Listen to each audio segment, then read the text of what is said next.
Life day to day, such a project. Living in the damn project. They gonna talk about obsolete to me. Talk the talk, but they don't walk the walk to me. I be cooking, I be whipping over the walk. See, walk. If you talk it, then walk it. How you talk it, then hey, city life. Hey, I might sip some syrup like a million. Hey, city life. Said, baby, how you make your money? I said, baby, I best fight. Best in the city life. Hey, city life. City life. I said, this bitch wanna have a city life. Roll through to the city night. I said, ever sip some syrup, you gon' feel Canadian. I said, yeah, God bless America, I'm American. I said, pull up to the city tonight. I am the GOAT capper. Do not go against my picks, or you will get demolished. I'm the GOAT at this shit. You know this. You know I'm talking to.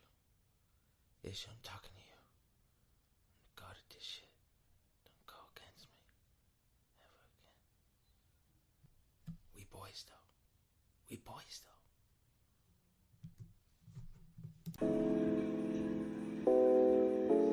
Yeah.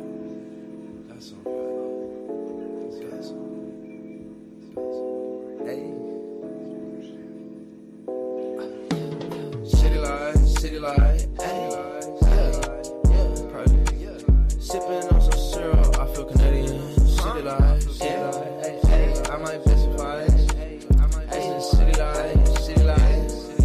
Hey, swear it's just a city life. Hey, she living such a city life. She just want a silly vibe. She said she just wanna have some fun tonight. She wanna have some fun out in the city tonight. Told that hoe you wanna sip some syrup like a Canadian. City life. How you make your money? I said, baby, I've been fired.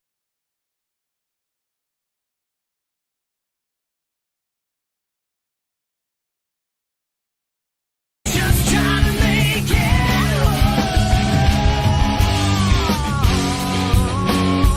Even in a crowd, you're still alone.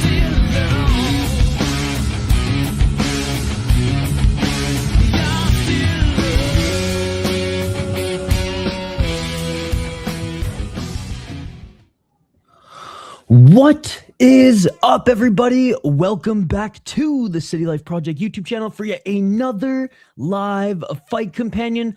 Back to the inner circle. One Friday fights 157, and we're starting off this card with an MMA fight. We got Taiga Ori, who's 4-0 against Julian Mayorga, who is 1-0. So Julian Mayorga against Taiga Ori. I'll bring their topology page up here on screen. How's everybody doing this morning? We're going to go through the entire one championship card here today, guys, providing you live play-by-play commentary, reaction, and updates. Round one, first fight. Let's get it on. Oh, low kick by Taiga early. Right hand. All right, they're already thrown here by Mayorga. Both of them lay on their feet. Oh, left by Mayorga. Right by Mayorga. Mayorga with the overhand right. Now he's walking him down. Whose O is going to go? Body kick.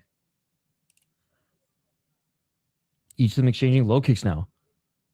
To get Mayorga a lot bigger than the Black Samurai, Taiga Ori. That is his nickname, okay? Don't come after me. Oh, more low kicks by Mayorga. Mayorga with the right hand. Left hand by Mayorga.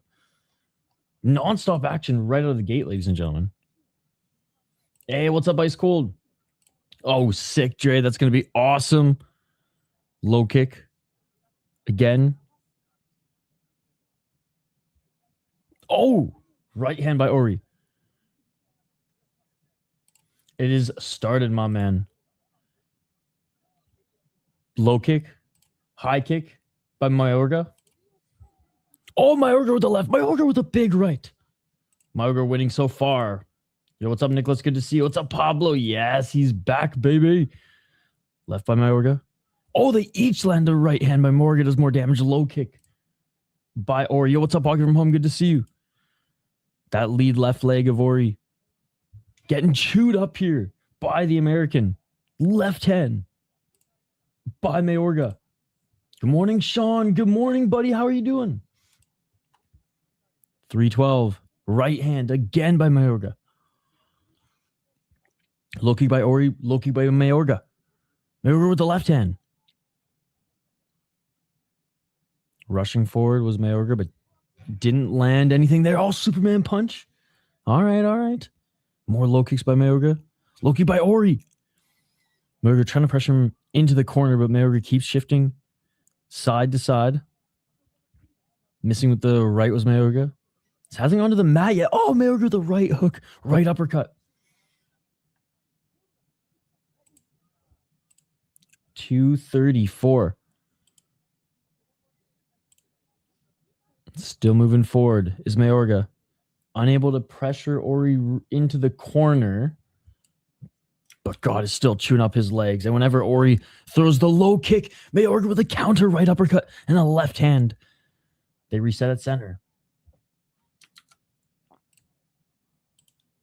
Oh, left to the body by Mayorga. Counter right hand by Ori. Ori with the low kick. Mayorga with the left hand. Left jab by Ori, not on his mark. Ori with the right hand. Ori with the right hand knocks down Mayorga. Ori just knocks down Mayorga. Hammer fist. It is over. Oh my God. Oh my God. Are you kidding me? Ori, the Black Samurai, with the knockout victory. And he is now 5-0. Holy shit. Holy shit. Oh, man. I mean, at this point, brother, at this point, I don't want to see Sammy slimed out in one championship. His recent run has been incredible, but I don't know. I don't know what one does with Sammy. Like, ideally, just give him freaking Senchai layup fights. The old Senchai Thai fight leagues layup fights, but one's ruthless, man, even to their ties. Ori won. Yes, he did. Yes, he did.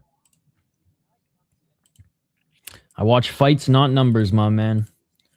I watch fights, not numbers.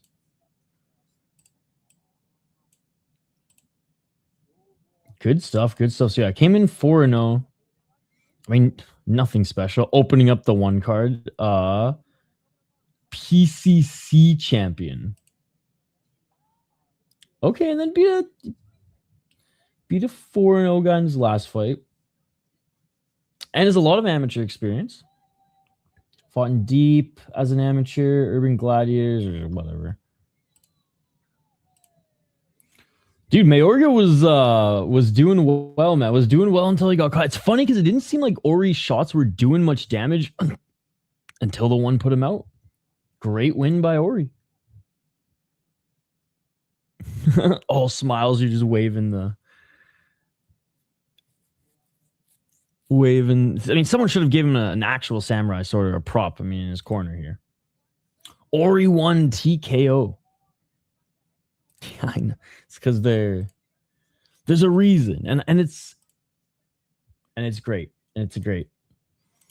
It's like give Senchai a fight where he can get a sick knockout once every 4 weeks in between his seminars. It helps him sell more seminars. Or they're asking about his leg. His leg was getting absolutely decimated. He's like, oh, my calf is fine. My calf is fine.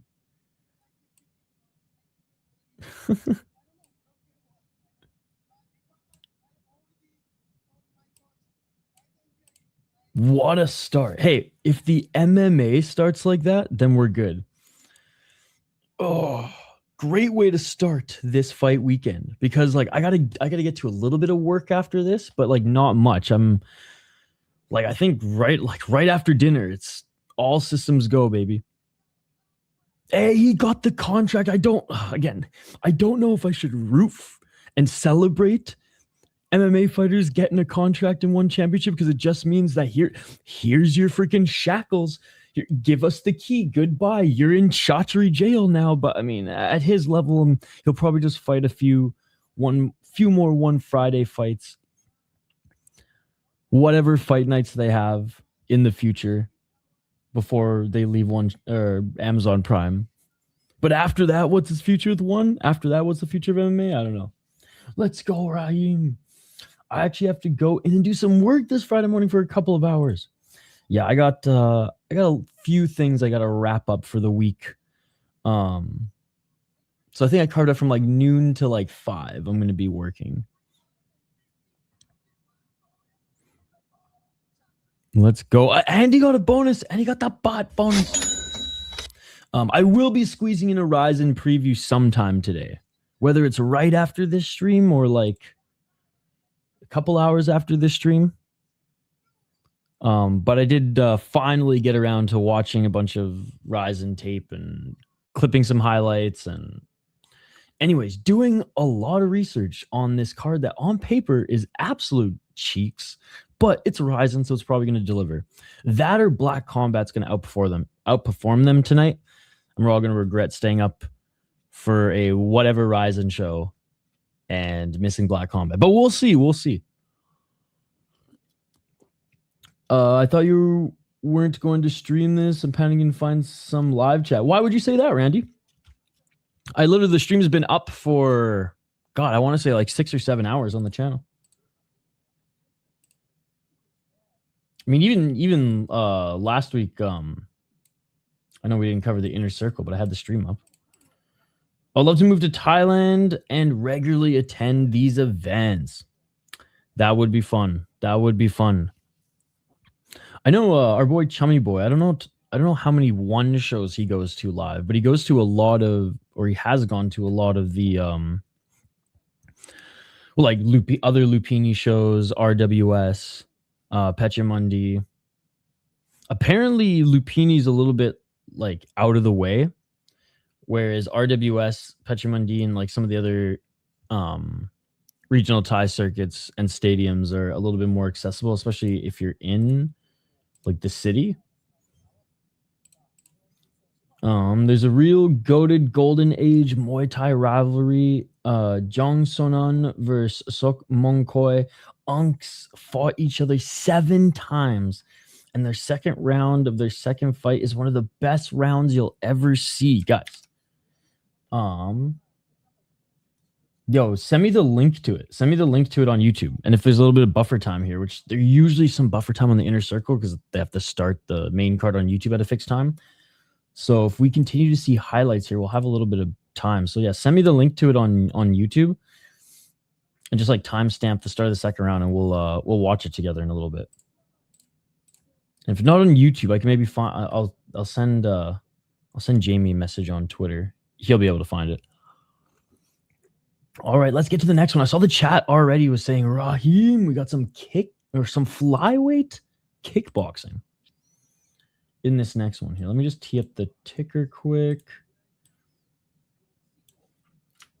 and then we'll get right to it. Still wiping the sleep from my eye, by the way, guys. I think I woke up 40. I should be actually buzzing right now. Half a cup of coffee in, woke up 48 minutes ago. We should be buzzing. We should be buzzing. Especially after that one finish already. In mixed martial arts, this didn't even hit the mat. It was just jabbing and low kicks. Some body kicks before. Beautiful shot to end it. And I mean, he was already out before a couple of the hammer fists, and good on the ref for getting in there pretty quick to end that one. All right.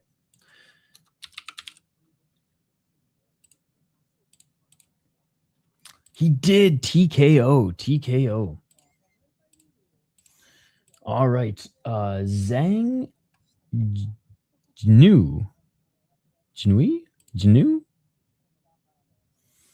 The Chinese Tiger. He is all right. So he has been a staple for a little while in one kickboxing. He has 8 fights and 1 championship.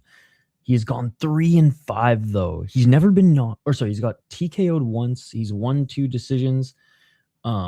He's lost 4 times via TKO and has won once. Or sorry, and has lost once via decision. Hey, cheers, Clarence. Appreciate you. Man.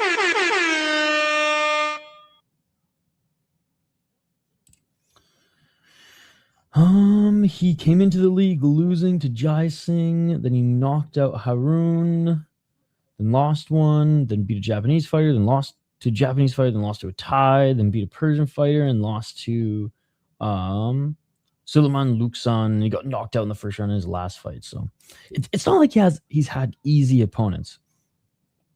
His opponent, Rahim Bors Turchaiko. He's out of Belgium. He's 21 years of age, and he's making his debut in the promotion. Let's see if I can find any additional info on him. But I see the chat. You guys are on the Rahim train. I'll go with you guys. All right. Like I said, they're both making their way to the ring now.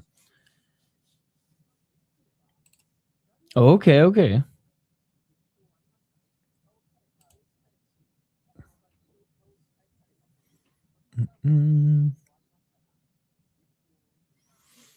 So I don't think he's had a long pro kickboxing career yet. But Iska champ.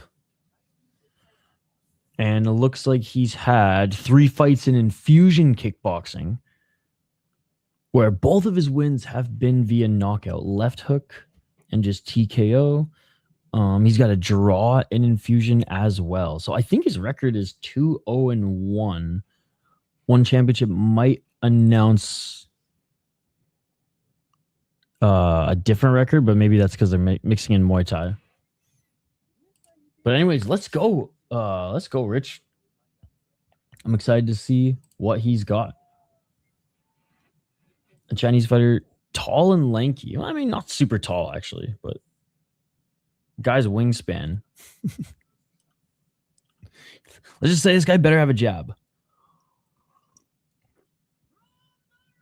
All right, making his walkout now is Rahim. By the way, I did post my schedule, guys. I did post my schedule. If you go to the post tab of my channel, this channel, the City Life Project, which like the stream, vote in the poll question, and subscribe if you haven't already. We had a full weekend of combat sports. It was one of those weekends where it was so, like, there's so much this weekend, and there's a lot that overlaps that, I mean, God, we had to, like, pick and choose. Like, Black Combat and Ryzen are on at the exact same time. Shit's fucked, yo. But anyways, we'll see. Black Combat should still be on when Ryzen ends, so we should be able to catch a little bit of it. But here, as we have a little bit of time, this is what we got coming up this weekend. So obviously we're in the thick of it right now with one championship. Tonight we're gonna do a little Tough Enough. Just the main card is I'm gonna just work until Tough Enough, pretty much. I am going to squeeze in a Ryzen picks and predictions video, like a preview podcast. If I can get one of the boys on, I was supposed to have J Wolf on last night, but I worked too late and then fell asleep. And then woke up at like 1 a.m. to get the stream set up and then back to sleep. But yeah, then we'll do Ryzen starting a little bit earlier since it's the landmark card. Again, if you're in Canada, it's on Fight Network, VPN Canada, or if you're Ryzen.tv subscriber, it's there as well. Yeah, Black Combat starts an hour after the main card of Ryzen. There's only a few fights on the main card. I think there's only four. No, sorry, the main card of Ryzen, I guess, has. And there's going to be an intermission. There's 3 at the end, so it's still going to be long. But might still be able to catch like 3 or 4 Black Combat fights at the end of this, and I probably won't even make a separate stream. I'll probably just stay up, keep this stream on, and just watch whatever's on here. We'll see how we're feeling, but yeah, I was hoping that like this would be on tonight and this would be on tomorrow or vice versa, but whatever. They're both on Friday. It is what it is. We will be able to watch Octagon because there's no KSW tomorrow, so that's good. Then obviously we got UFC. Sunday, we'll be covering one of these two. Now, UWC usually fucking just bails on their shows anyways, but I'll get a poll question up after the stream as well. So there you go. Busy weekend. We'll go over that again later in the stream to some of the other viewers who pop in. No, I'm not covering any boxing this weekend. Heads up. Smila Hurricane Sandel featured on the upcoming Tough Enough event. Former one championship kickboxer. Okay, 39-17 for Zhang Zhu. I recently checked out Black Combat. I watched a highlight video in their YouTube. Eurasia vs. Korea was really fun and really different, fun format. Well, that show in particular is different because that's the World Cup. Tonight's card will be more of like a fight card and not a tournament card. But yes, Black Combat's fucking awesome. It's real MMA. Okay, they didn't even read Raheem's record. Yo, what is up, Captain Rafu Joe? Good to see you, buddy. Good to see you. Salute.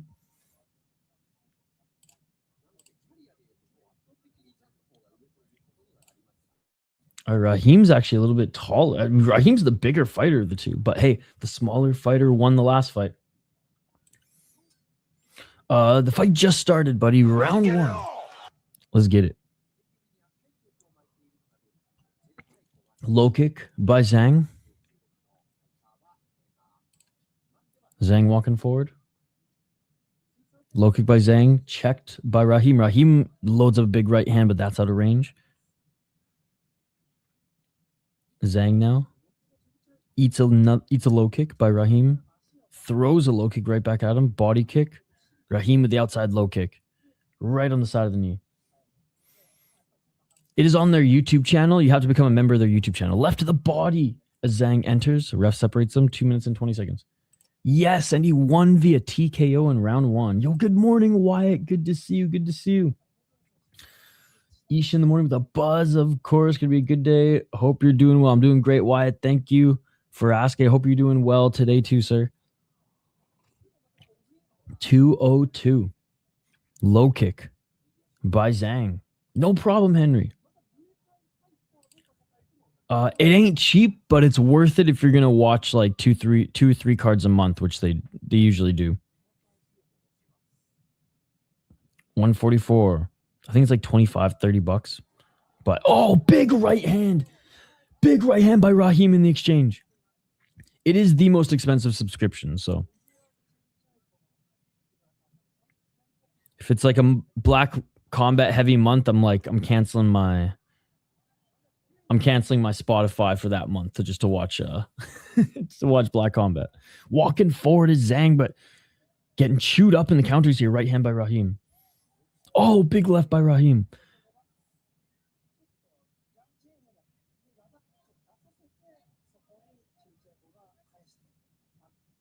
That right leg of Zhang seems to be a little compromised.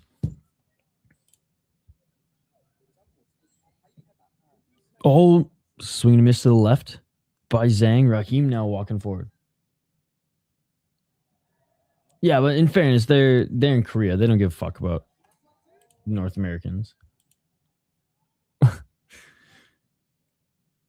I think like they're fans and they're surprised with any viewership outside of Korea and maybe like Japan or wherever, like the country in which the World Cup countries are competing in. Each of them have been loading up some shots here, but missing. Walking forward is Zhang. Despite his legs getting chewed up, he's the one pressuring Raheem. Final 10 seconds. Raheem, huge low kick, and he's landed the better shots. Despite being walked down in the later stages of this fight, it's not like Zhang is walking him down and like jabbing him up or anything. Oh, huge left by Raheem, and they're swinging like madmen at the end here. Final seconds, and that's going to do it for the first round. No knockdowns. Raheem easily landed the better shots. Not a lot of volume coming from either of them. All right, round two.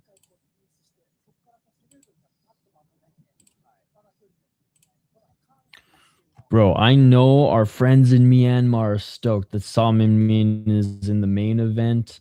I don't think we have any Burmese. No Burmese fighters on the inner circle. But we do have an Indian MMA fighter later on this card.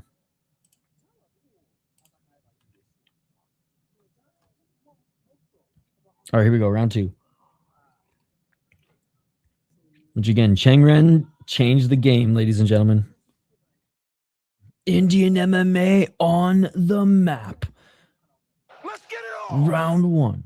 Right? Right?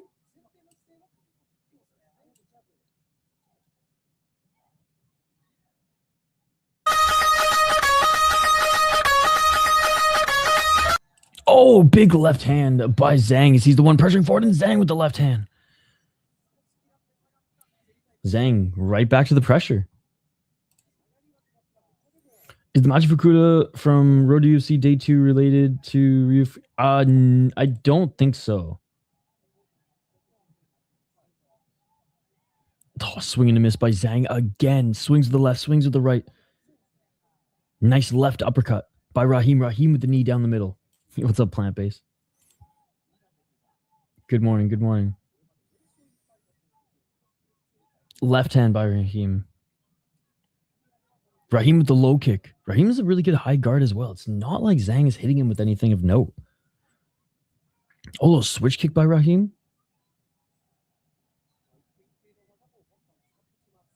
Low kick by Zhang. Zhang continuing to walk forward, but to no avail here. 139. All right, now he's pressuring Raheem into the corner. Finally, Raheem with the knee. Another knee by Raheem, and Raheem evades the corner with ease. Left jab by Zhang. Zhang eats a hook. Raheem backs to center. I think one of her coach or cornermen looks really like Ryuya. I don't think so. 116. I feel like with how much Samaru talks about Machi, I would have probably known that fact, but I'm not 100% sure. Right to the body by Zhang. Final minute of the second round. Zhang with another left to the body. See, these are even if it's just a couple shots here. Zhang has had so much pressure in this round, but such little success even landing anything. Few good shots to the body there, but that's not going to win you the round, man. I don't care how much you're moving forward. If the guy who you're pressuring is hitting you way more than you're hitting him, you ain't winning the round. Unless you're Thai going up against an international fighter, which this is China versus Belgium here. So 22 seconds. Low kick by Raheem. Clinching is Zhang. So far, I'm Raheem first round for me. Raheem second round for me. Body kick by Raheem. High kick by Raheem. Raheem with the teep. Again, it's not open scoring, so this is my opinion, but I think Raheem has both rounds. And that is it for round 2. Zhang is pressuring forward, but he's not landing anything. And if he's throwing, he's missing or hitting the guard of Raheem. So even though Raheem's on the back foot, he's playing a very good defensive game and he's just landing more shots. It's pretty evident. Yo, what's up, Jelani? Good morning. How you doing, brother? That switch kick was nice too, man.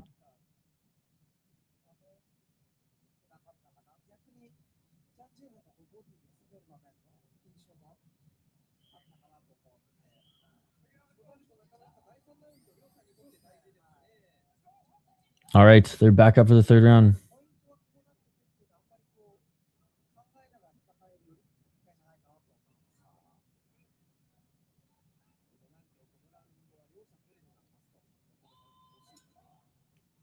All right, round number 3. Oh, and already 2 huge hooks by Raheem. Body kick by Zhang. Oh, each them landing. 1-2 and left hook. 3-punch combo in the pocket. Each of them to start this one out. Right back to the pressure is Zhang. Low kick by each of them. Right jab by Raheem. It misses. Zhang trying to get him into the corner. Zhang Leads in with his head. I mean, almost a little clash of heads there, but good job by Raheem moving left. Raheem with a knee. God, chat. We just literally rolled out of bed to violence. I haven't even showered. I haven't even shaved. Look like a freaking homeless person here. We're here watching fights. Left hand by Raheem. Low kick by Raheem, but he's getting pushed forward.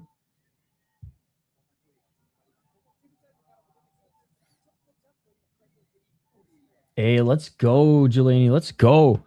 2 minutes. Oh, left hook by Raheem. Right uppercut by Raheem. Knee by Raheem. Right hand by Zhang. Raheem with the right. Raheem looking for the spinning back fist on both ends. Getting a little crazy here is Raheem, but again, Zhang is just not hitting him. Right hand, Zhang. Raheem blocks it, pushes him off. Oh, rolling thunder attempt by Raheem out of range.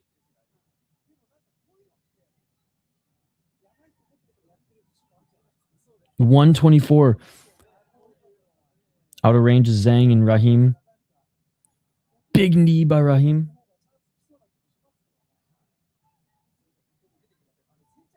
$112.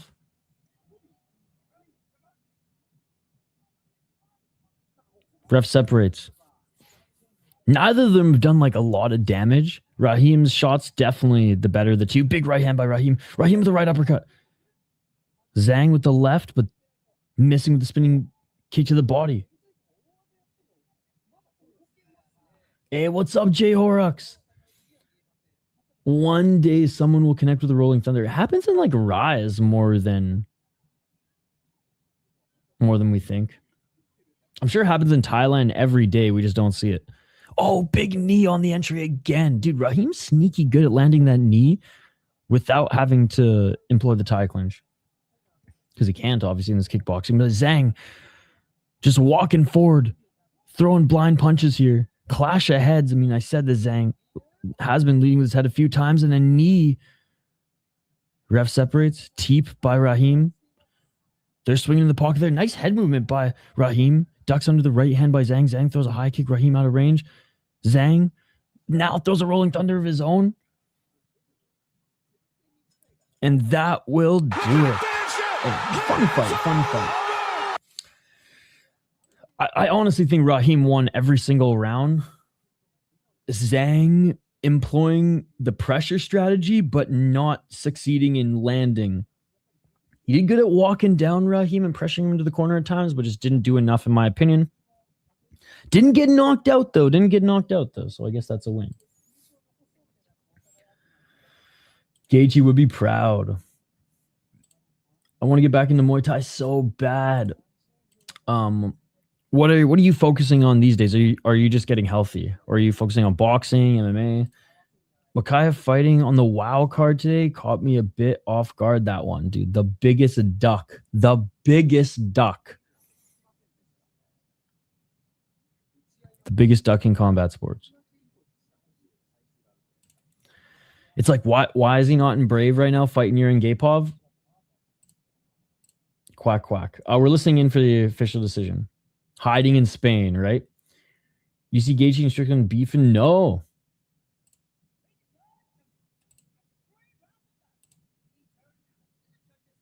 All right, we're listening in for the decision. All three judges. Yeah, I better go to Raheem.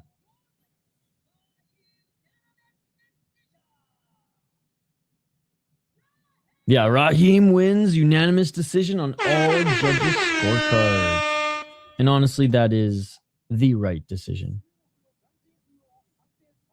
I'm pretty sure I had a little duck hunt clip here. But I can't find it.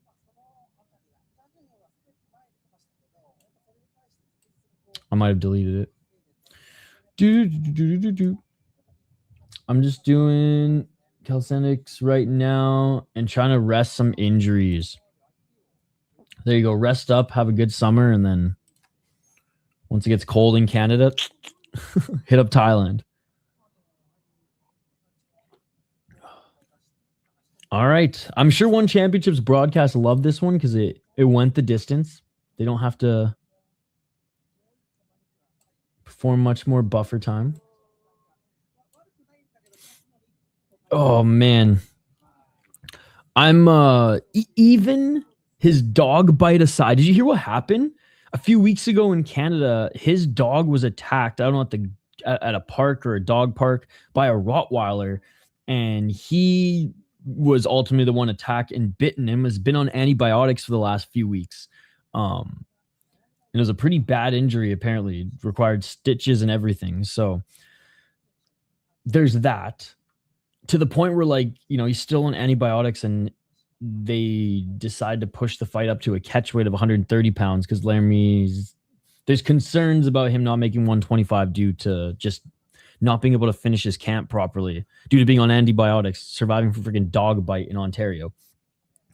But even that aside, I think the thing about Laramie is, like, could he knock out Montoya? 100%. Is he going to outstrike Montoya and just outbox him if it stays on the feet? Probably. Now, Montoya, it's not like he doesn't have hands, but like he's more of a grappler. If Montoya is still as tough as he has been in some of his recent just high level and big fights, then I think he should be fine. I could see him doing what he did against Inoue, except win the fight. So now with just like the injury and antibiotics and just some asterisks, I'm leaning Montoya, but like Laramie's definitely the more dangerous of the two. There you go. My best friend from early training days is there right now for a few years. Let's go. Well, there you go. At least you know you got somebody there. I'm sure you got a lot of connections there. Hey, what's up, sis? Good to see you. Yeah, but how crazy is that? So apparently it happened a few weeks ago, but still, so like the last 2-3 weeks of Laramie's camp before coming over to Japan, he was on antibiotics healing from a freaking Rottweiler attack. Like, and his dog is like a little French bulldog, so it's like a little annoying shit rat of a dog.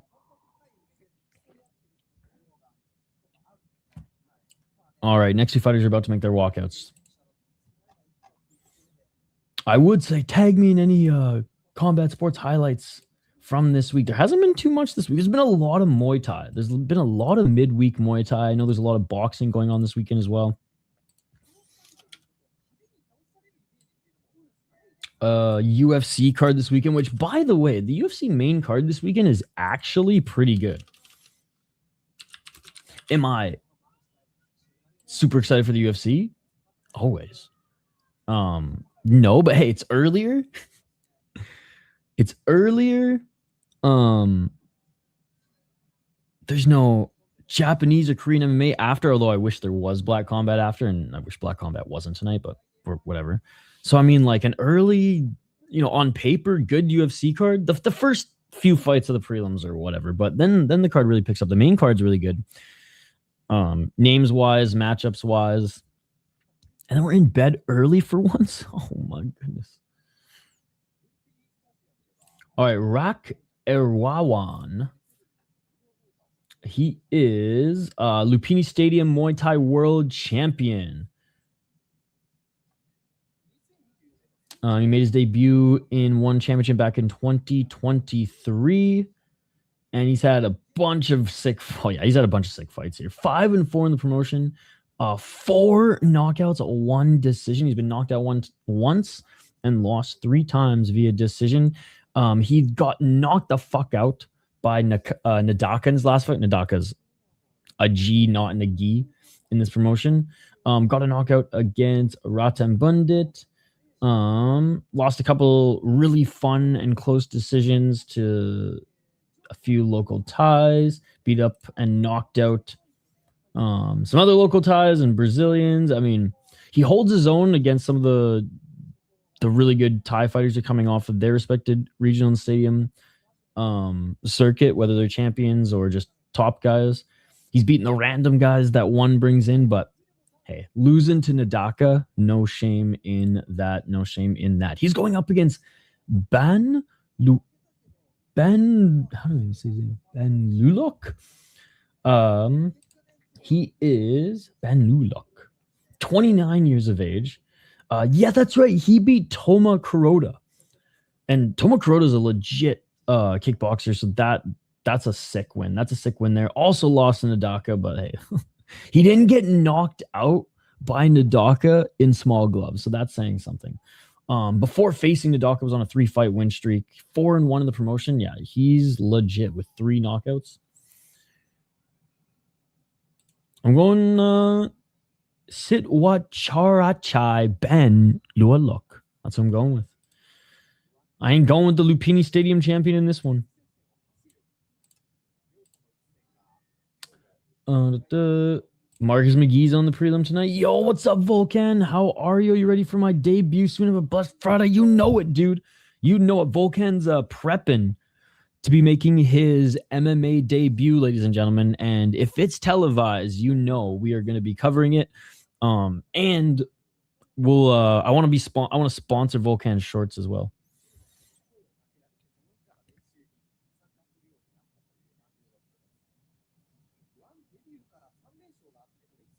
I get confused by this Lumpinee championship. What does that mean? Do Lumpinee hold it? Yeah, dude, one championship is not Lumpinee. Like Lumpinee been around for decades. I almost want to even say a century before one championship even came around. So yeah, so like there's a lot of leagues in Thailand, right? And in Bangkok area alone, where there are stadiums. There's Lumpinee Stadium, there's RWS, Rajamdern, Pechamundi. Like there's a few, and there's even some other ones. And yeah, and so like they have their own tournaments, their own circuit, their own league, essentially. I'm late, but let's go, Raheem.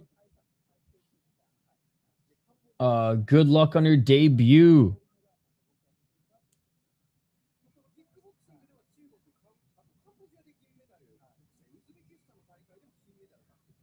All right, both of the fighters are in the ring. It is on Unext or One Championship pay-per-view. In 1 hour, it will be free on YouTube. Bro, for real, a lot of Muay Thai every day in Thailand. Yeah, I mean, this week we've had Muay Thai all week.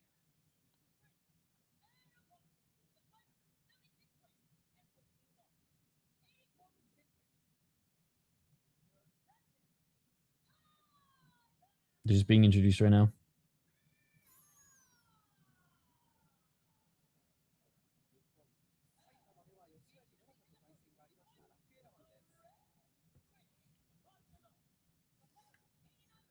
All right, who do you guys got in this one?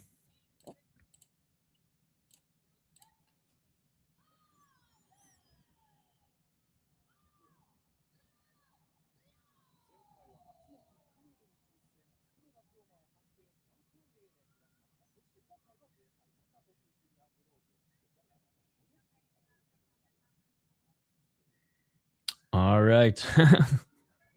We got a couple people who are stoked in the audience for this one. My goodness. Let's get it all.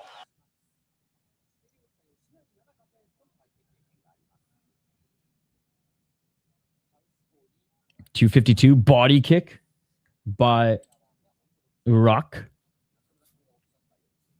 Like a rock. Oh, big left hand by Banuluk.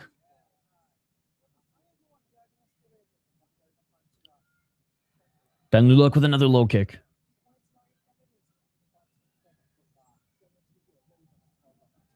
Low kick by Rock. Another counter by Banuluk. Banuluk's so quick. Holy.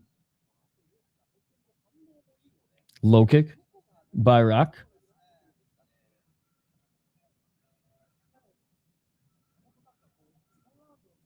.209 body kick by Rock.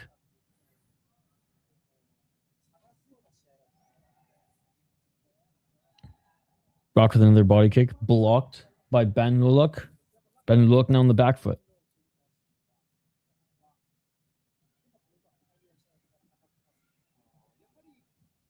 Oh, another body kick by Rock.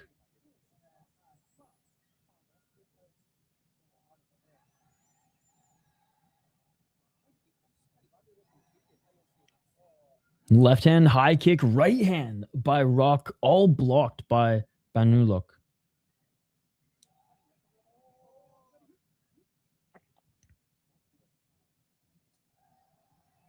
Oh, high kick by Rock, who's doing a great job of pressuring Banuluk. Banuluk eats a body kick by Rock. Left by Banuluk. He's being pressured in the corner.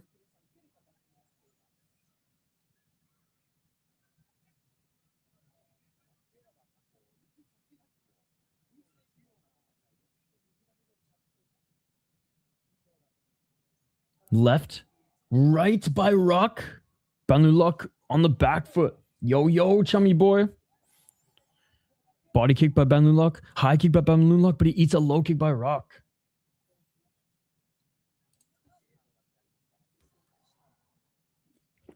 Front kick.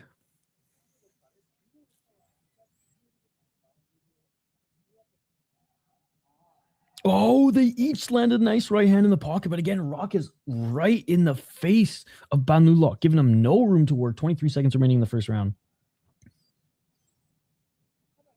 Great first round by Rock. Oh, body kick by Banuluk, though. Body kick by Rock. Rock missing with the left hook.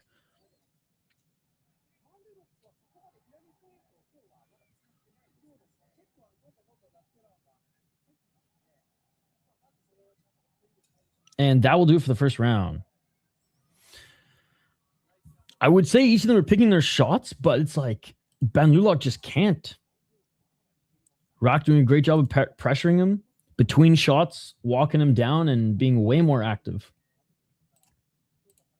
Banuluk's fast, though, man.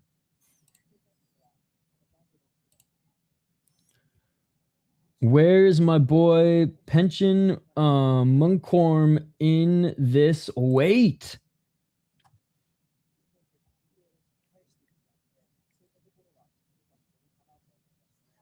Is he like hinted fighting at this weight class? Moving down, I'm guessing, because I don't think you can move up from anything to hit male atom weight. All right, here we go.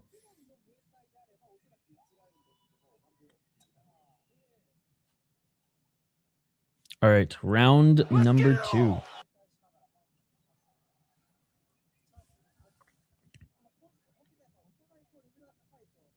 Low kicks again, and we're going right back to it, man. Rock walking him down, pressuring him early. He was 4-0, I think, coming in. He's fun. I don't think he beat Nadaka, but it might be fun.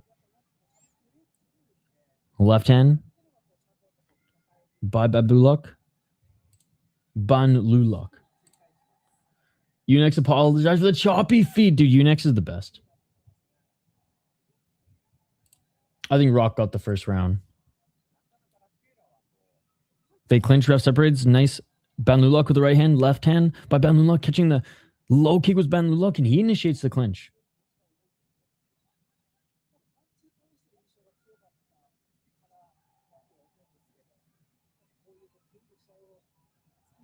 Low kick by Banuluk.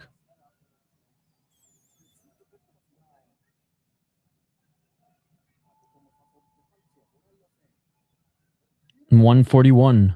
Body kick by Banuluk.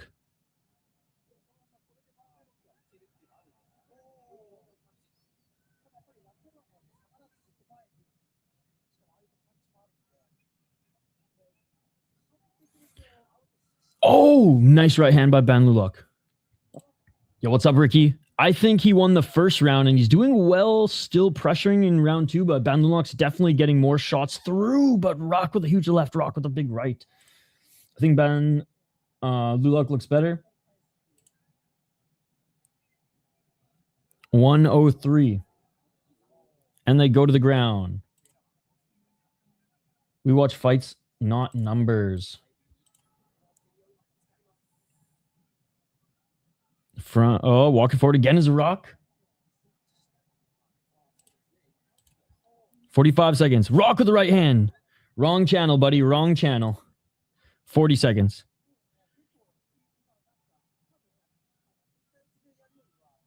Oh, big body kick by Banlulok.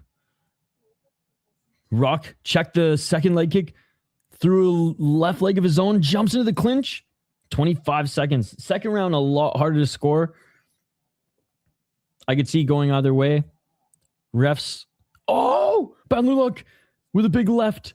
Even though he's been on the back foot, he's landed some nasty shots this round. Couple knees to the body by Rock in the clinch. Ref separates. Final seconds, you can get one more punch in. Nobody, and that is it for round 2.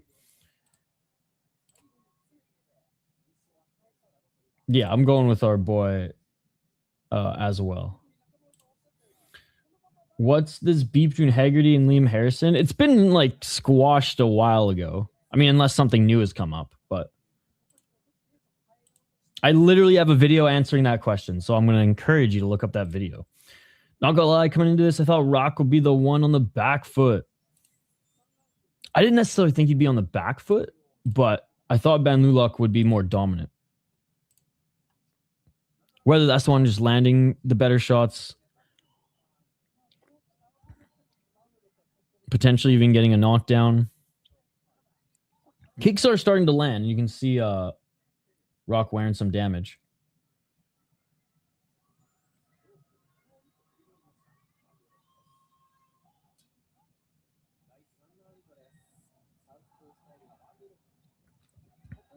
Oh, body kick.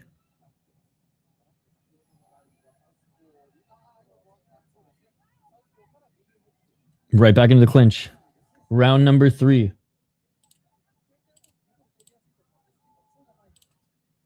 Oh, big right hand by Rock as he's continuing to walk him down, man. Clinching is Banlulok. He won the first round. Round 2's up for grabs. He ate 2 big shots. Rock eats a 1-2. Rock with combo of his own. Counter right by Banlulok. Left elbow by Banlulok. On the back foot, Banlulok is sneaky good right here. Left by Banlulok. Right by Banlulok. Banlulok knocks him down. Banlulok knocks him down. He's losing the fight now, bro. He's losing the fight now. 2 minutes and 5 seconds. Rock should win if he applies pressure all 3 rounds. He's gonna lose now unless he can land a knockdown. 156. Knees in the clinch. Banlulok looks great. First round, I think he was just thrown off by Rock's game plan, which credit to Rock, but Rock has not been able to maintain it here. And he's the one who's eating more shots. Right hand by Banlulok. Banlulok knocks him down again. Knocks him down with the left hand. This fight is over. This fight is over. Oh my God. Oh my God. Oh my God, dude. Rock is dead. It is over. It is over. It is over.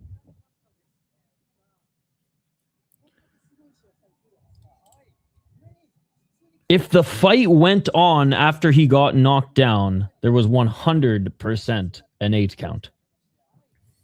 It wasn't a flash knockdown. It was a knockdown. So he got the 8 count, got back up, and then got knocked. He got flash knocked out, knocked down, no count, fight over.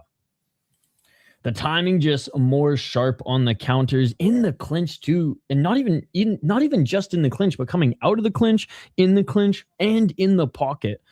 He was landing some sneaky body shots and elbows. Damn it, man, fun times. Dude, Banlulok, he's going to be or continue to be a problem, I should say. And Rock is tough as nails. In every range, really. The angle, the control. And Rock seems to be okay. He's standing there as they announce the winner. Here we go. You'd think Jaosuayai would be the kind of the inner circle headliner, but no, they got Kongchai. And Valerie's back. Valerii. Too bad it wasn't Vladdy.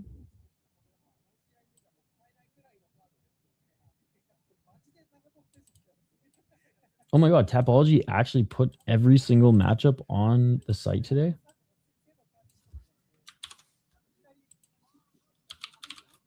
All right, I imagine he's getting some bot.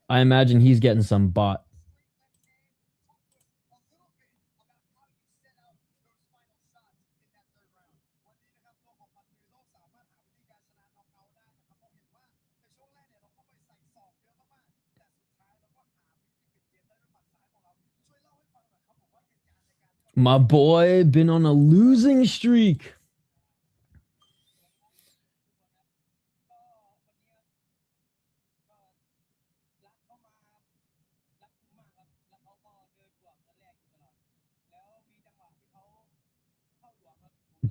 Jaosuayai should not go down to 125, man. It's been rough. Well, let's see how this one turns out. If it continues to be rough for Jaosuayai, especially against Juan Pengjie, then yeah, he might have to go back up to 135.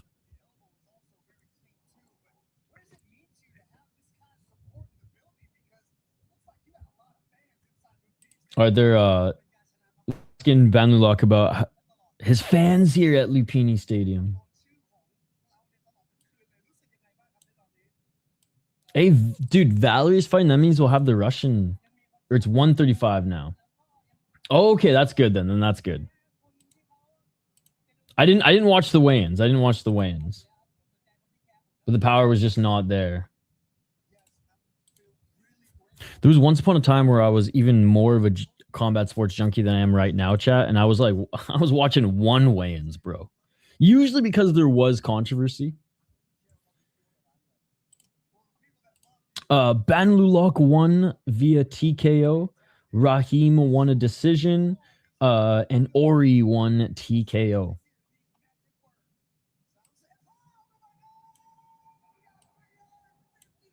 And he's getting 350,000 baht. Oh, hell yeah, dude. Again, usually like the freaking UK Botox lip girl just ain't my thing. But this Russian chick is the exception.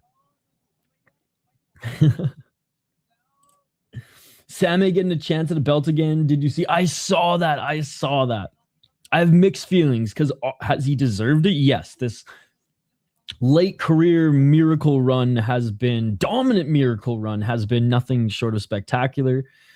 But like, I don't want to see Sammy get slimed out, especially if he's going to continue to fight.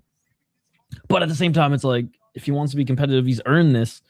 I don't know. It's a tough one. But like, remember when we were like, we kind of rolled our eyes when DeBella and him fought. We're like, oh man, like what are they doing here? And then he looked pretty good, and we were like, okay, we were more harsh on DeBella. Like, hey, why didn't he just? Which he did dominate the fight, I think. We were more like critical on DeBella not finishing, which like, who the fuck does DeBella really finish? Nobody. Love you, Jhon, but still. And then Samuel just continued to look good after that.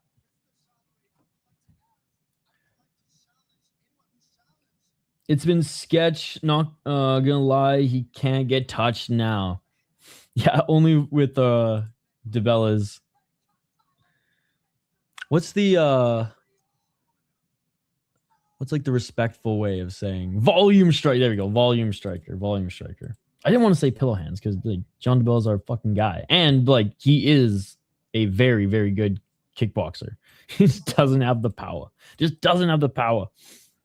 Maybe the day Jhon moves up to 135, the day John DeBell is a certified unk, hits like 30, 33, 35. Puts on a little bit more muscle. Maybe gets a couple knockouts. Yo, what's up? Good to see you. All right, let's get to this next fight. 2 more fights here on the inner circle. 1 more hour until the free YouTube. He has a risk of knockdown every fight. And you're what, 40, 42? Is that how old he is now? Sammy, 42?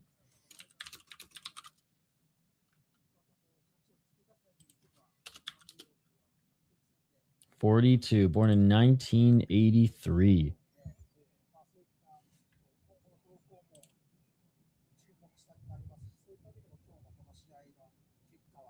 Do you see that Leaf is getting a title shot? Yeah, we're literally just talking about that. But Leaf can't get touch either, so it'll be interesting. I think he has more than a chance. I think he's got more than a chance, bro. This ain't Same of a decade ago, and even Same a decade ago was an older Same. Oh. All right, they're just showing some highlights of the last fight.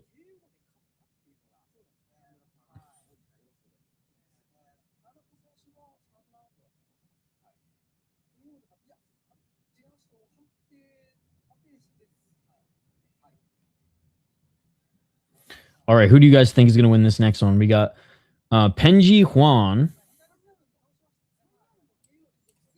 who is 23 years of age, won his first fight in the promotion, unanimous decision against a Thai fighter, and they fought in kickboxing. Yeah, I don't have much else on him. Let's see if I can find some more info on the fly here.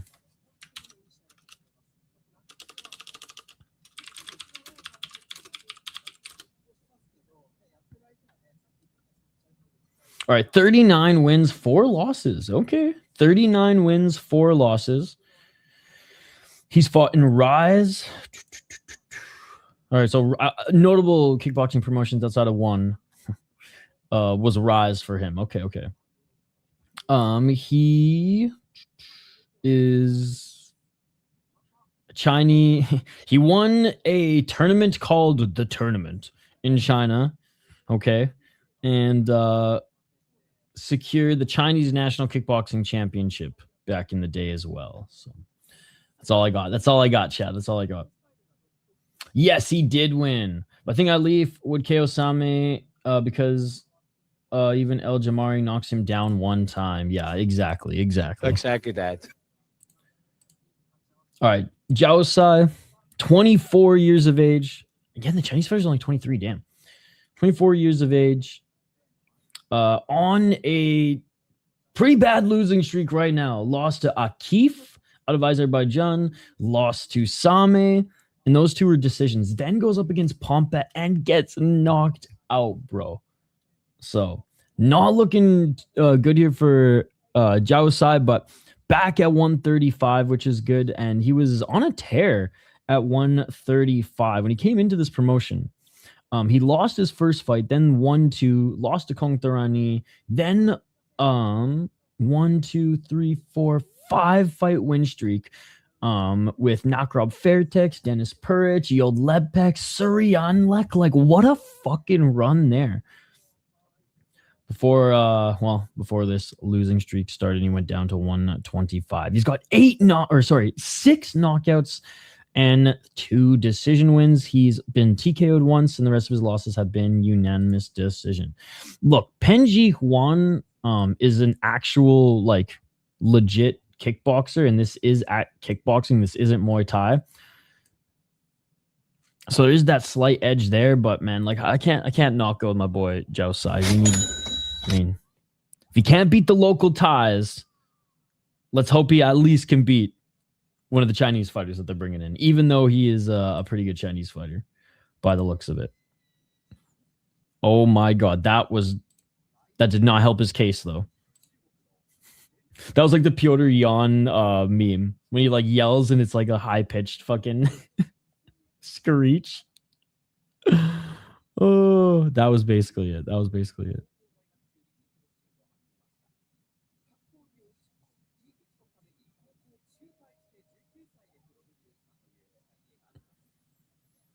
Probably less than 5 minutes.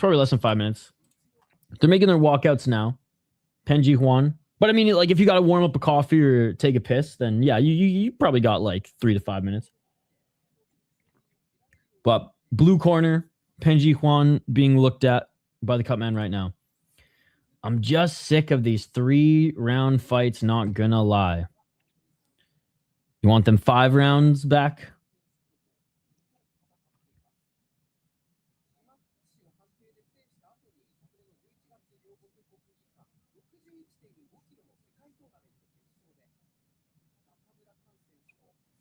All right, who do you guys got in this one? Good to see you, by the way, Michael. Good to see you. Good to see everybody here. Vote in the poll question, by the way. Vote in the poll question. I will also be posting on the post tab here. Maybe I'll do it here in just a couple minutes. You guys are going to decide what we stream on Sunday. God, should I do it for Ryzen too? Should I let you guys decide what we stream, Ryzen or Black Combat? Hey, cheers, Michael. Hey, Mike, I don't know if you know, we cover 30 plus hours of combat sports every single weekend, every league, kickboxing, Muay Thai, MMA. I mean, obviously we can't cover it all every weekend, but that's the spread. A little bit of boxing every now and then too. I post prospect highlights, prospects on the global regional, like coming off AMI, good regional MMA and kickboxing prospects. I'll post their highlights before they get to the UFC or right when they get to the UFC, and as well as crazy stories in the world of mixed martial arts. Yeah, I don't cover Power Slap. Not a real MMA channel. But if I leave one, do you think he can win against Pengjie? I hope if he wins, he literally kicks Pengjie's head straight off. I am Pengjie's biggest hater, to be honest. I cannot stand him. Fucking... There's Chaudhry jail, and then there's Chaudhry's lap with a freaking soother in your mouth. That is fucking... Pengjie. The fight has not even started yet, hence me not giving play-by-play. They're making their walkouts. Jaosuayai right now, red corner, making his walkout.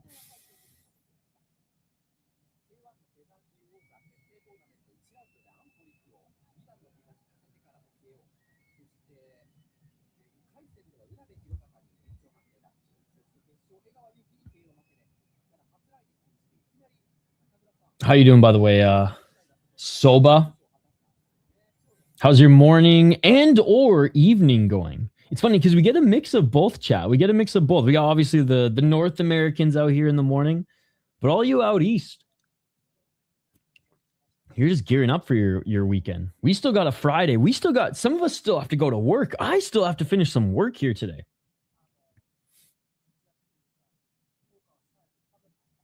All right. Mouthpiece in.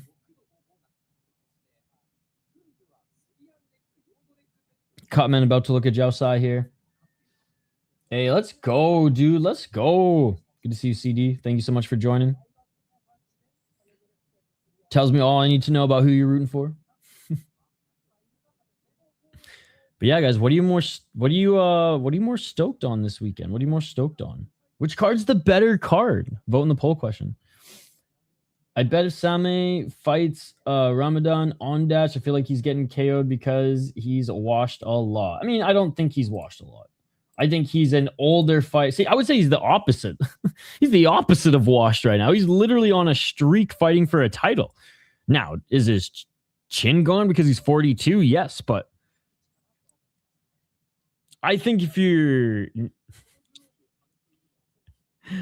I don't think one can call another fighter washed if they're on a late run in their career. They can say they're past their prime and this is a spectacular, miraculous late run, but I think fucking calling him washed, especially when he's not even just like crushing cans and we're like, okay, yeah, like we know what one's doing here. It's like, no, he's actually fighting good guys. So I think that's just disrespectful.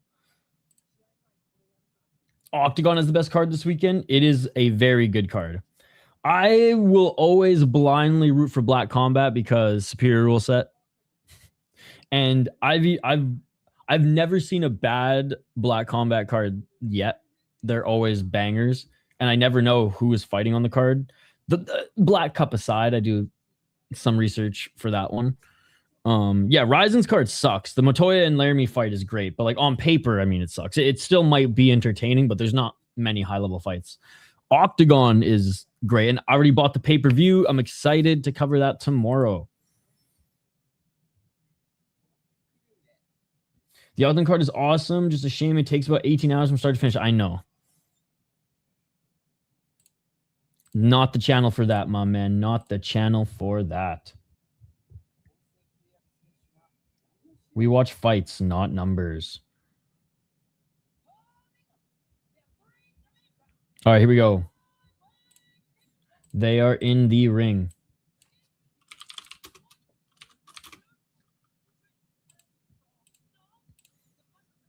I'm just stoked for Will Fleury to sign with KSW as soon as WADA starts knocking on his door. Because there's no way he's going to be in Octagon much longer. They've literally cut half their roster. They literally cut half their roster because they be juicing.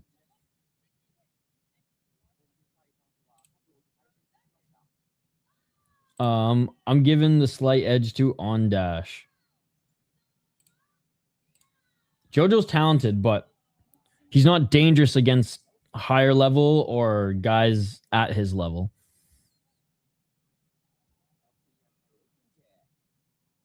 All right, here we go, chat. 45 minutes until the main card starts free on YouTube. We got 2 more fights and 2 fun fights to get to before then. Wish this one was Muay Thai. But hey, beggars can't be choosers. Round 1. Let's get it. I think it was your Discord. I said it, but really ironic that they've got WADA for the cards either side of the Fleury one. Exactly. Well, we know exactly what they're doing. All right, here we go. Wide stance for the Chinese fighter, Pengjie Yuan. Pengjie Yuan with the left hand as he's got the height and reach, and he is pressuring Jaosuayai here early. Jaosuayai with a body kick. 230. Low kick by Jaosuayai.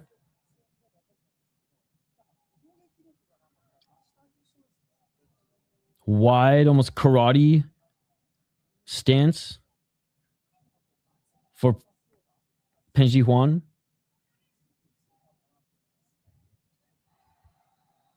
207. Nice shot by Jaosuayai. Jaosuayai missing with the high kick. 2 minutes. Right to the body by Pengjie Yuan. Right by Yuan. 147. Jaosuayai trying to load up a left hand, but cannot find his shot. Oh, nice teep by Pengjie Yuan. Left hand by 1. Oh, Jaosuayai pressuring him into the corner, but again, Jaosuayai just can't find that shot. Spinning heel kick by Jaosuayai, and he's out of range there. 124. Big left to the body by Pengjie Yuan. Pengjie Yuan with the left hand. Jaosuayai missing with the left hook. Nice right hand by Pengjie Yuan. Superman punch. Low kick. Left hand by Pengjie Yuan. Oh, high kick by Pengjie Yuan. Jaosuayai having a hard time with this range control of Pengjie Yuan. Pengjie Yuan with a big knee to the body. Jaosuayai missing with the left hand. Jaosuayai is hunting for that big shot. He does land a right hand. That's been the only really thing of significance by Jaosuayai this round. Right hand through the pocket is Pengjie Yuan, and Jaosuayai winning this round with only 40 seconds remaining. Oh, Jaosuayai hurts him with the right hand. And they're going to count it as a trip, man, but that rocked him. Right jab with Pengjie Yuan. Low kick by Jaosuayai. And Pengjie Yuan's a freaking monster for 135. My God. Jaosuayai missing with the right. Jaosuayai missing with the overhand left. Missing with the right as he steps in. 15 seconds remaining in this first round. Left hand by Pengjie Yuan. Jaosuayai missing with the left as he overswings on that one. And that will do it for round 1. And that one's going to Pengjie Yuan, dude. Great first round.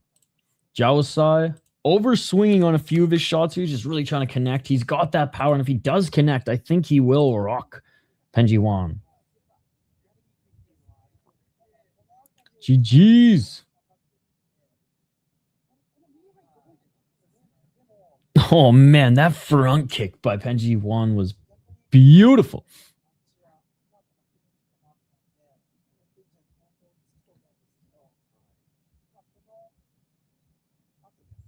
All right, round number 2, chat.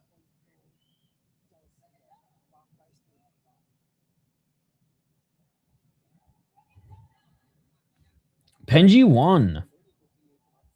Again, it's not open scoring. That is my opinion, but I am very, very confident that's Let's get it all. who took the round. Now, this is, corrupt FC, so like the judges could give it to Jaosuayai, but we know who won that one. High kick by Jaosuayai. Jaosuayai with the left. No problem, Van. Oh, Jaosuayai missing with the 1-2, but being more aggressive here early, which is good to see. Still lighting his feet. Beautiful right, straight right by Pengjie Yuan. Pengjie Yuan with the 1-2 and actually landed a big right hand on Jaosuayai. Jaosuayai didn't like that. Jaosuayai with a low kick. Jaosuayai with a feint. Doesn't land with his high kick. 221. Left hand by Pengjie Yuan. Pengjie Yuan walking forward. Right hand again by Pengjie Yuan. Left hand by one. Knee by Pengjie Yuan. 206. Knee to the body by Pengjie Yuan. Body kick by Jaosuayai. Left hand. Oh, body kick. Yo, after Superlek wins his rematch, they do that rematch with small gloves. And it's good night, Jim Kite, Yuki Yoza. Man, Jaosuayai, nose busted up here. He got hit in the balls, so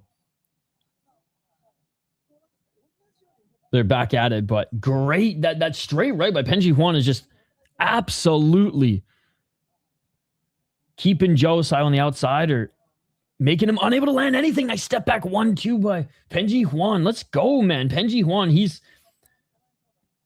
downloaded enough data and found the path to victory. Big knee by Pengjie Yuan. Could Jaosuayai still crack him? Absolutely.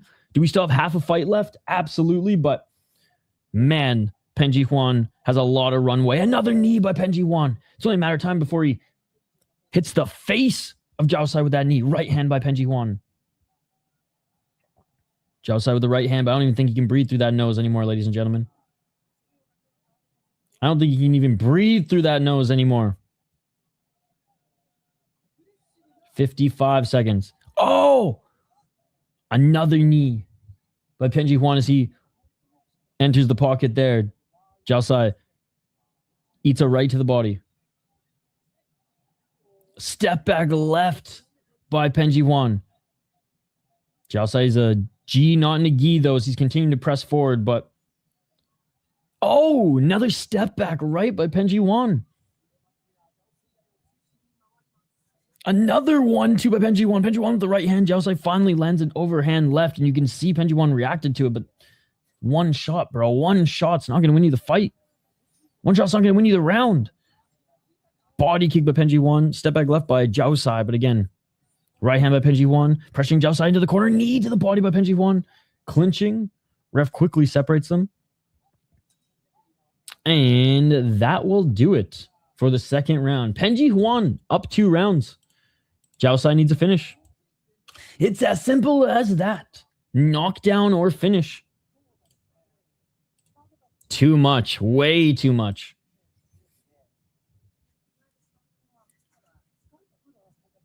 Too big, too long. And he's fucking talented too.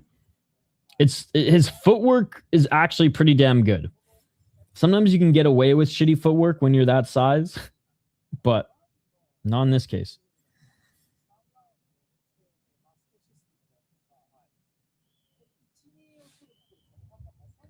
Too big, too long.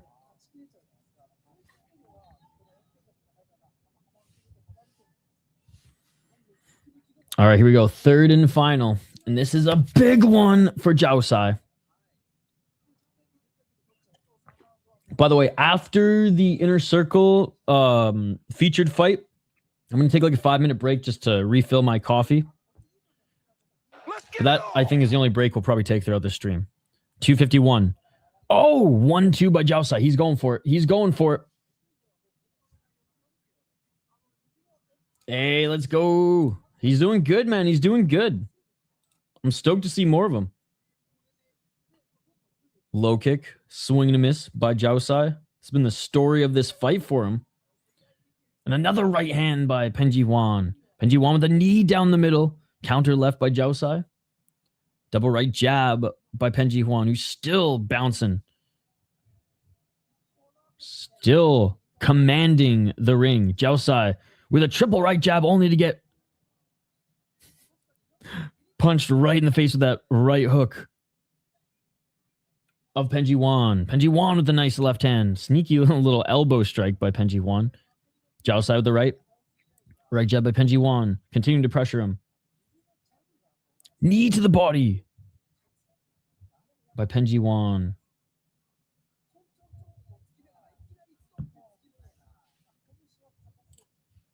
Ryzen fighting cans in exhibition boxing and kickboxing. Well, I guess the kickboxing won't be technically exhibition. Oh, nice left hand by Pengjie Yuan. He hurt Jaosuayai. Jaosuayai gets rocked again with the right hook. Jaosuayai, man, wearing the damage, showing the damage.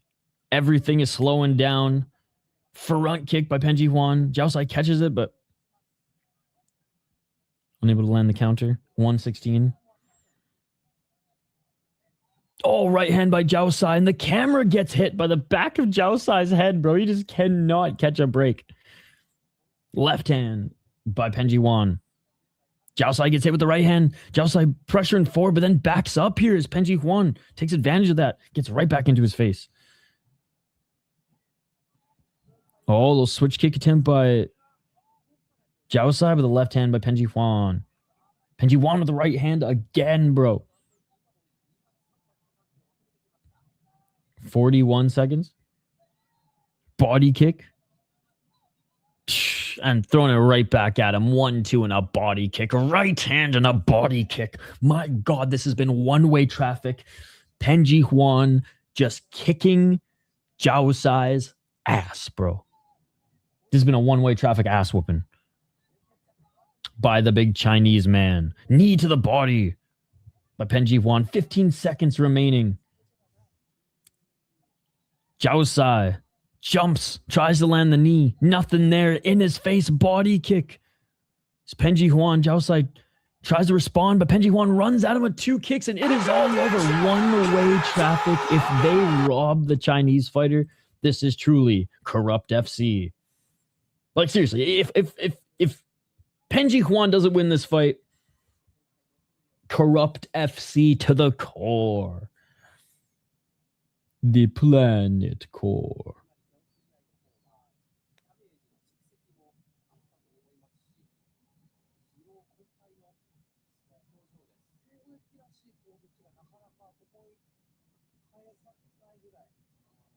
Let's go. Yo, I could go for some... I don't know if I could go for some tofu yogurt, but I could go for both of those separately. I could go for some freaking fried tofu and some fucking yogurt. But I don't know if I could go tofu yogurt. I don't know if I'm that crazy. Jomhod going back to 1 sucks. Hopefully he keeps fighting on channel 7. And by the way, if you guys want to watch pretty much all the channel 7 cards, they are scattered across YouTube. Kaposa does a decent job posting weekly, which for the bigger shows anyways. Good to see you, by the way. 1 of 500.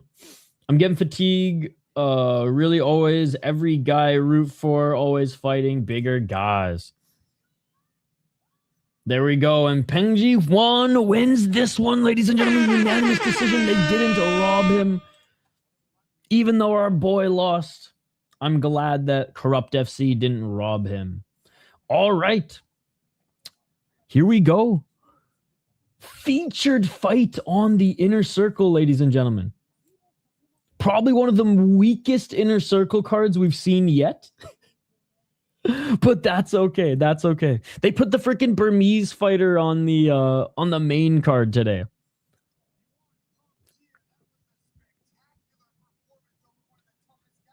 Okay, they're interviewing him. I mean, we have half an hour for the next fight. This is actually working out to be perfect timing.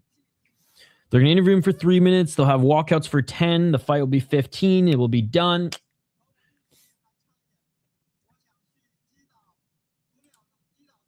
He didn't get the finish, but I wonder if they're going to reward him. Oh, he's fucking pumped.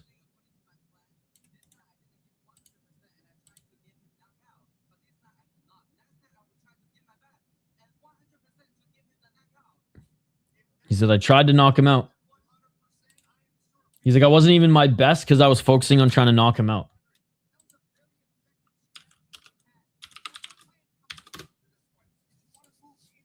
Yes, he did. Yes, he did. Unanimous decision. Unanimous decision.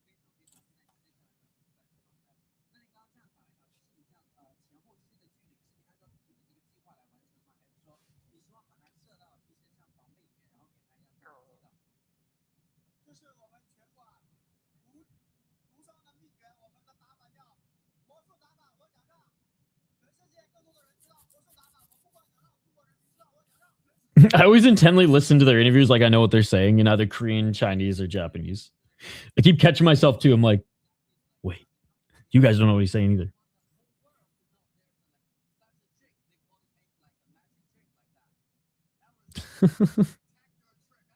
It was a magic trick. That's how he describes his performance or his game plan. All right, no bot, but they had to fill in some time, so they interviewed him.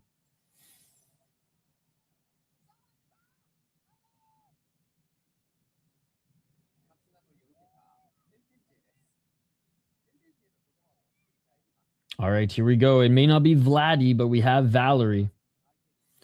It may not be Vladdy, but we have Valerii. I would like to thank Mr. Chatri for not holding a gun to the judge's head. They probably did still in this one, but they're like, fucking Chatri, we can't give it to Jaosuayai. Like, look at the fucking fight, bro. I knew this will happen, but just wish for any miracle, really. Well, tell me, boy, what do you... Anybody else on this card that you're... that is your Pookie Bear, for lack of a better term? Who's your next Pookie on this card? Who's your guy? Or was it just Jaosuayai on this one? All right, we got Kongchai versus Valerii. He's not even Russian. He's from Moldova. I'm sorry. He looks Russian as fuck, though. He looks like he's straight out of Moscow or St. Petersburg. 24 years of age. Jeez, bro. Imagine when he's 42. He's either going to age really poorly or he's never going to change. Or he's going to look this way for the rest of his life. Yodlekpet in the main. Yeah, I like him too. He's 1-1 in one championship, by the way. Valerii. Got a knockout in his first fight. And lost a decision in his second. Both fighting ties. Kongchai. 23 years of age on a 3-fight win streak, beating Walter Goncalves, good win. Thuy Tet, which he's tough, but I wouldn't say it's a great win. Then you beat a Persian fighter who I'm not super familiar with, Merdad Khanzadeh, and you beat him 3 rounds. Coming into the promotion, he didn't have an easy path by any means. Wins in his first fight against Xavier Gonzalez, huge. Loses to Compet, loses to Akram Hamidi, gets knocked out. Then goes on a 2-fight win streak, beats Chuck Fricha and Amir Abdul Muslimov. Then loses to Ondash and Chart Payak, no shame in that. Then beats Chuck Fricha again. Loses to Compet, and then goes on that 3-fight win streak. So I'm leaning Kongchai in this one, man. I'm leaning Kongchai in this one. Valerie's tough, but just not as dangerous as Kongchai. Ain't no way I'm late again. Yo, what's up? Hey, don't worry. In half an hour, the main card starts. It has started. We've been live covering the fights for an hour and a half. The main card starts in half an hour. But if you want to watch the last fight on the Inner Circle, you can watch it on One Championship's website, or you can watch it on Unext. Hey, good morning, Tone. Good to see you. Good to see you. How are you doing, sir? Guys, what do you think? Do you think I should do Black Combat instead of Ryzen this weekend?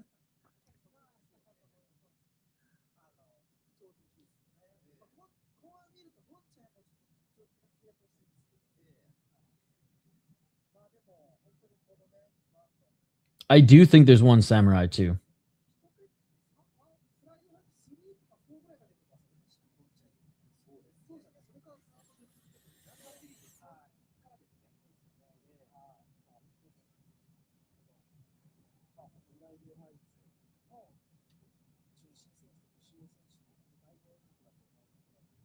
I love one. But yeah, I do think there is a One Samurai 2. They announced, one announcing stuff is, you never really know. But I do think there'll be a Samurai 2. Do I think it'll be on like that much? Do I think it'll be on the same level of hype? No. Do I think they're going to do one every month, every 2 months? No. If they do like 2 or 3 a year, then sweet. But who knows how many years one continues to operate. Hey, what's up, dude? Who's on the main card? Not a lot of big names. Yodlekpet against Sa Min Min in the main event. Xavier Gonzalez taking on Payak Surin in the co-main. Krungthai is on the card.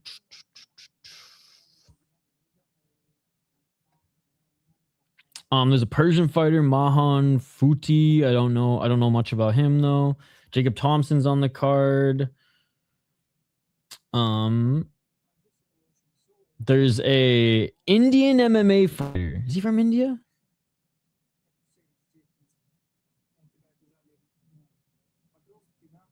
Well, he's representing India anyways. But yeah, not a lot of big names on this card. Not a lot of big names on this card by any means.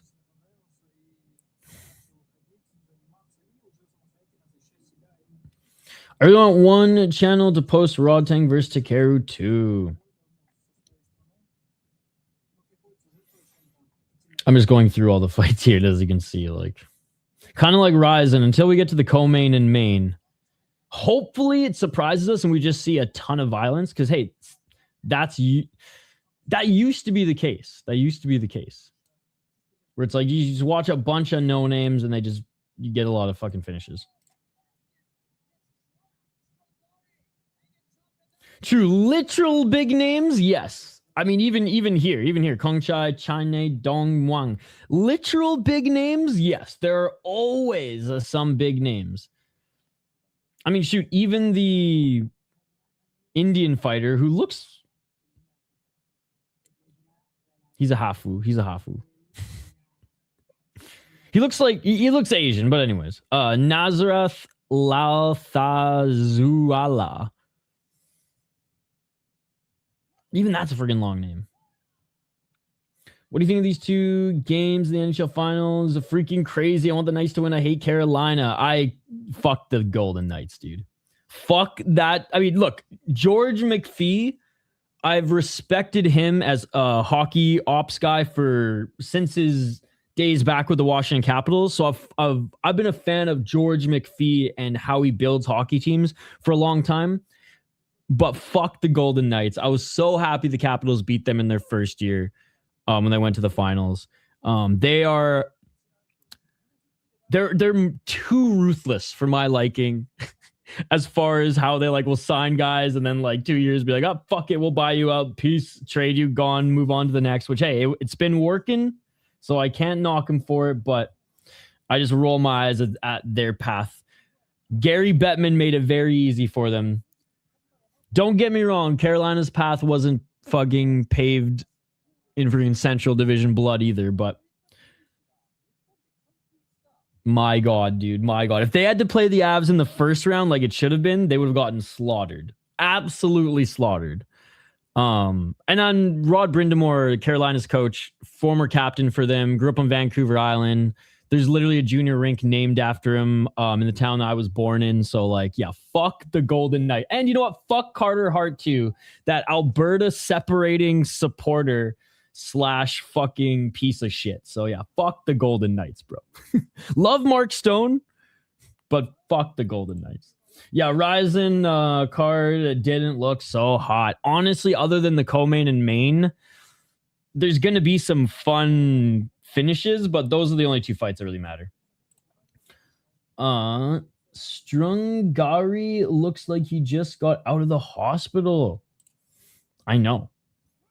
He looks like he's 42. He's only 24. Indian guy looks Japanese. He looks like an inbred Gilligan from the island. Maybe it's Gilligan's cousin. I'm just watching for Panom Rung tomorrow. Super like also with this team in Japan. The main fight in Ryzen should be a banger. This fight hasn't started yet. Go, let's go, I'm a homer. Who is winning the Thai or Moldovan guy? The fight hasn't started yet, buddy. I'm literally not giving play-by-play right now, which means there's not a fight going on. When the fight has started, I will give you play-by-play. But they're literally making their walkouts. I really like soccer kick knockouts. If UFC legally added it, it would be a lot of fun. Dude, the UFC would instantly go from my 6th favorite league probably to like my number 1 or 2 if they allowed real MMA rules. Gotta skedaddle for a bit. We'll be back. Sounds good, buddy.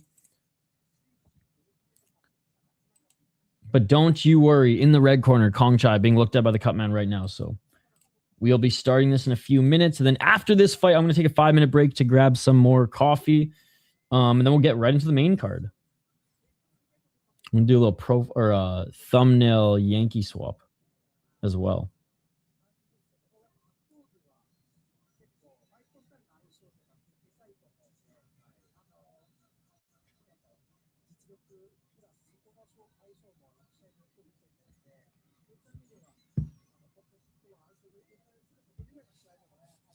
All right, he's making his way into the ring.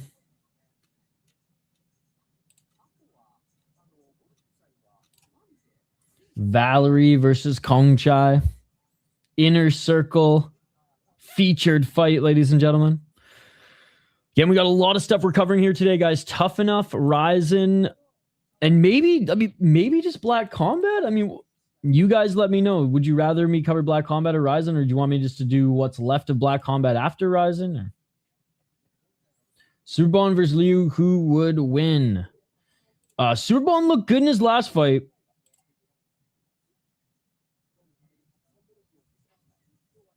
I mean, I don't know. Superbon in his prime, Superbon, but Liu, I mean, he's on the rise right now. I know he's not. He still has some holes in his game that he has to polish up a bit, but probably slight edge to Liu if it goes to decision in Corrupt FC. Easy Superbon win on the judges' scorecards. All right, no Wakru either. No Wakru, dude.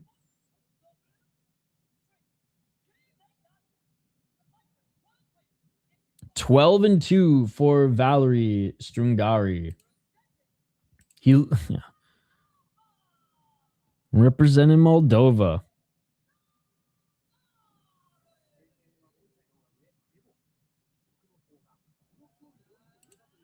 Our Taiwan Chai needs to be back. Yo, if you were asking if your boy won, he won. He won.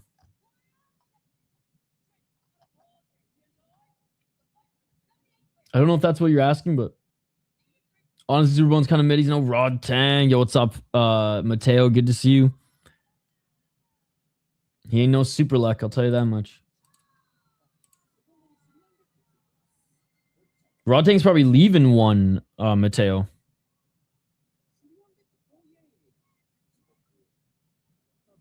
All right, they meet at center. Look, one's not gonna allow another hometown guy to lose.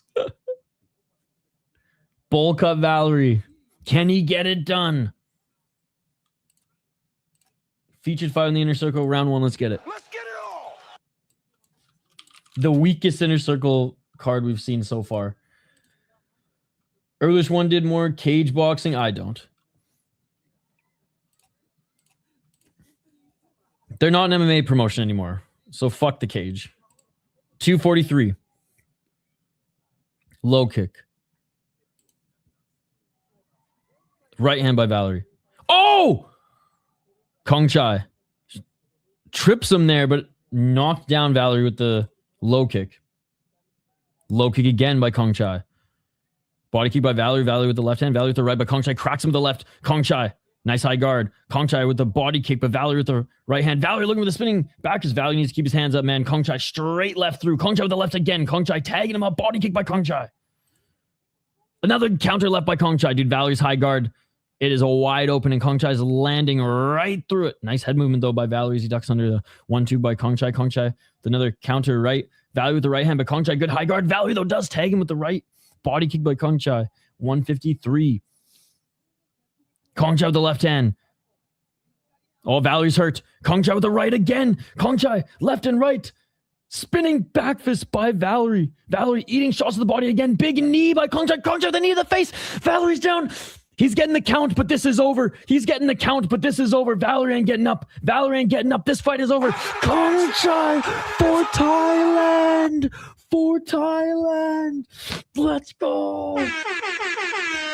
Holy shit, there you go. Never seen Kongchai this fired up. He beat the fuck out of Valerii. Bowl cut Valerii. Just got his fucking ass kicked. Holy fuck. Kongchai cooking. He absolutely destroyed him. Valerii got saved by the ropes on his way down, holding his gut, and the ref said, kill him. Kongchai grabs his neck and just knees him a couple more times. It is all over. The rest are on YouTube, brother. The rest are on YouTube. That was quick. That was quick. Suryanlek in his corner too. Let's go. Those straight shots were getting through the guard, man. They were getting through the guard. Easily getting through the guard. By the way, guys, smash that like button. Let's try to get to 100 likes on the stream. Why? Because this is the inner circle. This has been going on since January of 2026. All right, which card is better? The one inner circle 157 or Ryzen Landmark 14? You guys are still picking the one inner circle card. All right, let me reset the poll question.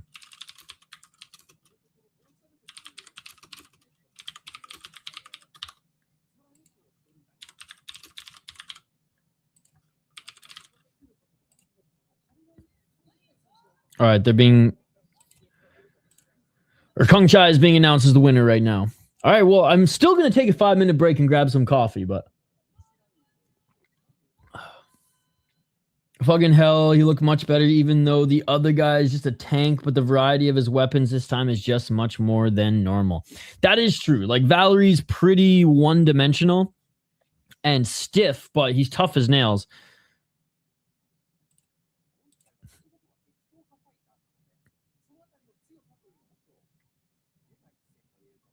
It's funny, like, why even grow a beard if it's just like 3 chinny chin chins?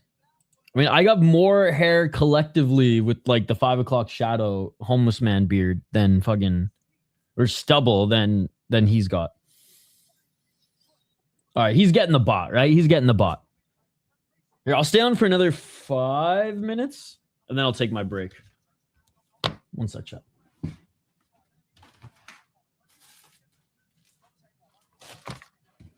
Oh, dude, he better be getting the bot. He better be getting that bot.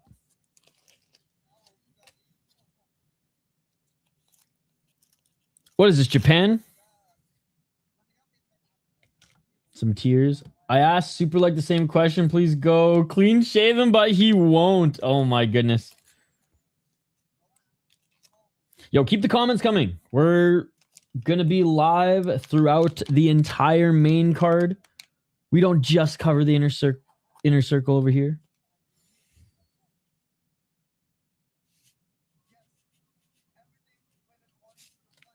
He said everything went according to the plan. It looked like it.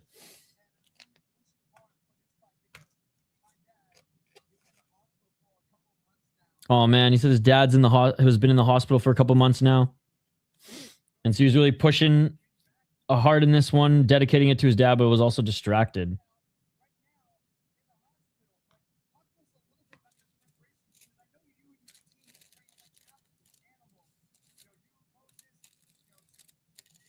I got confused because these fights are showing one Friday fights, 157 card and Tapology. Yeah, it's the same card, buddy. Yo, where have you been? You must have been out of the loop. Welcome back to One Championship coverage. Dude, this has been going on since the new year, brother. This has been going on since the new year. The prelims are now a pay-per-view, and they're not treated like prelims undercard fights. They're just like, it's just like a little sub-card of the card.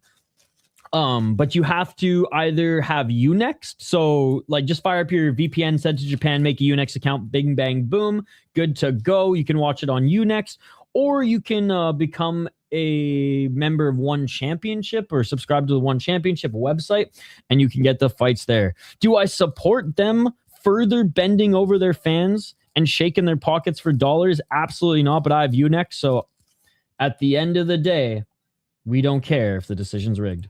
I don't give a fuck if the decision's rigged! Probably Haggerty, but you know who I'm rooting for in that one. You know who I'm rooting for in that one. And it ain't Jonathan, I'll tell you that much. It ain't Jonathan.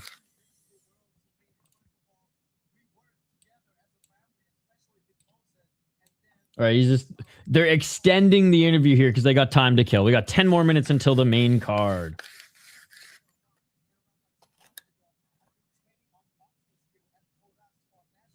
Okay, he says he's also been training at a boxing gym too.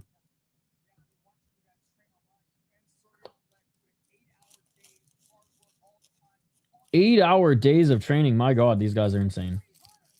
And he got the butt.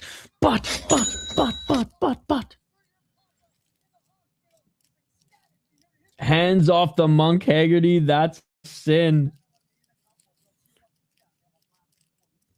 Chummy boy, you know I'm rooting for Rambolek, but I don't think he's getting that one done. I literally just explained it to you, buddy. I literally just explained it to you in detail. Do I really got to do it again? I will, because we have some time, but this time, listen up. It is one full card. The prelim portion of it, they have called Inner Circle. You follow? Right? We're good? We're good? The prelim portion is called the Inner Circle. That is on Unext or One Championship website pay-per-view /subscriber. That portion of the card, even though it's the prelim portion of the card, is pay-per-view. That portion of the card, even though it's the prelim portion of the card, is not treated like a prelim. There are actual good fights on the card. It's a way for One Championship to shake down their fans and try to make a little bit of money, right? Even though they're never going to make any money. But that's what it is. That's what it is. So the first 2 hours, the first 5 fights are part of the card. Like, we're going to get into the next fight in 10 minutes. But Shatri charges you for that, and usually they'll put some like bigger names on the Inner Circle now. And then the rest of the card is free. So there you go, buddy. There you go. Iman Gadzalia versus Ordikov. Personally, I think Ordikov will shock the world. I don't even think he's going to shock the world. I think Ordikov is the tougher of the two and just as dangerous. Kongchai won, buddy. Kongchai won. All right. I hope you understood it now, buddy. I hope you understood it. Hanging with the boys. What's up, Hole and Dance? All good to see you. I felt like Super Light gained nothing with the rematch, man. I just want to see my 135. Again, this is just delay. Agreed. All right. Keep the comments coming, ladies and gentlemen. You guys are absolute beauties. This has been such a fun stream so far. We're going to take a quick break. I'm going to go grab some more coffee, literally 3 to 5 minutes. If I'm gone for more than 5 minutes, then start spamming soccer kicks in the live chat. Spam soccer kicks in the live chat. They're aimed at my face. And I'll hurry my ass up.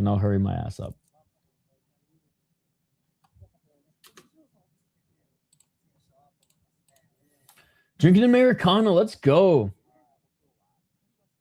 No, all good, buddy. All good. I will say, number one rule as an MMA fan, never trust Tapology.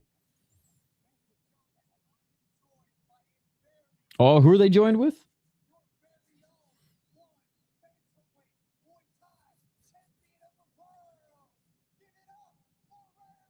Hey, Rambolek is there in the ring. Ooh, great question. I'm a big eggs guy. I go through probably 32 eggs, 34 eggs a week. Thank God they're so cheap right now. I change it up a lot. With my ramen, always boiled, medium or boiled soft. I'm a big scrambled guy. I love omelets. And if I do fried, I either do over hard or over medium. So like, there's not really an in between. Poached are great, but I usually only poach eggs for like bennies. So I'll say scrambled, but a good scramble, a good like Ramsay love scramble, not just throw them in the pan and fucking sticks and it's just shitty burnt eggs. Like I'll do a good scramble. But I fucking love eggs every single way, except for maybe like egg salad. I mean, I'll eat it, but only chicken salad here, baby. Chicken salad. Oh, hey, what the fuck? Super like just shaved? I have superpowers or something? Maybe. Tag me in the picture. I don't think the Indian guy will win as usual. What are you talking about? Chengren won his fight in Road FC. What are you talking about? What are you talking about, dude? Chengren's the fucking king, bro. Chengren's the fucking king. Oh, shit.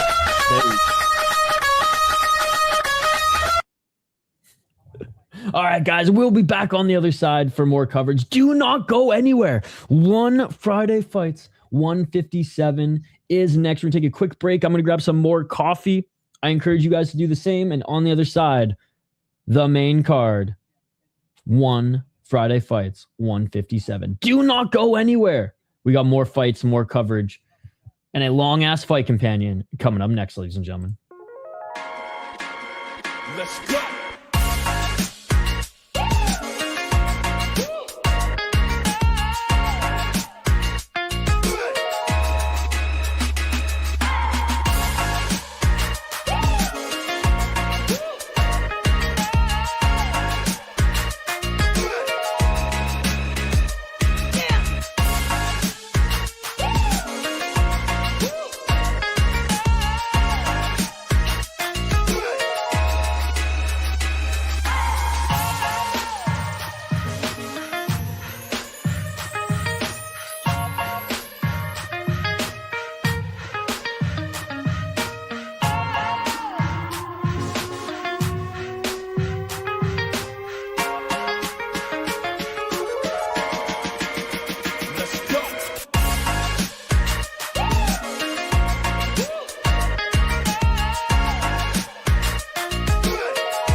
And we are back live here on the City Life Project YouTube channel for the main card.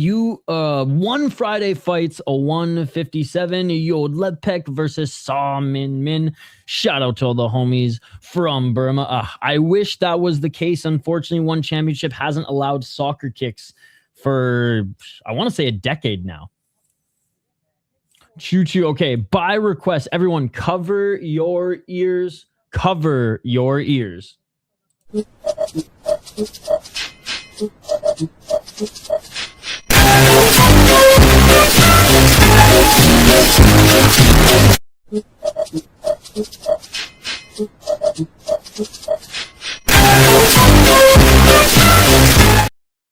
my god, I'm so sorry it was on repeat.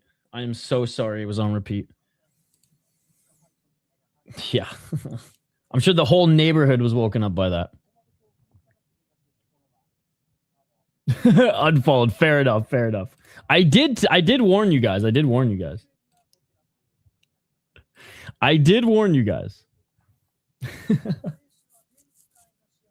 Have a good one, noob. Have a good one.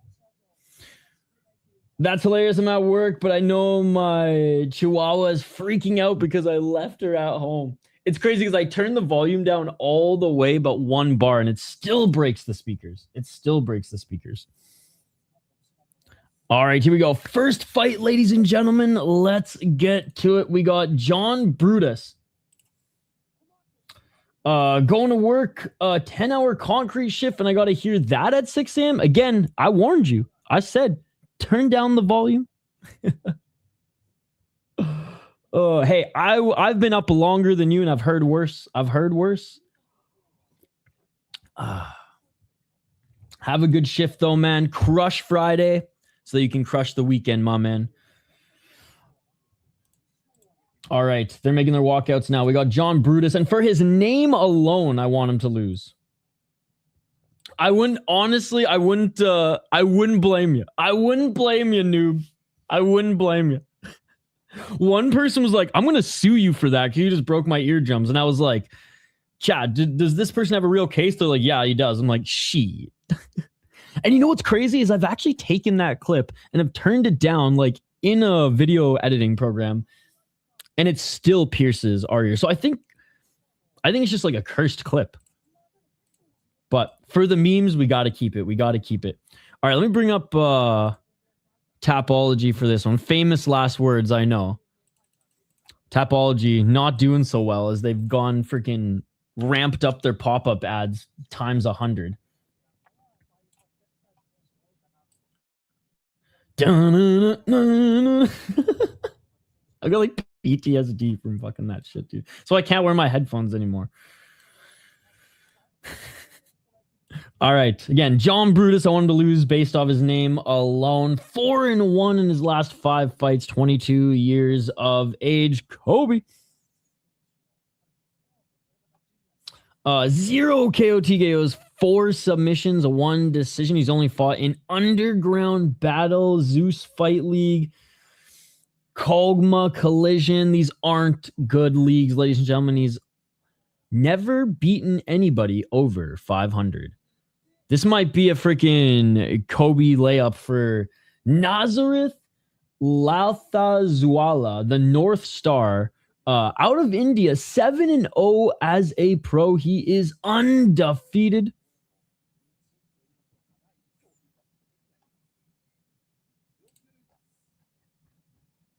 Three KO TKOs, 1 submission, 3 decisions, 2-0 in 1. Beat a 5-2 guy, 3-0 in his last 2 fights in 1 championship. Got a knockout and a rear naked choke in the first round and second round. Hasn't fought in any good regional league either, but he has beaten guys who are over 500. A lot of exhibition boxing. So Striker, who apparently is learning how to grapple, but not against a high-level opponent by any means. The former Zeus, he beat the former Zeus fighting championship, though. Look, I think everyone, I speak on behalf of everyone on MMA YouTube when I say, dude, look at this shit. Look at Tapology. This isn't me. This is fucking Tapology tripping out because of their crazy pop-up ads now. Is a fake Indian actually... He was born in India.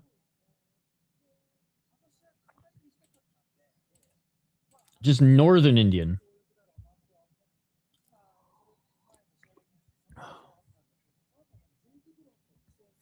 I mean, okay, let me throw this back at you. There's a full Indian-blooded American who's arguably, not even arguably, he is the best Indian fighter on the planet.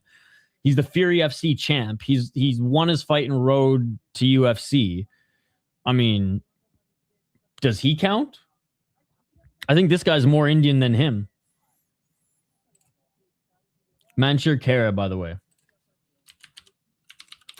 Leave it to America to save Indian MMA, ladies and gentlemen.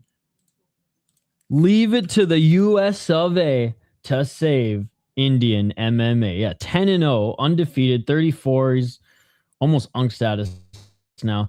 He's just very grappler and wrestler heavy. So he either gets the submission, usually in like the second round. If I'm not mistaken, we'll fact check that here in a sec. And then his decisions are really boring. But yeah, champion. Okay, first round more than even second. So I stand corrected. Yeah, Anthony Pettis FC, Icon, Cage Free FC, and then through Fury Challenger Series and has never looked back. But yeah, this fight was boring as fuck, but he just out wrestled the grappler for 3 freaking rounds. I think he had like this back and was going for like rear naked chokes and shit too.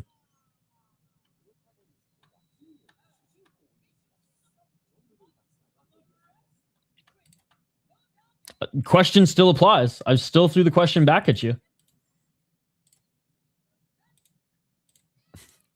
I do not rescind my question as a result. All right, here we go, guys. The only MMA fight on the main card. Can India get another win? Can India get another win, ladies and gentlemen?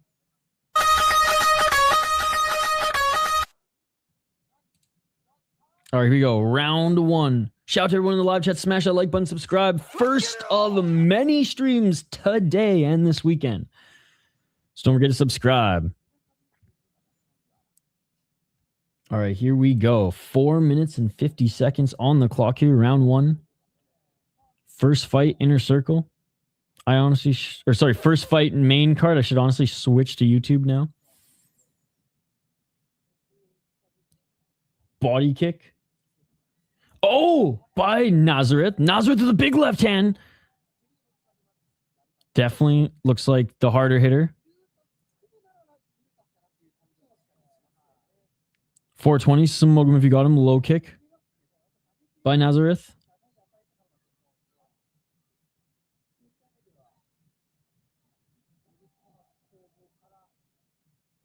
.408. Also, oh! Nice high kick by Nazareth. He lands on Bruce. Bruce going for the takedown. Good sprawl by Nazareth, but flimsy ass 1 championship ropes almost falls out of the ring. All right, they reset them. Back on their feet, 346. Nice left to the body by Nazareth. Back in the clinch is Brutus. Rambo just called out Haggerty. Dude, you were talking about it. And a great job by Nazareth. He gets in the top position, actually completes a takedown in more of a reversing position. He's in the guard of Brutus. I cannot believe this guy's name is Brutus. Is Sis streaming right now?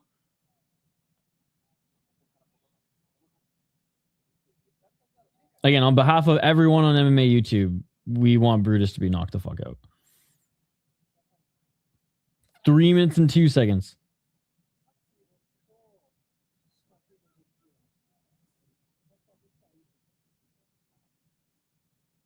Not doing much in the guard.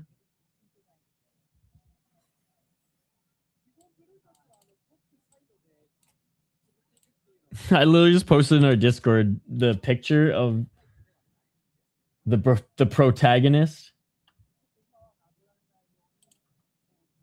233. Far from one. Far from one. 227. I can't believe the ref hasn't said, let's work. Let's work.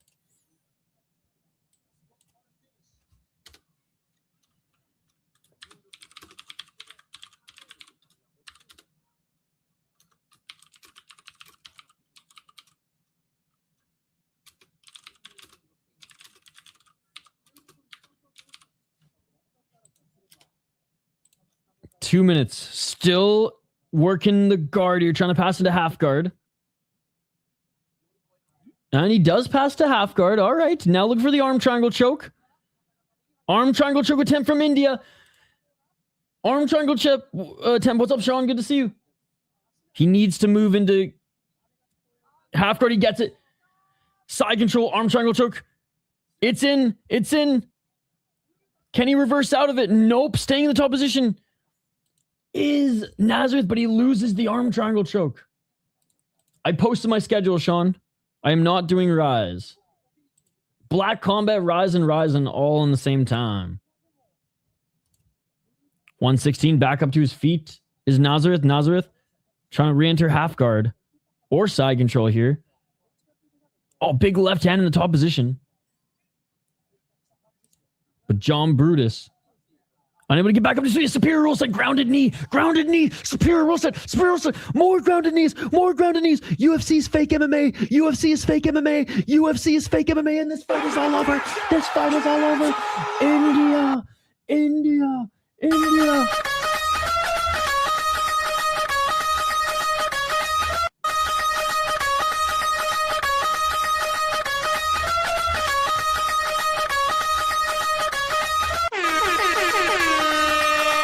He beat the fucking shit out of him, dude. Fuck Brutus. Great performance. Nice finish. Let's go. We love a knee to the face over here.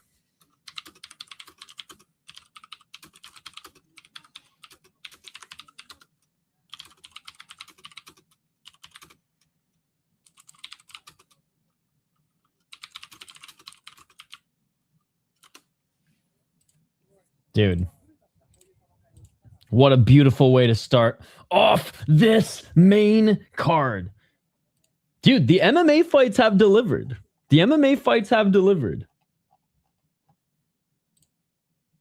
Not banger competitive fights by any means, but good finishes, which, hey, let's get to the fucking Muay Thai.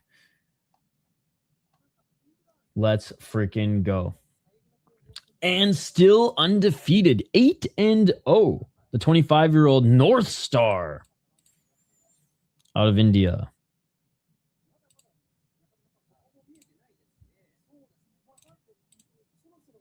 All right, they're being announced, or Nazareth being announced as the winner. And just quick little recap. Kongchai won his fight via KO. Jaosuayai lost decision. Ban Lulok won KO in the third round. Rahim won a decision. And Taiga Ori got a TKO in the first round. After losing the first, he was losing the first round before he found the knockout. So not bad. All right. From strawweight MMA to flyweight Muay Thai. God, what a beautiful day. It has been sunny. I mean, we're nearing the longest day of the year, so waking up at 6 a.m. and it's already sunny out for one championship is definitely an adjustment. Dude, that was awesome.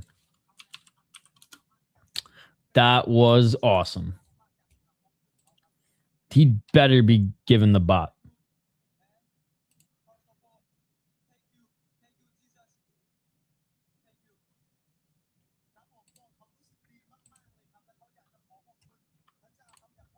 Indian fighter who looks Asian and who just said thank you, Jesus. This guy's an anomaly, dude. Oh, and he got a contract again. I don't know what to, because MMA's dead in one championship other than these Friday Fights cards, but maybe it's just Friday Fights MMA now. He got a contract. He's making some money. Again, I'm very torn if I should be cheering for the guys who got a contract or scared that they're being put in Shatri jail. But regardless, it was a great performance and I hope you get paid. Exactly. Contract into jail. It's like, I don't know if I should be excited and congratulating them or being like, no. Sending them the RDR clip. Don't sign with one. Don't. Leverage that signing to a different promotion and be like, yo, I know you ain't going to pay me as much as one, but like, let's be honest, I'm never going to see any dollars. This is going to be chained up in Shotzi jail. That was a nice performance. Love the way the quick knees. Hell yeah. Japan kickboxer contract, yay. MMA contract, nay. But you know what, Chummy Boy? Like, we see, 2 to 3 MMA fights every Friday? That might be the league. And then they'll obviously, like, when once in a blue moon they do a fucking fight night. And who knows how many more fight night cards they're going to do once the Amazon deal's done. They'll probably just do numbered cards, pay-per-view off their website. Or you next, baby. Let's go. So the MMA might just be like 2-3 fights on one Friday fights, and divisions and championships don't and championships don't even matter. Go directly to Shatri jail. Do not pass other promotions. Do not collect 350,000 baht. It's not that bad. Just do 2 divisions for MMA. Yeah, flyweight and atomweight. Oh, he got the bot. Spread themselves too thin. Yep. That or just like whatever. We found 2 155ers who want to fight. We'll give them one. We'll give them a 1 fight deal on Friday fights, and if they are sick, then we'll go from there. But yeah. Oh, he's so happy. Again, I'm so hard. He's so happy. This is one of the best moments of his life, and he's getting thrown in Shatri jail. I've never seen someone so excited to go to prison. I mean, Ricky from Trailer Park Boys, he got pretty excited to go to prison a few times. Ricky from Trailer Park Boys got stoked to go to prison a few times. Jail, it ain't that bad. They got pretty good dope this time. All right, next fight, ladies and gentlemen. The Japanese kickboxers have entered one championship, and they've been kicking ass and taking name. But we're seeing some Muay Thai here, and I'd be more concerned if the Japanese fighter was taking on a Thai fighter, but he's taking on Jacob Thompson, who's a good striker. Do not get me wrong, but I'm still leaning with Japan in this one. It's the contracted grapplers I feel worse for. I bet people like Krevar hate watching UFC BJJ taking off while she's signed to a non-existent division. Yeah, but she gets fucking paid. Like, yes, but like every time she grapples, she's getting that 50,000 bonus. It's crazy that the Rutolo brothers really fucking... When all is said and done, I hope they tell the story of how they fleeced one championship. And honestly, half the Thai fighters with their fucking bonuses. Young enough where like she will be in UFC BJJ sooner than later. I can't imagine her contract is going to be much longer, especially with like what division. Let's go Ota. Never, because the North American commissions are soft as shit, dude. America and Canada are scared. We don't have fighters, so have a woman 30 pounds less than you. It's tough for her to fight or to find grappling opponents anywhere. Tournaments is different because it's like, all right, there's gonna be some. Because there's that division, and then there's just open weight. But like, yeah, she's a fucking beast, man. There's a reason fucking Gabby, steroids aside, there's a reason Gabby tore through the competition. Talented, yes. Size. I mean, if there's another chick who is even like a fraction of the yoked, she might have lost some closer matches in her early days. Gilbert Burns won via rear naked choke in UFC BJJ. Happy for Dorino. All right, that was last night. And, I mean, that's probably going to be his thing now.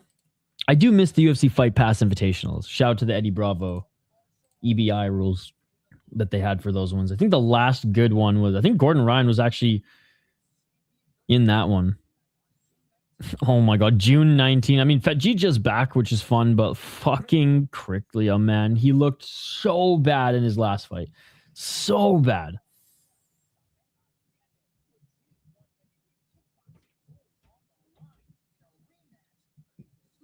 Yeah, Deve going up against Kriklia again, and he absolutely Kriklia got his fucking ass kicked in his last fight. All right, we got a 23-year-old Jacob Thompson up against a 26-year-old Takuma Ota. Takuma Ota. He's been in one for a little bit now. 3-2-1, one knockout victory, one decision, and his two losses have been a split decision and unanimous decision. I think Paul Craig could do good in UFC BJJ. Same with GM3. Paul Craig fought in a few of the Fight Pass Invitationals. I don't think he's. I mean, maybe. Yeah, you know what? I take that back. Paul Craig will do fine. I'm trying to think. Did he do any Fight Pass Invitationals? But yeah, no. Paul Craig will do fine, and I think like the UFC likes him. He has a good decision. Or he has a good relationship with them. GM3, we'll see. I mean, GM3 is.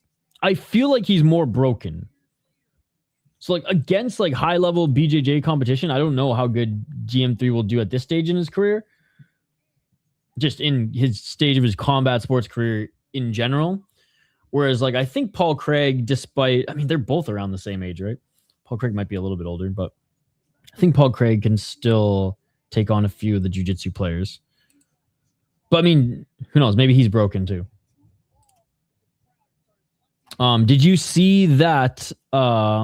Speaking of broken, what's his name? The ankle lock specialist, the Imanari specialist himself, Ryan Hall, 23 surgeries and what, 5 to 6 years out of the sport, and he wants to return to the UFC and or just MMA. He wants to see if he has 2 or 3 fights left in him. He thinks he does. Yo, a Japanese fighter wearing the Thai headdress. These guys are definitely going to be doing a fucking walkthrough.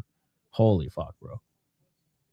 Anyways, he fought a Belgian who he beat. He fought a Thai who he knocked out. He lost to Brazil, Akmanyong, which, whatever, split decision. It was a close fight.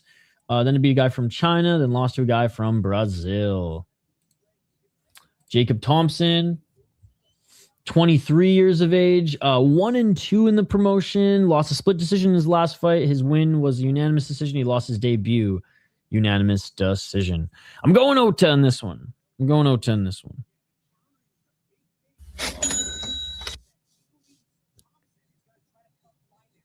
He's the commentary is saying that Ota is a really good counter striker and that Thompson pushes the pace more than picks his opponent apart on the outside. Bobby Green versus Terrence McKinney is booked for 329. Let's fucking go. That's a real main event, man. That is a fight night main event for sure. OG Bobby Green versus T-Rex is going to be an absolute fire. That should be a fun fight. Bobby Green probably knocks him out. Let's be honest. Bobby Green probably knocks him out. Oh, thank you.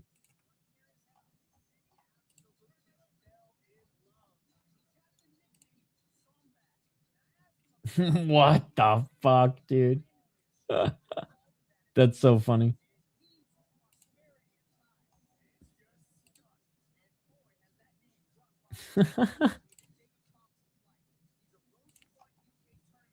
That is awesome. All right. Getting looked at by the cut man now is Jacob Thompson. Who do you guys got in this one? Let me know. If you guys are new to the channel, we do live play-by-play commentary reaction and, of course, a live interaction with all you amazing folks in the live chat. India getting the big win. I know Myanmar, they got a fighter in the main event here coming up. Not a lot of big names on this card, but some great fights so far, even on the MMA side.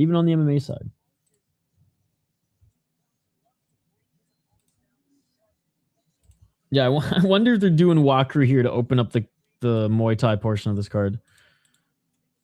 I just want to see how many kickboxing fights we have left. All right, so this one, next one. God, I think it's... Bro, it is all Muay Thai. It's all Muay Thai, motherfuckers. Okay, I'm double checking. Muay Thai, Muay Thai, Muay Thai, Muay Thai, Muay Thai, Muay Thai. No more fucking kickboxing. No more mixed martial arts. We better see some bodies hit the floor. And not because of fucking takedowns or sweeps, because of friggin' knockouts. Yay! All right, both the fighters are in the ring. And you better believe that there's going to be a walk crew in a nothing burger fight with a white dude from the UK and an even whiter dude from Japan. Both have actually sick fucking headdresses, and both are honestly doing more of a traditional dance than half the Thais who just walk around wishing they had a cigarette in their mouth. So, you know what? I take it all back. I'm actually glad that these boys did it. They probably wanted to compared to some of the other ones. All right, the Japanese fighter's ready to fight. He's like, all right, let's fucking go. Short but sweet. Who was it last week or the week before? One guy like literally went on for 5 fucking minutes. I'm not even exaggerating, dude. It was insane. To the point where they cut the music and was like, all right, that's it, bud. It's time to fight.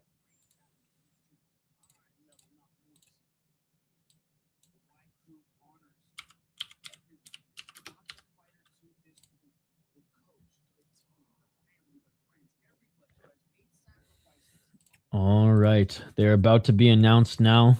We'll hopefully hear their official kickboxing records. Sometimes one, if their like records not... Put it this way, if they have under 10 pro fights, one just doesn't read their record. Dude, he had a lot of respect to give the coaches, the past fighters. All right, WBC Muay Thai champ. So not a kickboxer just throwing on the small gloves here. And 60-10. You'd think Takuma Ota is fucking Thai, bro. You'd think this guy was Thai. That's crazy. You'd think he's fucking Thai, bro. All right, Jacob Thompson being introduced now. What's his record? 9 wins and 3 losses. What I say about the 10? He just over 10. Bro, Thompson's going to get... I mean, maybe this guy's a diamond in the rough, but I imagine he's going to get absolutely murked here. By the way, Ryzen preview. I'm going to set up the stream right after this, and we're going to jump into it. Sorry, Jay Wolf and the We Are Ryzen podcast dudes. I just had to work late last night. Got home at like 10. Napped, set up the stream, went back to sleep. Like it was a long fucking day. So let's get it on. My apologies for not being able to collaborate here again. 254. Oh, big right hand by Thompson. Okay. Low kick by Thompson. Low kick by Ota. Neither of them are really fast, but Ota is talking about, I'm going to counter strike him. He's getting in my face. What counter strike so far, Ota? 30 seconds in, double left jab. I'm going to eat my words here in a sec. Thompson won't be winning by decision. Then he could get 3 knockdowns and they'd still find a way to rob him, right? Ota's an honorary Thai with that record. By the way, guys, we're almost at 28,000 subscribers, nearing 30,000, which is insane. If you haven't already, smash that like button and subscribe. Low kicks from the outside by Ota. Nice teep by Thompson. 2 minutes and 10 seconds.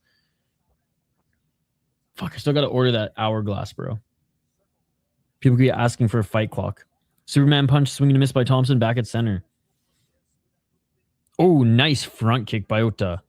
Thompson just missing with the counter left. Left jab by Ota. 2 low kicks by Thompson. Yo, Jay Horrocks, how we feeling about the Montoya fight? Left jab by Thompson.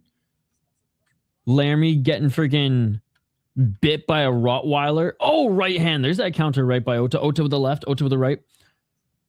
Saving his little... I don't even know what you call it. The little bulldogs, little pocket rat fink fucking dogs. Saved one of those English bulldogs. Body kick by Thompson from a Rottweiler and got bit and has been on antibiotics for the last few weeks and had to miss his last part of camp. And now the catch weight. All that aside, even if he came in healthy, I was picking Uncle Montoya to win. Assuming he can just take damage in the first round, find the takedown and some jabs on the outside to set it up in the second and third, Maybe even finds a submission, but probably not. Lamree's submission defense is pretty good, despite it not being super offensive. But I'm surprised that they originally did it at 125, which I don't know who that would honestly favor more. Oh! Thompson caught the leg kick and cracked Ota with the right hand and sent him to the floor. Ota got knocked down, back up to his feet. All right.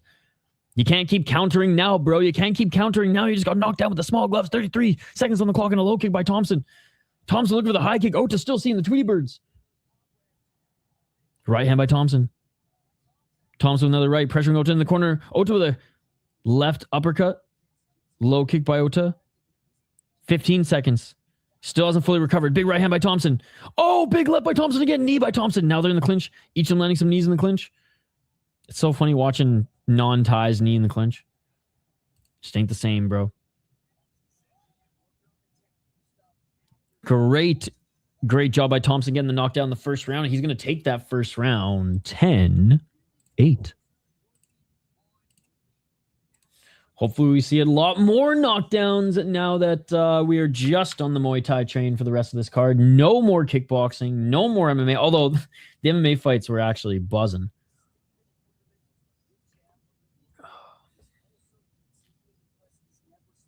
Big right hand on that entry. Those knees are nasty. Hey, shout out to freaking India, man. Those are some nasty knees. Nasty knees by Nazareth.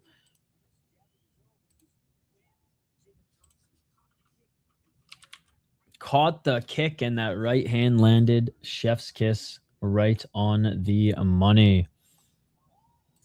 All right, round 2. Let's get it all.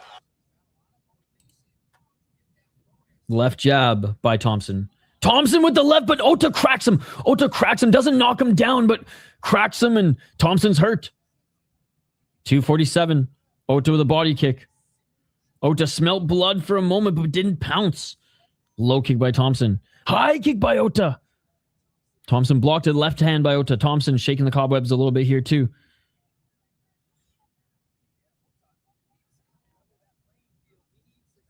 Double left by Thompson. Now I know why you prefer superior rule set over the fake rule set. 100%.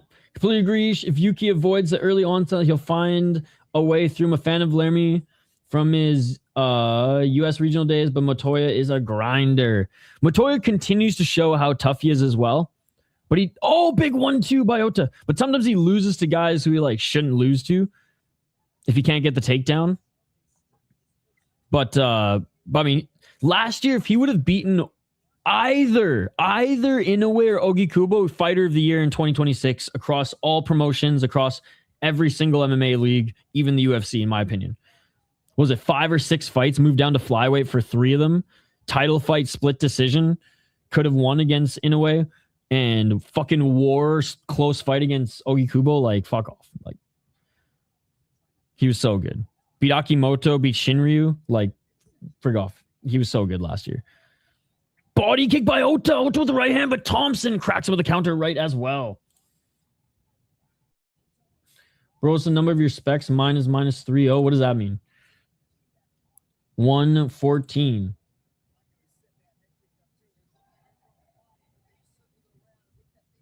I don't know what that means. My specs. 103. Thompson coming back in this round. An early success by Ota, rocking him, but Ota nosebleeding and Thompson piecing him up with a jab. Thompson in the pocket. Thompson with 2 hooks. Thompson with a step back left. 50 seconds. Ota needs something huge here. He's going to be way down in this fight on the scorecards. I actually don't even know, to be honest. It's written down somewhere. I don't even think it's written down on my glasses. But I am nearsighted. Gotcha. I was like, my fucking grip percentage?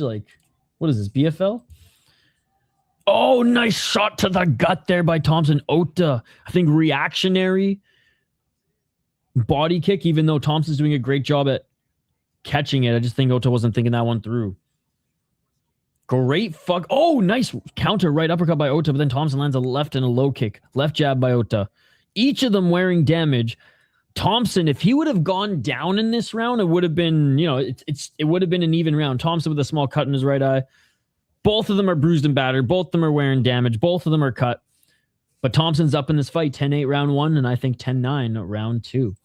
If Ota gets the knockdown, then shit gets interesting. It was an elbow that cracked him. Jeez. If Ota gets the knockdown, then things get really interesting. What a sick fight, though. What a sick fight. What a great start to this main card. My goodness. Smash that like button and subscribe. Vote in the poll question, guys. Again, we're going to do our Rise and Picks and Prediction preview, our podcast. I don't know, like probably an hour or two after this stream. I just got to set up the stream. I got all my notes done. I don't know where my fucking... Oh, it's back there. But I got all my notes done. There was a lot of fucking shitty tape to sift through, but hopefully the card delivers despite it on paper being vastly worse than even the UFC card this weekend. The UFC card this weekend is actually pretty good on paper other than like the first 3 or 4 fights. Let's get it all. Round 2, they're in the clinch and knees. Sorry, round 3 and they're in the clinch. Knees. Ref separates. God, I can't wait to fucking shower and shave, bro. I literally rolled out of bed, wiped the sleep from my eye, and then started streaming.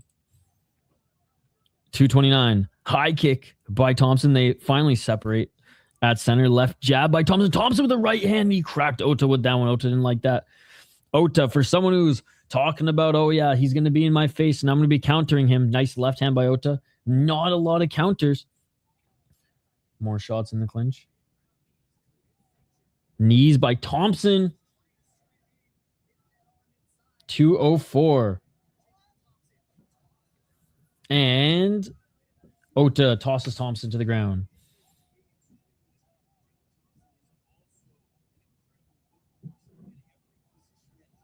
$149.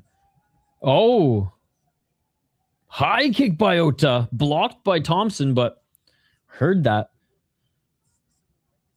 Ota missing with the right hand. Thompson. Counter 1-2. Muffin shots. Ota with the body kick again. Thompson does a great job of catching that kick, and he landed a couple right hands. I mean, one of those right hands is what dropped Ota in the first round. Left by Ota. They're each at center. Kick to the body by Ota. 1 minute and 22 seconds left. Ota with the right hand. Beautiful knee in the clinch by Thompson. Thompson definitely winning the clinch knee battle in this fight. 1 minute and 10 seconds. Left jab by Ota. Ota needs a knockout, bro. He needs a knockout in 50 seconds or it's over. Front kick by Ota eats a right hand by Thompson. Thompson with the counters now. Thompson pressuring him into the corner. Thompson left hand. Right hand to the body. Another left hand by Thompson. About to be 60-11 is the Thai. He's not actually Thai, but the Thai Japanese fighter. The Japanese fighter with a Thai record. Yo, what's up? Legendary SS Jackson, good to see you. Hey, what's up, Thon Cheat? Good to see you as well. Great left and a right by Thompson. Thompson with the left again. 25 seconds left. This is his fight. Thompson throwing Ota to the ground. Ota tried to throw him to the ground, but reversal there. 15 seconds remaining. Body kick by Ota. Ota swings. Thompson counters with the left. Ota cut up under his left arm. Oh! Tripped by Ota. And a right hand at the bell. And that is it, ladies and gentlemen. What a performance by Jacob Thompson. What a performance by Jacob Thompson. Yo, what's up, Ant? Good to see you as well. Dude, we got the whole OG crew in the chat here. Good to see you guys. How's everybody's Friday going so far? How's everybody's start to the weekend? Dude, mine's going great. Watching fights with the homies here and sick fights, knockouts. Ota by UD. He got knocked down. So he can't win.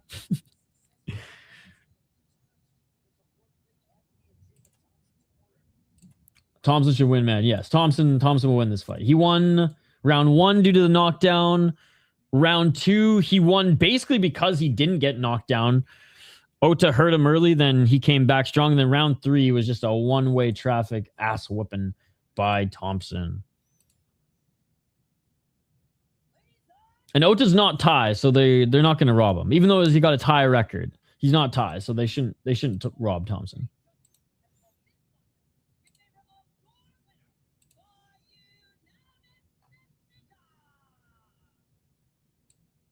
Yeah, Jacob Thompson. Sick fight.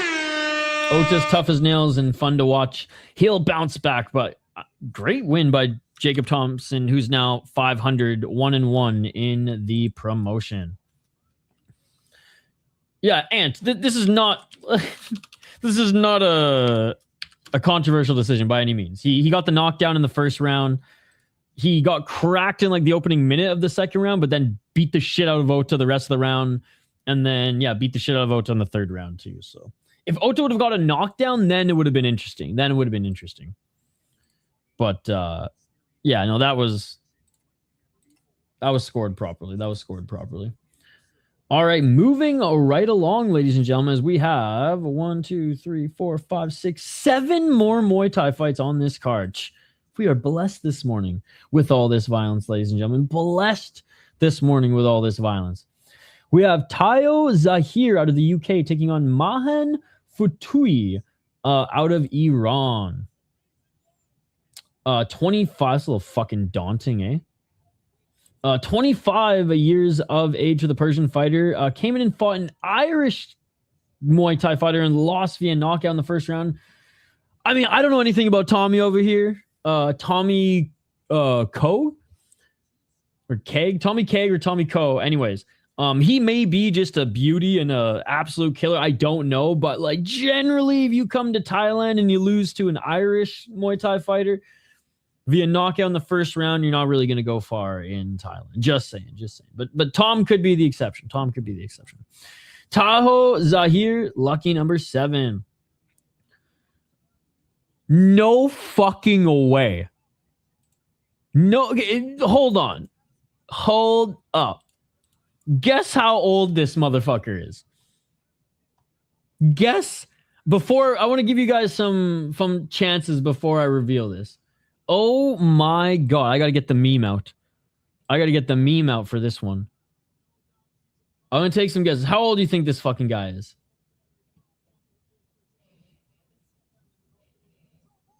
Where's the meme, dude? Hold on.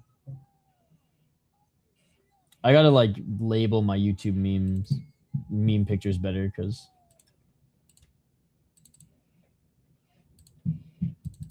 hold on. By the time I find the meme picture, you guys will probably have guessed it, but okay, here it is.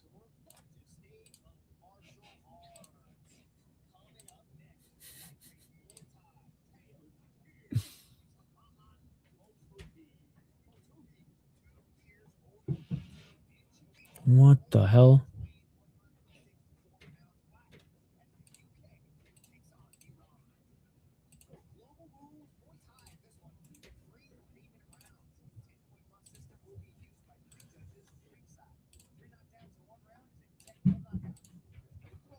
All right. That was enough time, right? For 2025, 17, guy looks mid-30. He's 16, bro. He's 16. It's these results that fuel the idea of a one UK event, contracted names that can main event, and plenty that can fill the card from one in Harrison's feeder promotion. That's true. Hitman. He's 16. Yo, dude. Yo. This is his birth certificate. From fucking bench warmers. 16, same as me. Stream just said he's 23. Okay, well then that makes more sense. This isn't the Persian fighter.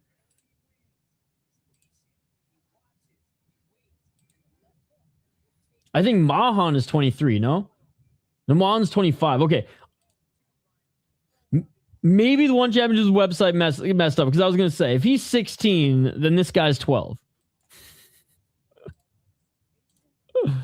Oh. All right, 23, that makes a little bit more sense. Dude, going through the breakdown, I saw he's 16. Like, what the fuck? He's making his debut in the promotion, by the way.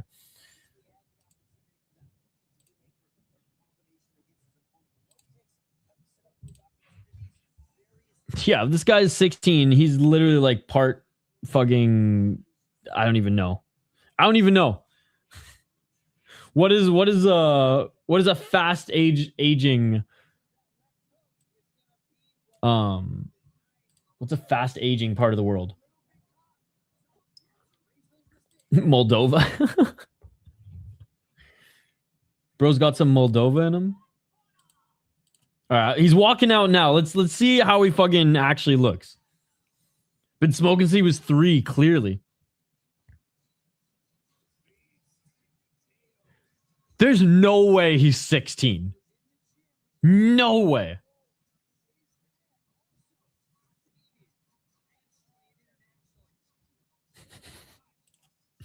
Well, nice knowing you, Mahan. Nice knowing you, Mahan. Yo, what's up, Banjo? Bro, at 16, it's not possible to have that type of beard and that body. There's some exceptions. I don't know. At 14, I was fucking getting stopped at airports in the border, so I beg to differ, Alex. Former crackhead? I don't think he was a crackhead. I mean, I don't even think he was old enough to find crack in his friend group. Let's be honest, it's easier to find other drugs at 16 than fucking crack, dude. Very sporty day, surfing, tennis, MMA. Let's go, Banjo. He is Indian. He's more Indian than Manshur Kara. I don't know why people keep saying that. He was born in India. Manshur Kara was born in the United States, and you guys don't fucking talk about Manshur Kara at all. I don't fucking get it. Even like the MMA guru hasn't talked about Manshur Kara.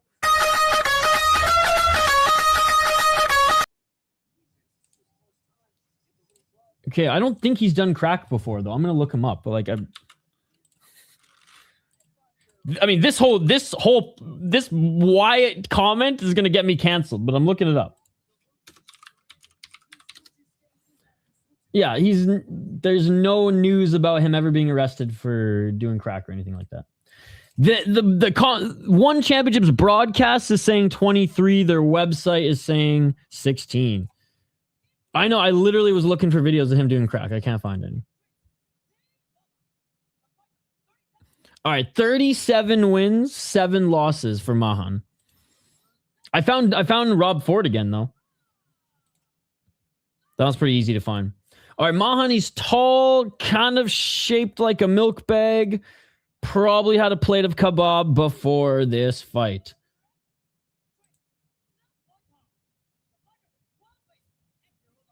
Because Gracier's just trolling, man. He doesn't actually care about the Indian fighters. Literally, he hasn't mentioned Manshur Kara at all, so.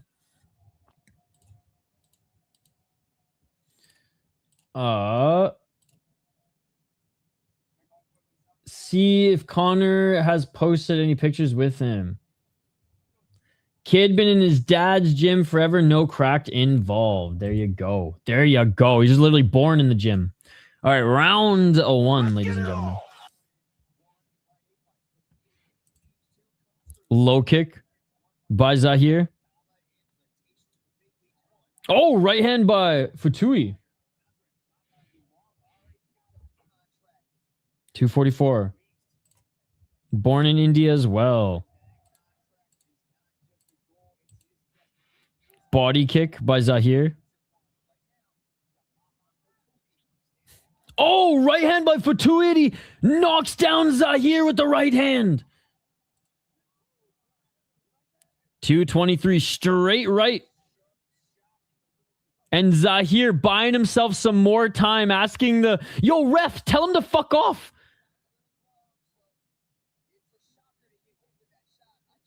Dude, Zahir's asking the ref to check his gloves. Dude, buying more time. That's bullshit. High kick by Zahir. 159. 157. Low kick by Fotouhi. Body kick by Zahir. Fotouhi to the right to the body. Right hand by Fotouhi. Fotouhi with another left. Zahir didn't like that one. Zahir with the body kick. Right hand by Fotouhi. Left hand by Fotouhi. Fotouhi with another right hand. Can Zahir survive the onside? No, he can't. Fotouhi knocks him down with the left. Can Zahir get back up to his feet? No, this fight is over. This fight is over. Let's go. Iran taking the revenge on the Brit. He's taken over Lumpinee like the fucking Persians took over the Strait of Hormuz. Done and done. Testo brother lost. Oh my God, dude. The 16-year-old or 23-year-old or... Bro, looking at his gloves more than his opponent, dude. I think he was dazed and was just like, oh, seeing the Tweety birds flying around his gloves. I think that's what it actually was. Wow. All right, Mahan. Tom is better than I thought he was. Oh my goodness. Oh my God. Dude. As soon as I saw it was Muay Thai onward, I just have a feeling. I mean, this fight might put a halt to some things, but like I hope Sora de Chapan just knocks out Alicia and we move right along, because we could see a finish in this one. We could see a finish in this one. Honestly, we could see a finish in any of these fucking fights. These last few fights here. So 1 minute and 37 seconds in the first round. He was out of it. I don't know if Fotouhi was just brutal or if Zahir is too focused on chin training. Brace face. You know what? Like, put it this way. I don't think Fotouhi is going to go far.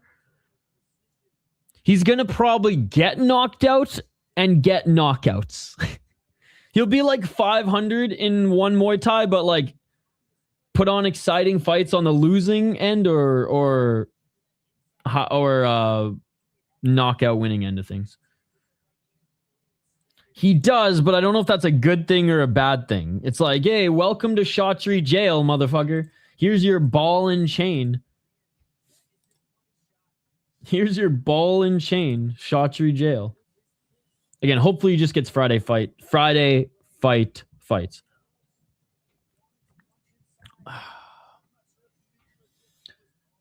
All right, let's get to this next one.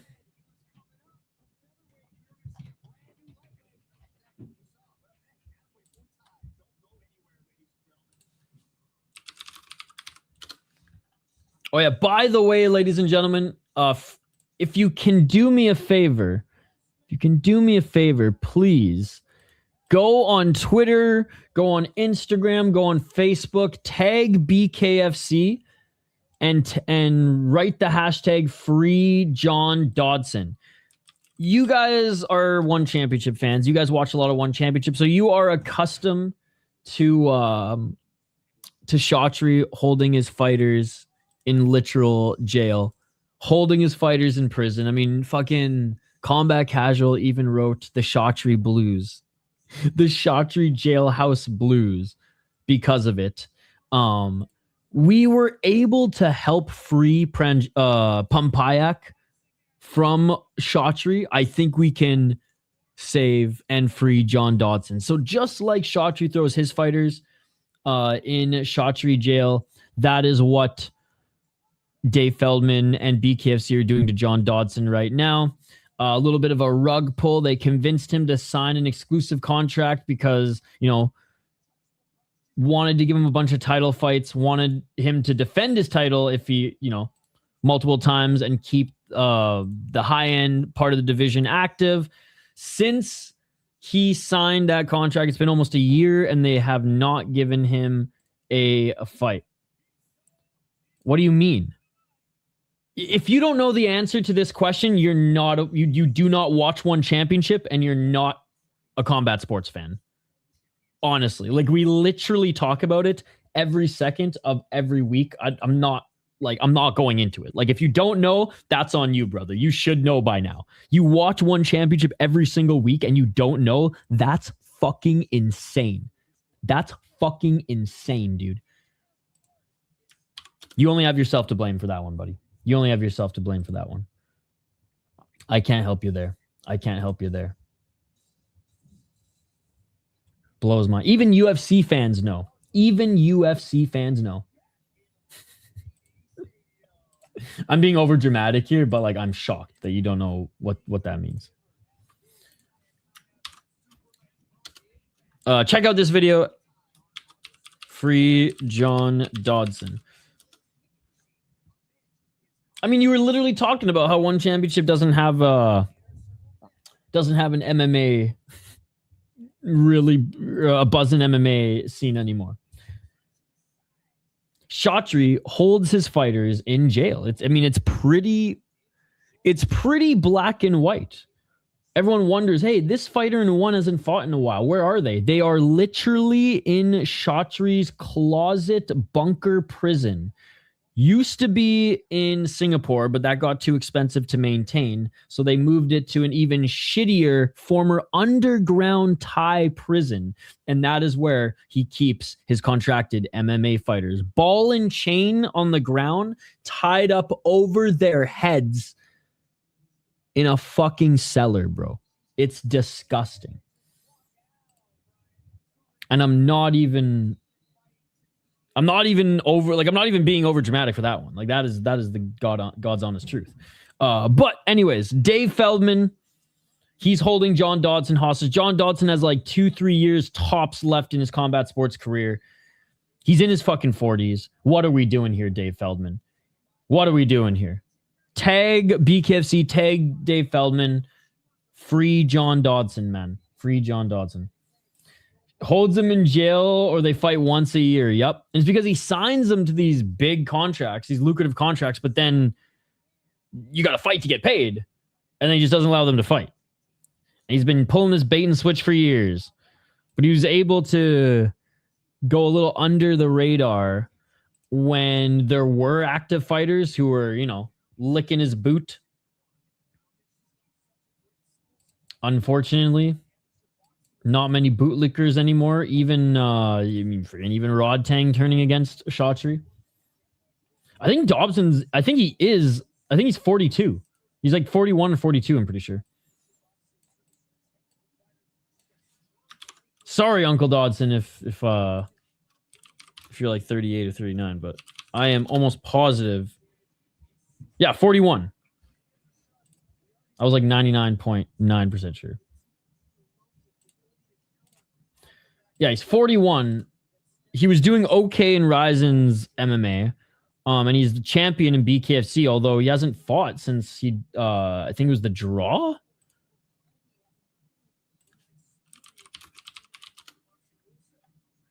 It was a razor close. Yeah, dude, that's crazy. That was in fucking March of 2024. So his last BKFC fight in North America was his title defense against Aguero, and that was a draw, which again, he looked human in that one. But then he fought in a BKFC fight in Ryzen against Takaki Soya, and he won that one, and then he lost to Soya in MMA.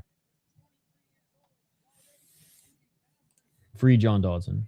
Clock's ticking. Yep. Prime example, Roman's last fight was over a year ago. Yep. And he looked awful in that one too, Ant.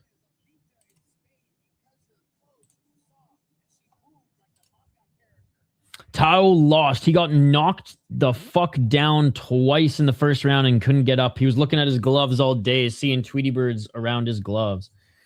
Like, bro, it's not my fault. I don't know about Chatri jail because it's only been 1 year since I became a UFC fan, and then you just blasted at me. Yes, I did. You literally hang out in these streams every single week. I've literally sung you personally, harmonica in hand, the Jailhouse Blues.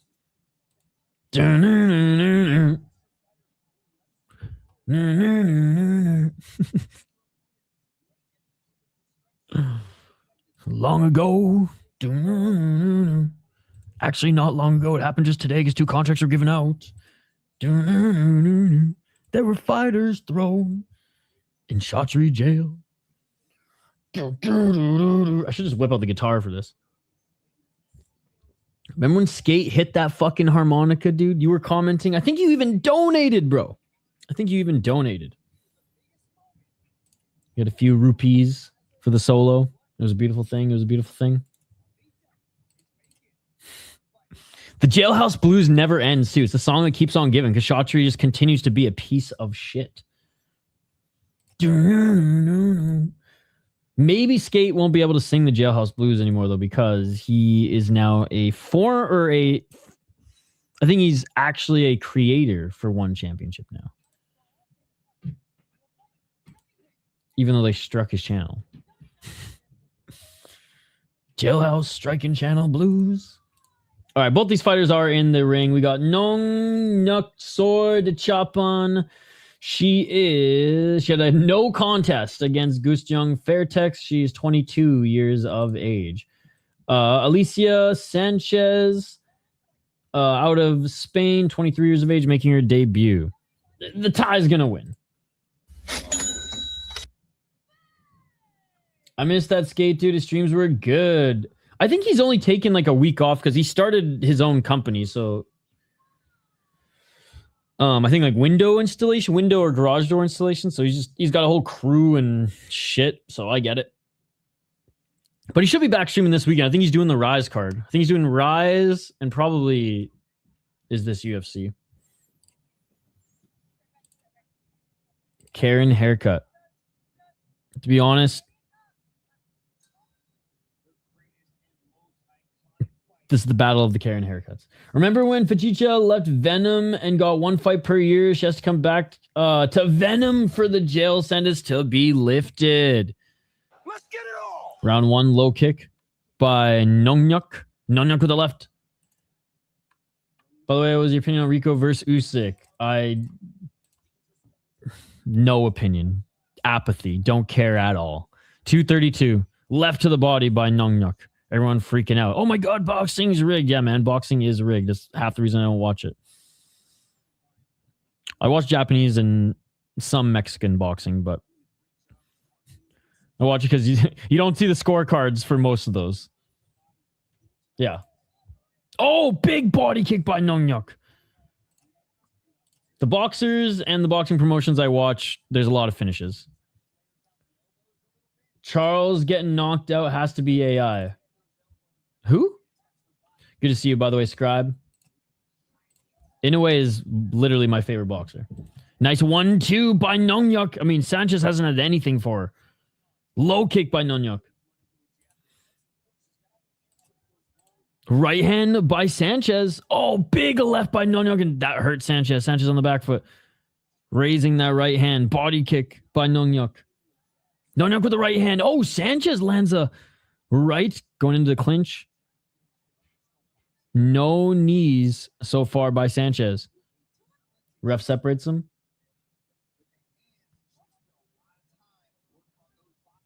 Low kick by Sanchez. Big left hand by Nongnuk. It doesn't seem like Sanchez has the same power as Nongnuk has been able to eat a few big shots. Nongnuk with overhand right.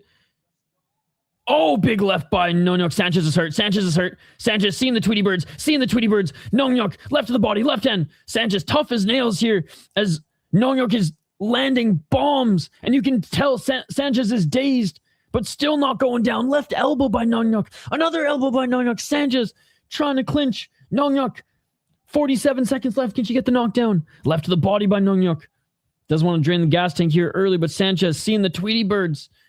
Oh, left to the body by Nongnuk. Sanchez with a low kick, eats another left hand. Nongnuk just smells blood and is looking for the kill shot here. Left jab by Sanchez, who's, dare I say, recovering well. On the back foot circling, high kick out of range.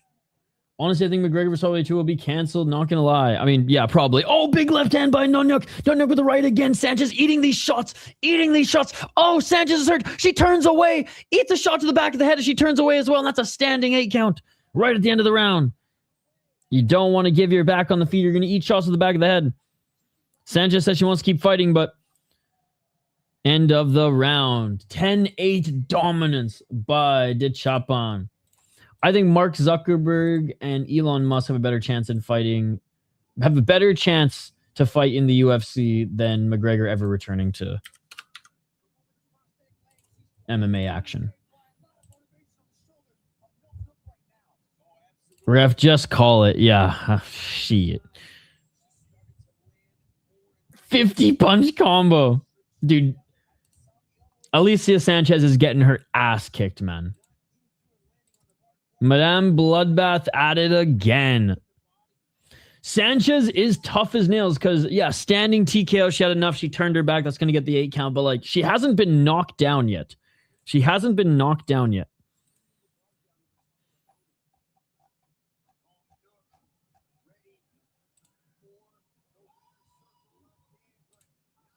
All right, round 2. Let's get it all. Low kick by Sanchez.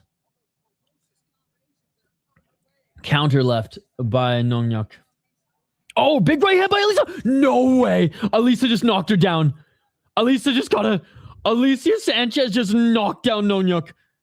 This fight is tied. Oh my God. That was a huge right hand. Oh my God. Nongnuk is still dazed. Sanchez looking for the finish. Sanchez looking for the finish. Holy fuck. Oh, big left hand by Nongnuk. They're just throwing in the pocket. Nongnuk with the big right hand. Let's fucking go, ladies. Let's fucking go. Left elbow by Nongnuk. Lumpinee Stadium is going crazy right now. Left hand by Nongnuk. Nongnuk's still not all there, but she has to keep moving forward.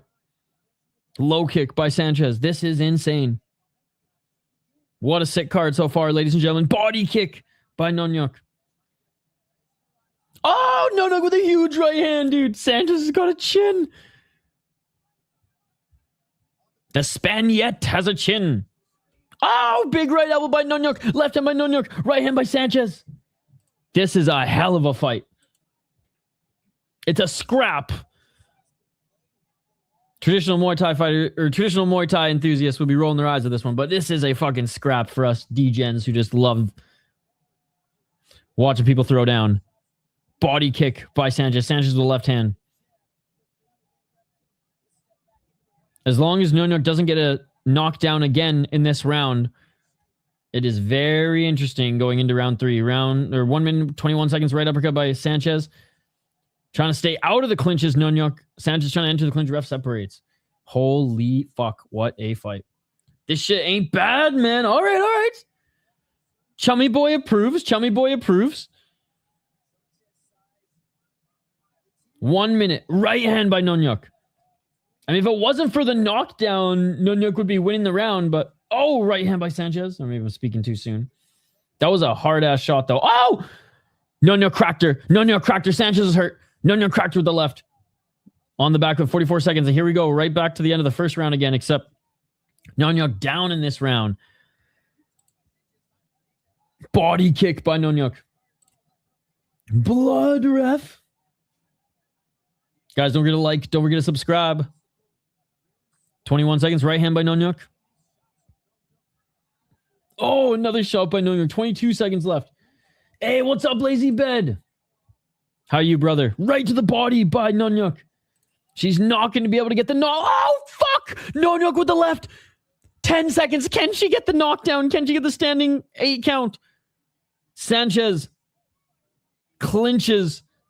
There's only like 3 seconds left. She's going to survive the round, and this is going to be tied going into round 3. Holy shit. How the fuck is this tied, bro? We are tied in Thailand. Did Chopin with a knockdown in round 1. Was standing 8 count. Sanchez with a knockdown in round 2. It was a fucking elbow to the goddamn face. Holy shit. Oh my God. I mean, as soon as Nongnuk gets a count in the 3rd round, it's likely good night, Jim Kite. It's over. Even if she doesn't get the full-on John's mom finish, but man, both are warriors. Nongnuk's defense is kind of bad, not going to lie. That's why she's getting tagged with these shots in the pocket. I cannot believe Sanchez's chin, though. She's put it on more. Yep. I cannot believe Sanchez's chin. That's insane. All right, here we go. Round number 3. What a fucking fight. Fight of the night so far. The fight's still going on. It's tied going into round 3. Body kick by Nongnuk. Right hand by Nongnuk. Left hand by Nongnuk. Sanchez with a nice left hook. Nongnuk with a body kick. Sanchez with a left uppercut. Friday morning one. Yeah, Sundell fight night. Rise and weekend. It's a great time for fight. But dude, Rise kickboxing and Black Combat tonight as well. It's all going on at the same time, unfortunately. So I'm still undecided. Do I cover Black Combat? Do I cover Ryzen? I usually default to Ryzen. Oh, big right hand and a left by Nongnuk. She cracked Sanchez again, but Sanchez has not been knocked down. Standing 8 count, but she's not been knocked down. I've already told you the fight is still going on. I'm literally giving you play-by-play. Listen, brother. 2 minutes on the clock. But he asked me for the winner when I'm literally giving him play-by-play of the fight. What is wrong with this guy? 155. Left hand by Nongnuk. Nongnuk with the right hand. She enters the pocket again, and clinching is Sanchez. Ref separates them. 1 minute and 45 seconds remaining in the third round. Trying to land that elbow again is Sanchez. That's what knocked down Nongnuk in the second round. Sanchez with the counter left.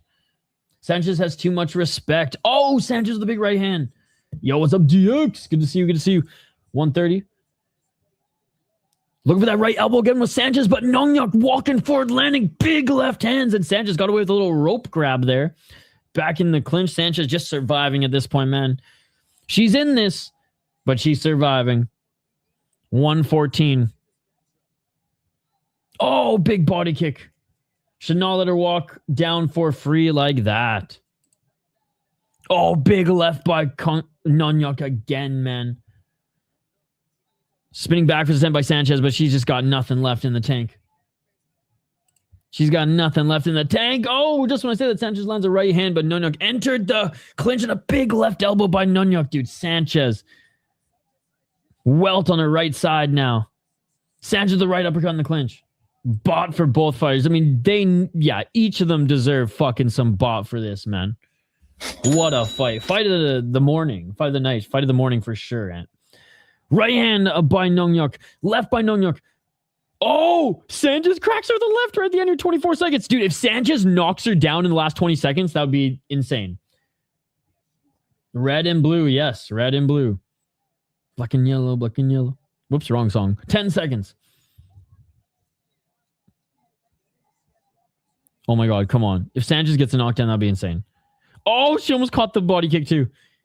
Final seconds. Right hand. Left elbow by Nongnuk, and that will do it. What a fight. Shout out to the ladies. What a fucking fight.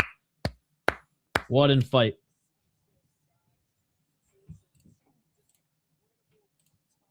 Bro's watching red versus blue. That was a sick show. Was it Rooster Teeth or something like that? Good fight. All right, yeah. Clearly, Nongnuk won the third round, so she's going to win the fight. Each of them had a knockdown, but Nongnuk beat the shit out of fucking Alicia Sanchez. But Sanchez, I'll say this, man. She is tough as nails, and it's not like it was primarily one-sided, but because she was able to last, she was able to find some shots and found the knockdown. Like if she would have found a knockdown in that third late in the fight, man, she would have taken this one. So props to both of them, man. Sanchez and Nongnuk. Great fight. Each of them wearing damage after this one. Sanchez a lot more.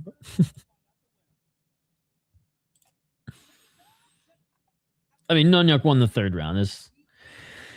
It won't take rocket appliances for the judges to determine this one.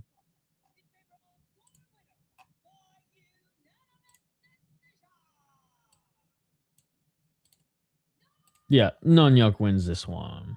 All right, 1, 2, 3, 4, 5 more fights left here on the card. We're spoiled this morning. Yeah, we didn't get a knockout in that one, but what a fight. That's tough. Great fight. And neither of them get any bot for that shit, of course. The Rotolos get bought for just showing up to the fucking ring or even venue, and the ladies who go to war for us get nothing. Honestly, one is made me sour towards the Rotolos, and it's unfair. I'll say it right now. It is unfair to the Rotolo brothers, but like I don't root for them anymore. They're rich. They've made more money in one than 80% of UFC fighters, man. And then these girls put on a show like that and they get nothing. $2,000 each, maybe USD. Insane. But that's fucking pro sports for you, ladies and gentlemen. That is pro sports for you. Corrupt FC, ladies and gentlemen. Corrupt FC. All right, let's get to the next fight here, ladies and gentlemen. Let me know who you think's going to win this one. I am going to grab the last few splashes of coffee. Last break, likely, of the stream. Hey, dude, Black Combat vs. Breaking Down is coming. Dude, I'm so stoked. I'm so stoked. Dana White Contender Series 2025 had 2 fights of women's MMA, and all 4 of them got a contract. Yeah, no, man. Everybody richer than Superlek, and that's sad. Superlek should be the richest fighter on the planet. He should be making more money than John Jones did in the UFC. He should be making more money than fucking Conor McGregor and Ronda Rousey combined made in the Ultimate Fighting Championship, ladies and gentlemen. And I will die on that fucking sword. Quick break. Back on the other side. We'll dive into this next matchup, guys. Like the stream and let me know in the live chat who you think's going to win this one. Chomp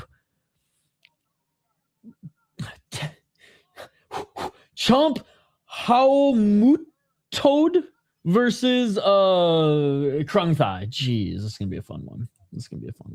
All right, back on the other side. Do not go anywhere. More Muay Thai coverage next. Let's go.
Let's go.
Let's go.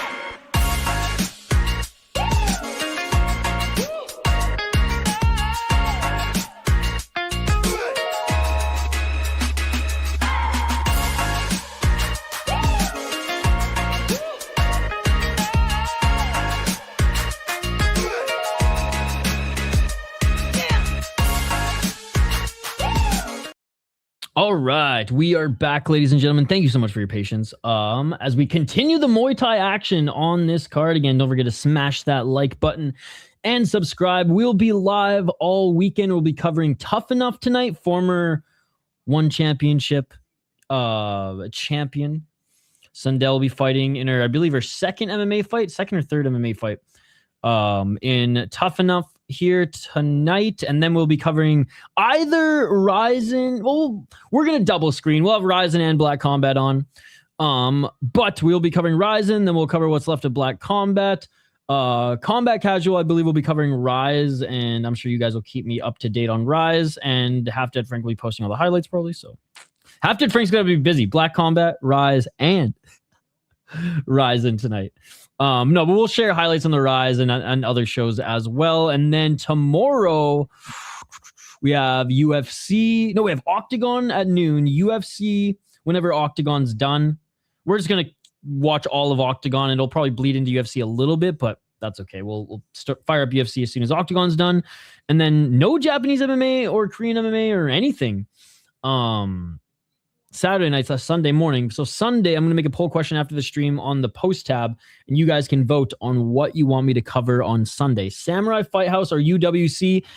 But with the caveat, UWC is canceled the last 3 shows we tried to cover. So just saying. All right. We have Champ Haumutod. I got to hear how they announce his fucking name. He's 26 years of age. He's 1-1 in the promotion. Lost a split decision in his last fight against a guy with an equally tough name to pronounce. But he beat Quackley, who he's fun to watch via decision. So that's actually a really good win.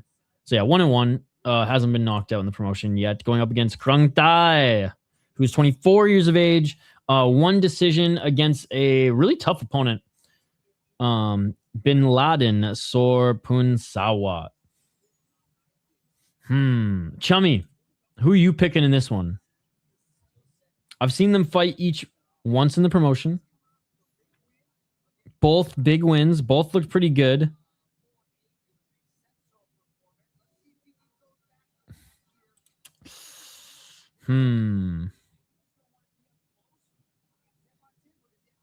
I'm gonna go Tepatip on this one.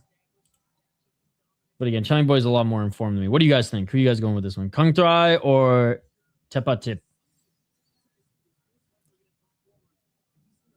Commentaries Tepatip. Pressure. Loves coming forward. Probably going to force Kongchai to counter. Commentary also saying that Kongchai has a wicked body kicks. All right, both fighters are in the ring. By the way, Ryzen preview stream will be out today. I'm not going to do a video. I don't have time to edit it, but there will be a love that fucking whatever barbecue sponsor logo. 84 and 22 for Tepatip.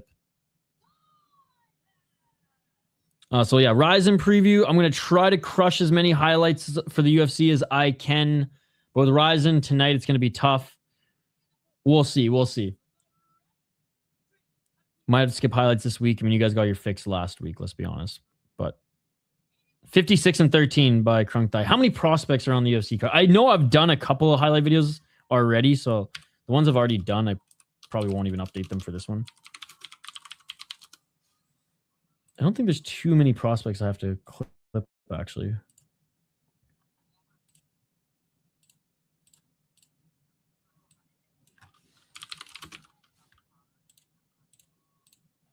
All right, round number 1, chat. Are we going to see another freaking war? Are we going to see more knockdowns? Or are we going to see more knockouts? Let me know your thoughts in the chat. Round 1. 250.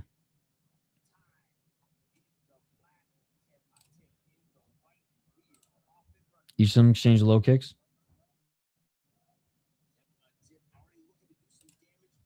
241. Tepatip with the low kick. Tepatip with another low kick. Kongchai a little bit taller. Krungthai with the high kick attempt. Dude, I'm stoked. There's hardly any prospects on this card. I think I maybe only have to clip like 4 videos. So yeah, I will get the clips out for you guys. Oh, nice straight left jab by Krungthai. I will get Santiago Luna. I don't even think I need to post EWOs anymore. Oh, switch kick, swing and a miss by Krungthai. So yeah, I'll get Luna's. EWOs are already posted. And then John Yanis, his is already posted. And then just the women in the second fight. So pretty easy.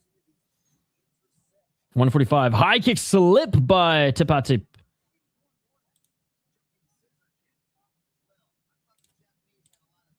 $136. Low kick by Tepatip. Body kick by Krungthai.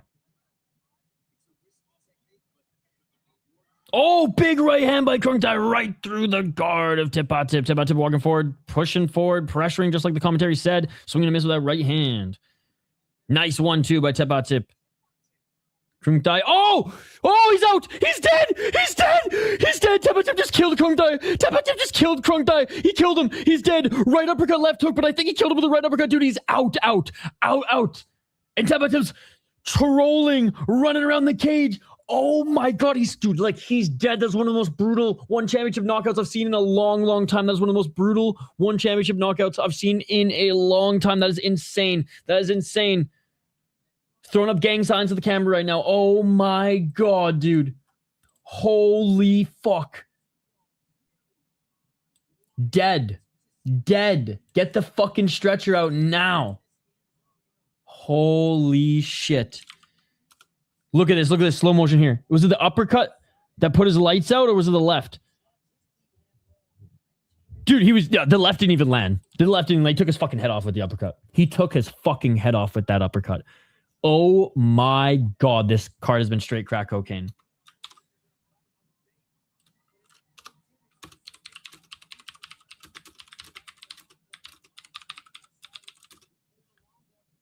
Who's that boxer? Boloki or whatever? This buddy's got a better fucking...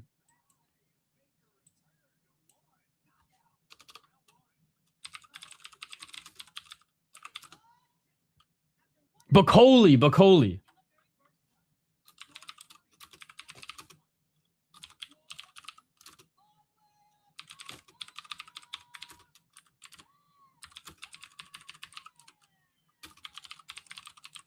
That shit was nuts.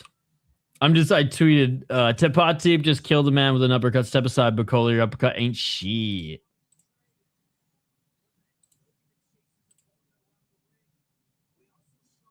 One, two, three.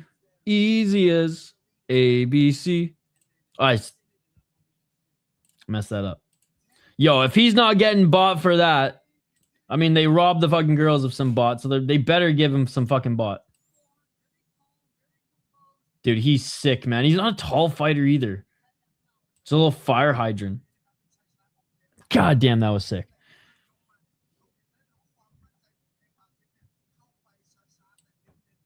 That was sick. All right, 4 more fights. Just like that snap of the fingers, we're on to the next one.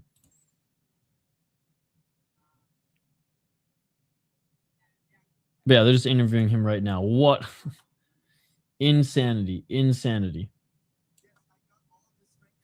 Yo, where's Myanmar at? You guys stoked for Salman Min or what? I know Burma shows up.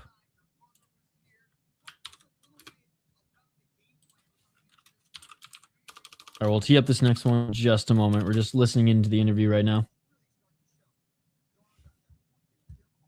God, I cannot wait to see him fight. And he barely broke a sweat. He took some shots. Don't get me wrong. He took some straight shots. Throw him in the ice bath. Give him some pad thai. Egg noodles, though. Hashtag macros. And get him back in a few weeks.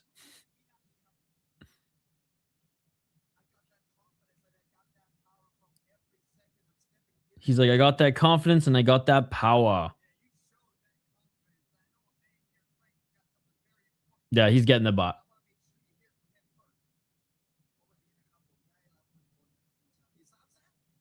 God, I love this translate. He didn't even translate. He just handed the mic to the translator and said, you just won the fucking 350,000 baht.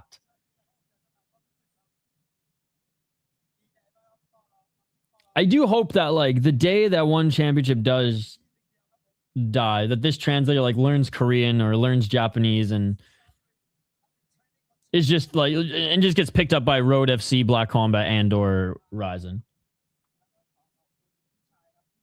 Or you know what? Just bring him to the fucking UFC, bro, and pay him the big bucks. House him at Syndicate. I don't give a fuck. House him at the PI, bro. But pay this man his money. All right, let's get to this next fight. Speaking of crazy names, they continue, ladies and gentlemen. Petkongfa War Technologic. I mean, Techno Luang Puswang. Techno Luang Puswang. Oh my god, this is a real name. I love it. God, I fucking love Thailand. Petkongfa is 19 years of age, making his debut in the promotion, going up against Jomhod War Oracha. He is 1-1. He beat, oh my god, a guy whose last name is Sitnyayokata Wipta Fong. Beat him via decision, but then got knocked out in the first round by another Thai fighter. So he's 1-1, got knocked out in his last fight. Let's see if I can just find any fights or footage on these guys as we await their walkouts.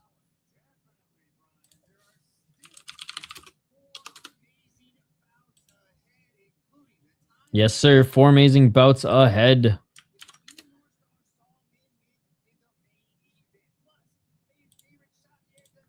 Oh my god, it's just the stream right now. I gotta...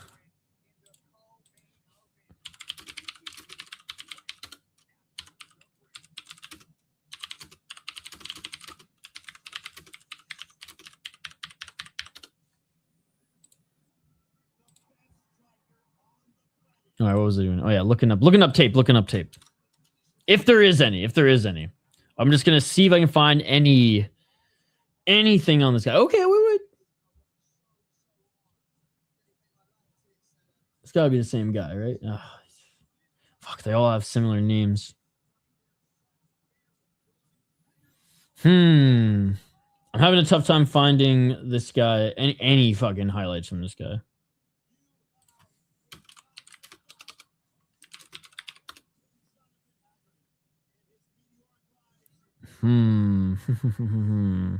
He's only 19 too, so maybe he hasn't fought in any of the leagues that they post stuff on YouTube. All right, well, can't find anything on him.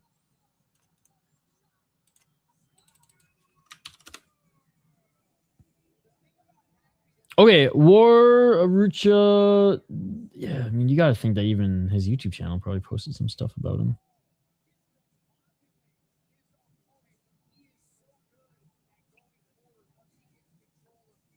I don't think that's him.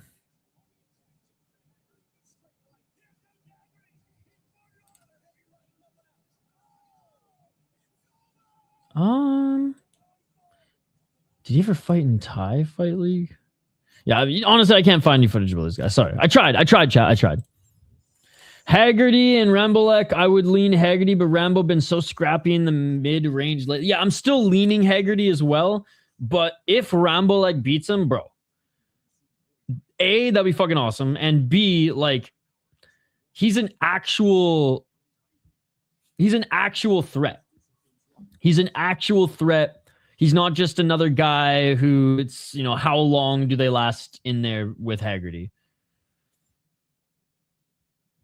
It's a guy where it's like, okay, Haggerty goes a distance, probably is going to win.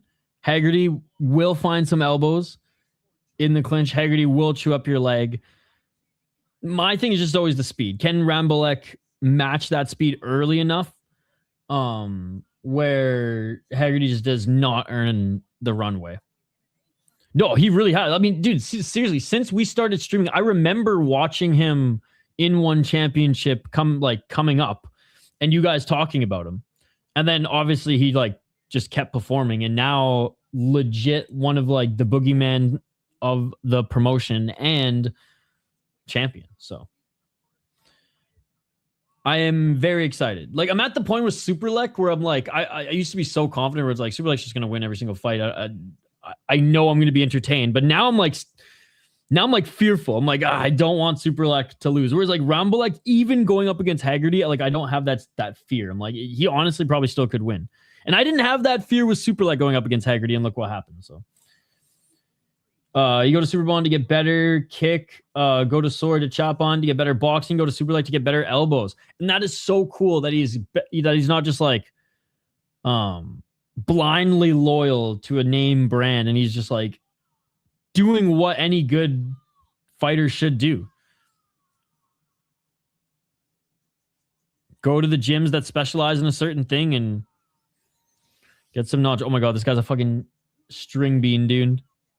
Tall and lanky is literally... I mean, he's probably first year college. I mean, he's 19.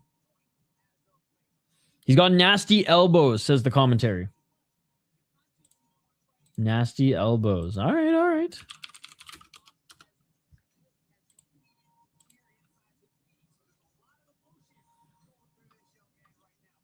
So he's competed in Lumpinee before, but first time in one championship, like I said.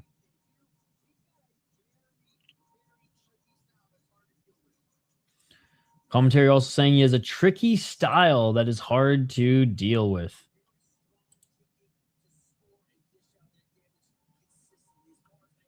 They're saying he's got a good kicking game.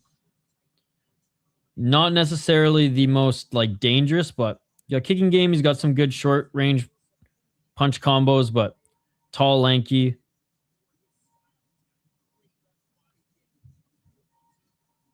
And they're saying, yeah, his kicks at range are nasty as well. All right, they're talking him up. They're talking him up.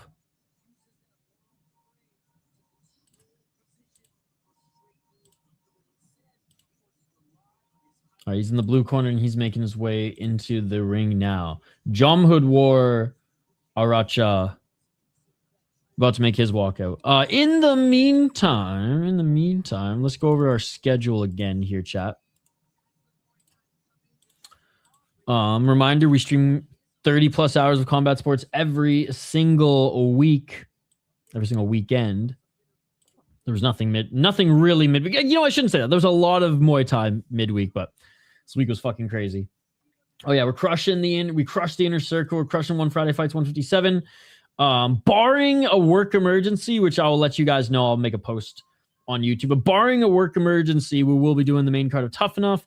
Then we'll go right into Ryzen. We'll cover what's left of Black Combat. I'll probably just stay. I don't know if I'll make a separate stream or not. Maybe I will. Maybe I won't. It depends how much time is left. But I think this is like a smaller Black Combat card. So anyways, if Black Combat's still on, we will cover it either on the same stream that we're live on Ryzen with, or I'll just jump over to another one. And then we'll sleep a little bit. We'll get a few hours of sleep. Octagon midday Saturday.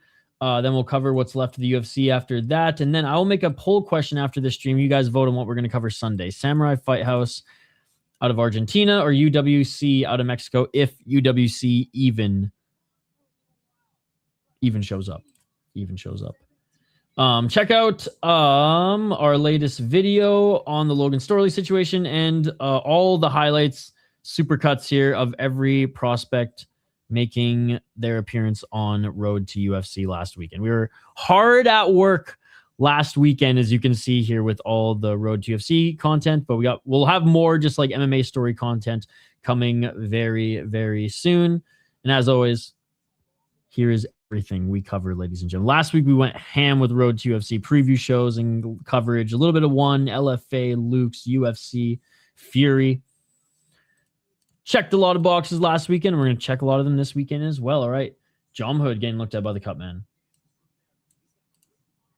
Haggerty went from technical striker, losing to Rodtang, then finishing for more KO with hands, got clocked by Superlek, now back to technical fighter. Less KO, but all wins after that. Yep.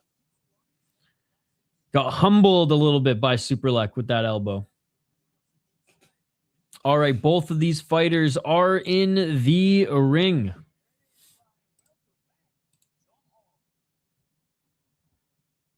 Being announced now.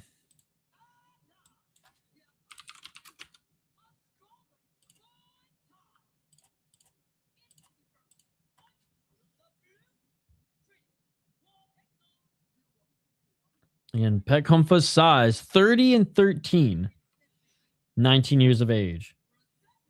It's going to be interesting to see how Jomhod deals with it, being the much shorter of the two.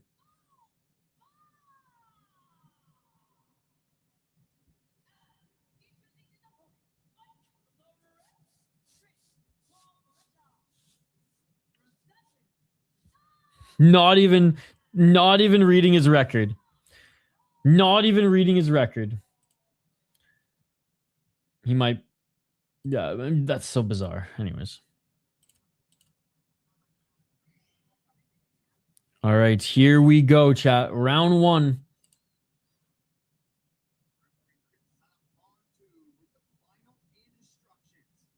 Let's get it on. Let's get it on.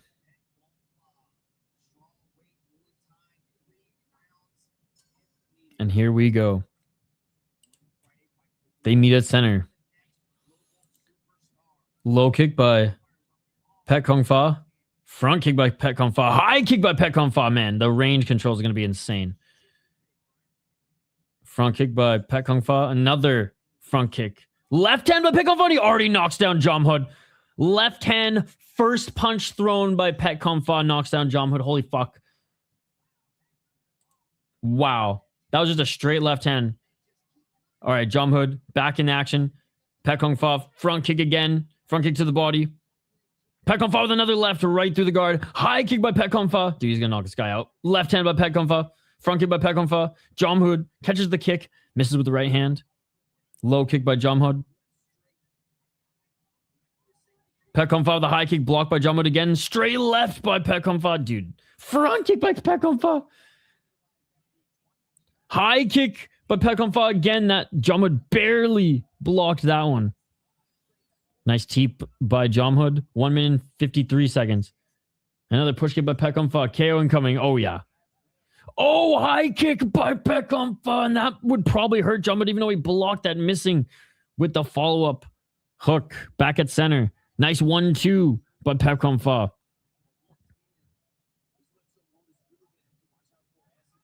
Jomhod walking forward. High kick by Petkongfa. Left elbow by Petkongfa. Knee by Petkongfa. Dude, this guy's an animal. Low kick by Petkongfa. Walking forward is Jomhod. Push kick by Petkongfa. Elbow by Petkongfa.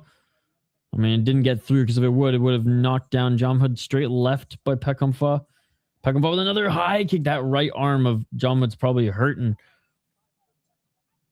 Front kick to the body by Petkongfa. He's almost 6 feet tall, man. Oh, Jomhod with a nice 1-2. Petkongfa with a double left elbow. Petkongfa trying to land that left elbow. 54 seconds. Petkongfa with a knee right down the middle. Right elbow by Petkongfa. 1-2 by Jomhod. Knee by Petkongfa. Jomhod trying to make this a brawl. Petkongfa. Beautiful technique and a left uppercut by Petkongfa. How do you prepare for a guy like this? Jomhod showing how scrappy he is, though. 33 seconds. Left hand by Petkongfa. Oh, left elbow by Petkongfa. Petkongfa with the knee right after Jomhod landed a right hand. Damn, that feint kick straight keep getting him. Or just straight keeps getting him. Yep. Left hand by Petkongfa. Petkongfa with the right hand. Petkongfa with the left. Good high guard by Jomhod. Jomhod catching the leg kick. Petkongfa couldn't land anything on the final 10 seconds. Teep by Petkongfa. Front kick by Jomhod, and that will do it for the first round. Yeah. Knockdown by Petkongfa on the first punch. Big knees, big kicks. Yeah. Even if he didn't get the knockdown, he would have won the first round. Jomhod did land a few good shots. A few body kicks of his own, but a few good hooks on the entry. But yeah, this is the Petkongfa show, ladies and gentlemen. This is the Petkongfa show. Welcome to the Petkongfa show too, right? First fight in one championship. Man.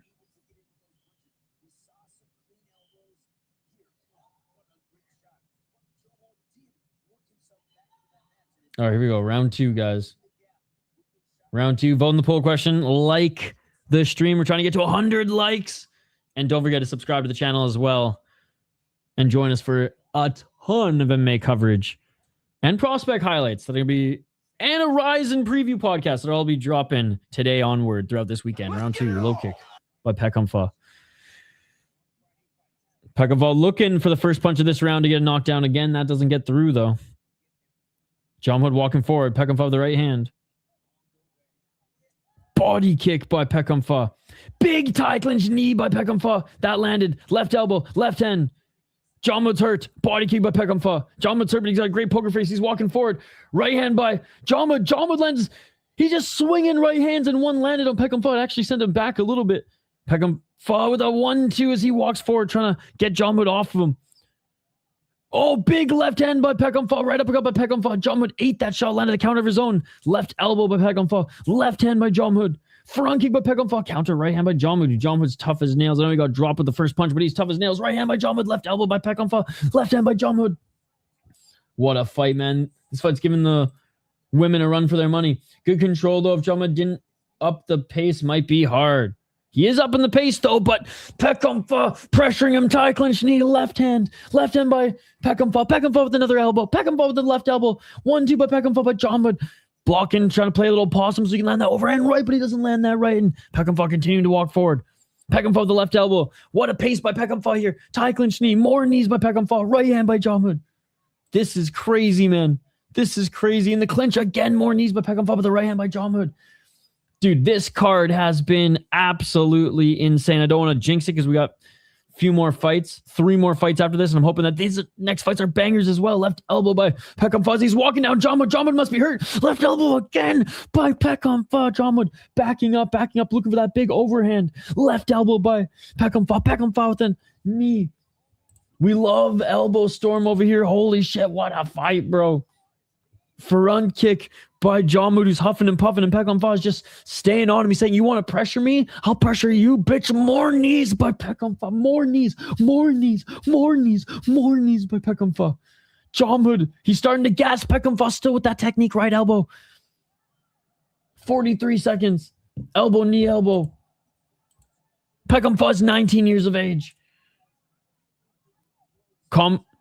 Jomhod's gassing, right hand by Petkongfa. Petkongfa with the right elbow. Left elbow by Petkongfa. Petkongfa's getting tired too, don't get me wrong, but way noticeably more tired is Jomhod. Step back left by Petkongfa, trying to get him back in the Thai clinch, but some big shots to the body there by Jomhod. Jomhod with the left. Petkongfa throws a left right back at him.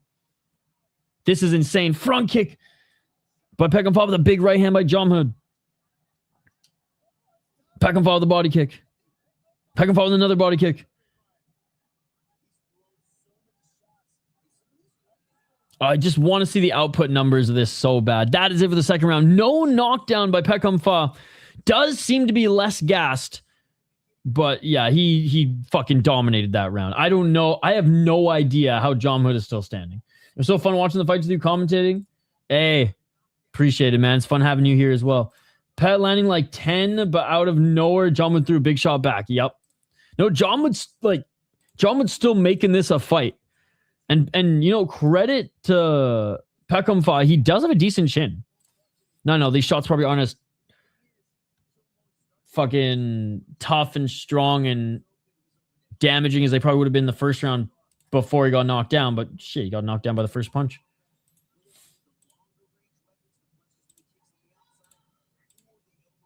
What a fight. What a fucking morning of fights, man.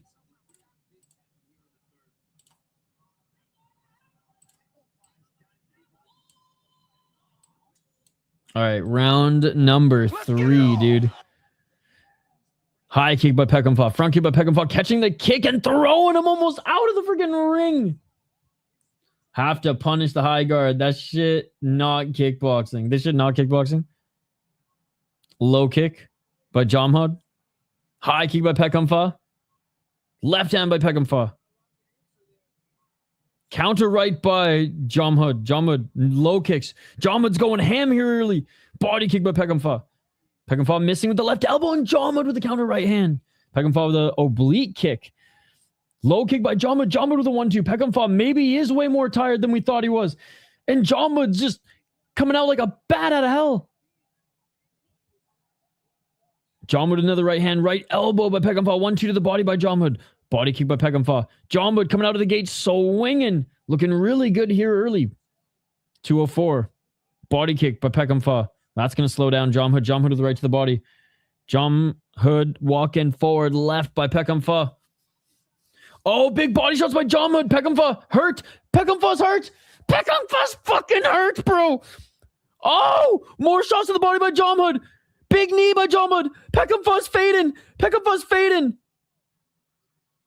Jomhod going ham, but Petkongfa somehow still on his feet. Right hand by Jomhod. Petkongfa, this is insane. 134. Petkongfa, desperation clinch. I mean, Petkongfa's tough as nails too, but holy fuck, man, he's about to timber. Oh, right to the body by Jomhod. Oh my god, Petkongfa drained his entire gas tank in the first 2 rounds. Oh, left shot to the body by Jomhod. Left hand by Petkongfa. Petkongfa's dead tired. He can't even move. He can't even move. Hell yeah, dude. Later today. 110. But the We Are Rising podcast show, their real MMA channel, they already have their prediction video out. So go watch theirs. 55 seconds. Left elbow by Petkongfa, but Jomhod still attacking his body. 50 seconds. Don't fall. As long as Petkongfa stays on his feet, he'll win the fight. Second win incoming or not? Nah, dude, he is dead tired. Oh, high kick by Jomhod. It landed.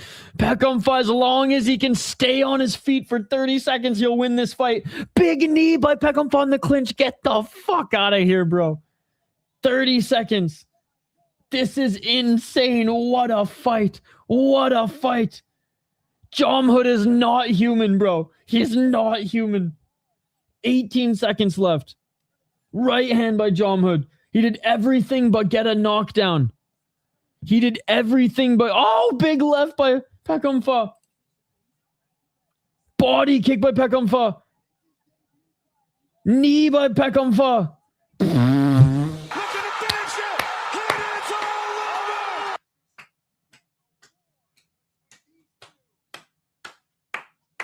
Wow. Wow. What a fucking fight, bro. What a fucking fight. Holy shit. Holy shit. That was unreal. That was unfucking real. What a fight. What a fight.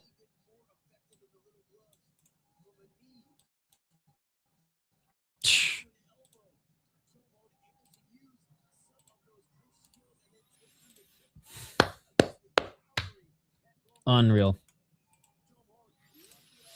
Petkongfa, man, he's going to win this one.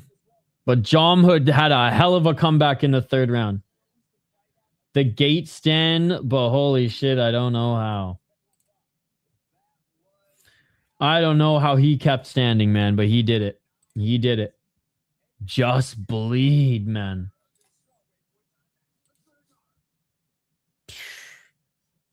One of the best fucking brawls I've seen in a long time.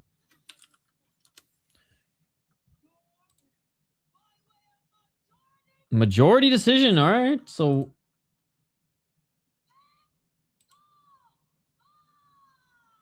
And Petkongfa wins. That was the right decision.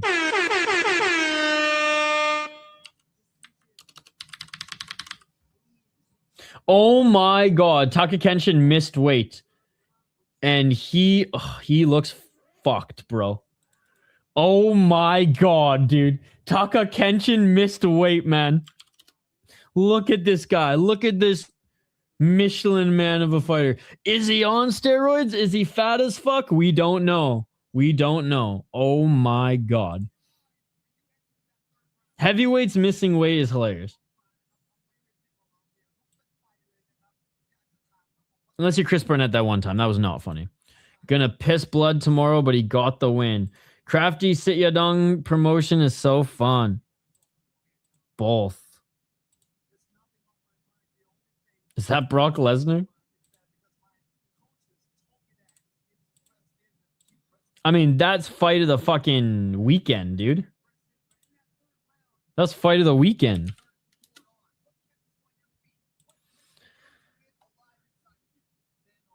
I mean, they're interviewing him, so he must be getting some money. Well, apparently, Sakakibara was not happy about the weight miss.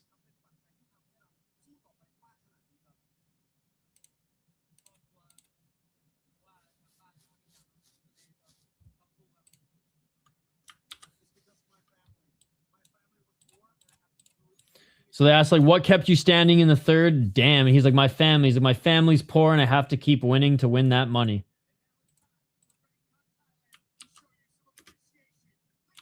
Bro, they interviewed him but didn't even give him any money? Bitch! Man, fuck Shatri, man. This is bullshit. But he literally just said, man, my drive to keep going is because my family is poor and I need to make money. They waste his fucking time with an interview and they don't even give him any bot. What us? But I bet the Ruotolo brothers for literally watching this on YouTube. I repeat, I bet the fucking Ruotolo brothers for watching this on YouTube, like us, are getting paid 50 grand USD to do so. I guarantee it. What a joke, bro. What a fucking joke. What a fucking joke.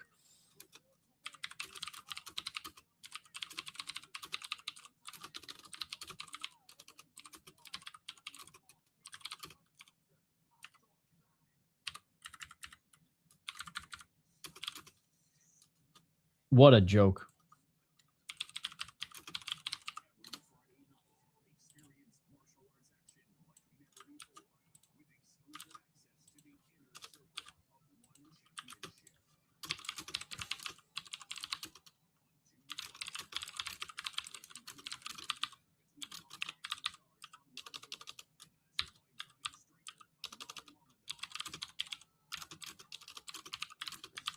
So I'm just bitching on Twitter. I'll get back to the chat in 1 sec, dude. I'm fucking pissed. Guarantee Ruotolo's watching this on his couch on YouTube and he's getting a fucking 50 grand view bot. I mean, appearance fee. Shit, bro.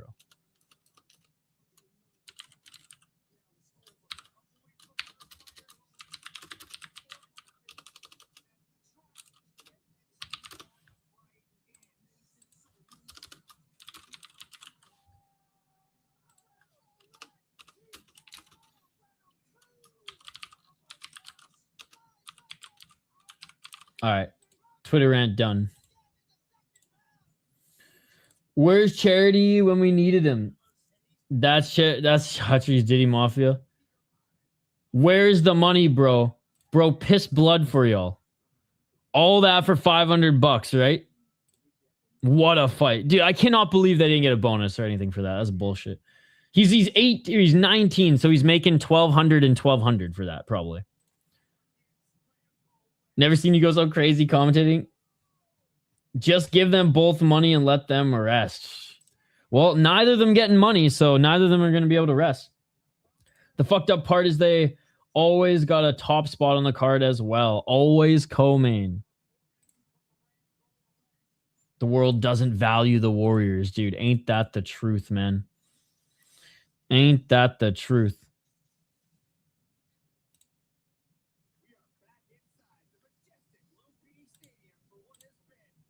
I guarantee Ruotolo's getting fucking paid to sit on this couch right now. Because for some reason, Shot doesn't give a fuck about the TIE fighters, but anyways. Good old funding the personal house Ruka gym, ladies and gentlemen. Okay. Kajornklai Sorsor Toy Padru against Lamnamkhong BS. No bullshit. Muay Thai. And he's at a Laos, ladies and gentlemen. He's 25 years of age. He's gone 3-3 in the promotion. 2 knockouts, a 1 decision. Won his first fight. Lost 1, won 1, lost 1, won 1, lost 1. So I love the term I just heard recently. A traffic light of a record. Kajornklai. And this is a featured fight, by the way, guys. He's 24. He went 1-1 in the promotion. He got a TKO in his first fight and first win via TKO in the second round. Then he got knocked out in the second round in his last fight.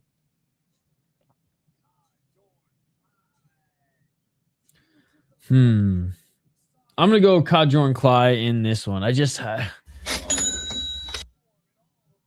don't know if I trust the Laosian fighter in this one.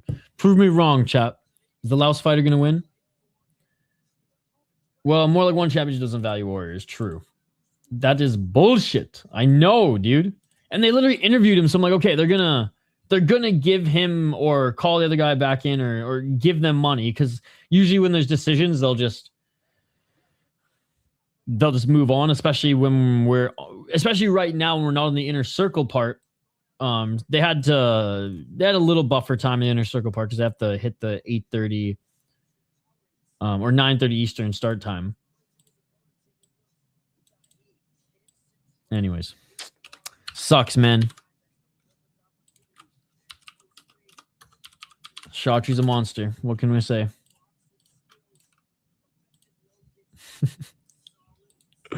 Oh. All right, what are you guys most excited for this weekend? By the way, after the intermission on the Rising card, it's interesting. It's not a big card. Chatri even said like it might only be like a 2-3 hour card. Or sorry, not 2-3 hour, 3 to 4 hour card. But there's 4 prelims. And then there's 5 fights on the main card, then an intermission, and then just 3 at the end. So it should be a quick one. And again, I'll get my Ryzen preview podcast out in a little bit. I didn't edit one today. I'm just gonna go live after lunch. I got a meeting at noon. I'm gonna eat some food and then I'll go live for that. And then I will, barring some work emergency, and if that comes up, I'll make a post on the post tab. Barring some crazy shit that comes up work-wise, I'll be live for Tough Enough tonight before Ryzen. Again, I am gutted that Ryzen's not tomorrow night, because then we would have been able to do Black Combat and Ryzen, but alas, we only can do one. Hopefully Black Combat's still on and we can catch 3 fights. If we're only going to catch 2, I'll just stay on the Ryzen stream. But if there's 3 or 4, then I think I'll set an additional stream up. But that's the thing. The Ryzen main card, which is 8 fights, but with an intermission, starts an hour before the Black Combat. So technically, Ryzen could have 5 fights left when Black Combat starts. So yeah, it could sync up where we have 3 or 4 fights in Black Combat to watch. All right, both fighters are making their walk. Lamnamkhong. Where's all the Laos fans in the chat? Where you guys at?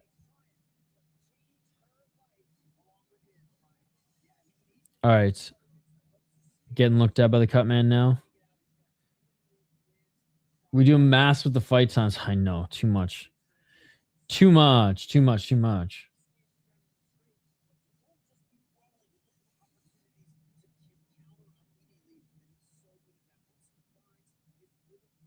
All right, actually, Cutman hasn't even looked at him yet, but close.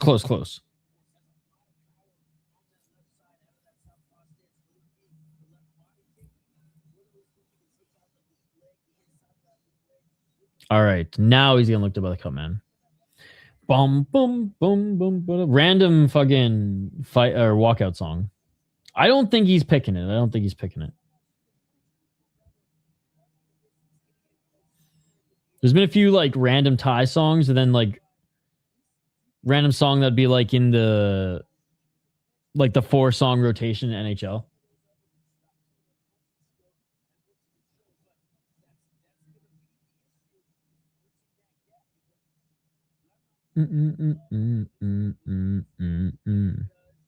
I'm still mad at the Chatri pay YouTuber to make a documentary about how good of a guy he was.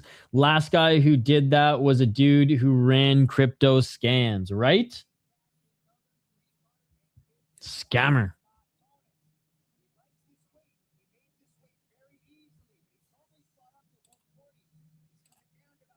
Okay, Lamnamkhong usually fought at 145, but he's come down to fight in this weight class. And apparently the weight cut was super easy, so it'll be interesting to see if that power translates. I mean, I think it will. If he didn't deplete himself too much. Becoming from an investment banker, that checks out. We all know what song the Indian fighters should have picked. Oh, yes.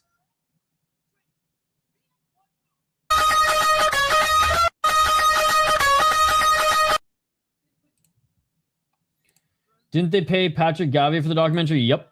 Yep.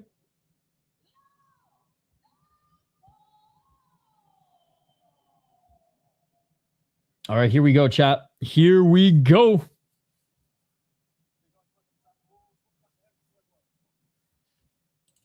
Round 1, featured fight. I mean, we've only watched bangers or knockouts on this card, so I imagine we will see another one of those two things here in this fight. Round 1, let's get it. Let's get it all. Body kick by Kajornklai. Oh, and Kajornklai sending Lamnamkhong to the ground with that push kick. 238. Low kick by Lamnamkhong. I need a break. Well, I mean, we're almost done. 4 hours have gone by like that. It is insane. 228. Oh, body kick by Lamnamkhong and a low blow.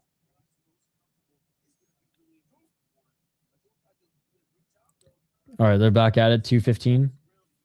High kick by Lamnamkhong. Body kick by Kajornklai. Oh, left hand by Lamnamkhong, but they enter the clinch. 201. What's up, Hog from home? How you doing? Big knees in the clinch. Kajornklai is just jumping in the clinch to land these big knees. We need to have a great time pronouncing the name during commentary. Nice, Hog from home. I'm starving. I haven't had breakfast or lunch yet. 141 knees by Kajornklai, and the rest finally going to separate them. I think I might just like run and grab. I think I have like a pepperoni or turkey stick. I'm just going to muck quickly between the next two fights. Damn, that's too early for a freezy. Oh, Kajornklai with the big 1-2 on Lamnamkhong. Lamnamkhong forced to go back in the clinch, trying to get the tie clinch going against Kajornklai. Knee to the body by Kajornklai. Kajornklai with the big right elbow. 110. Knees by Kajornklai in the clinch. Onslaught.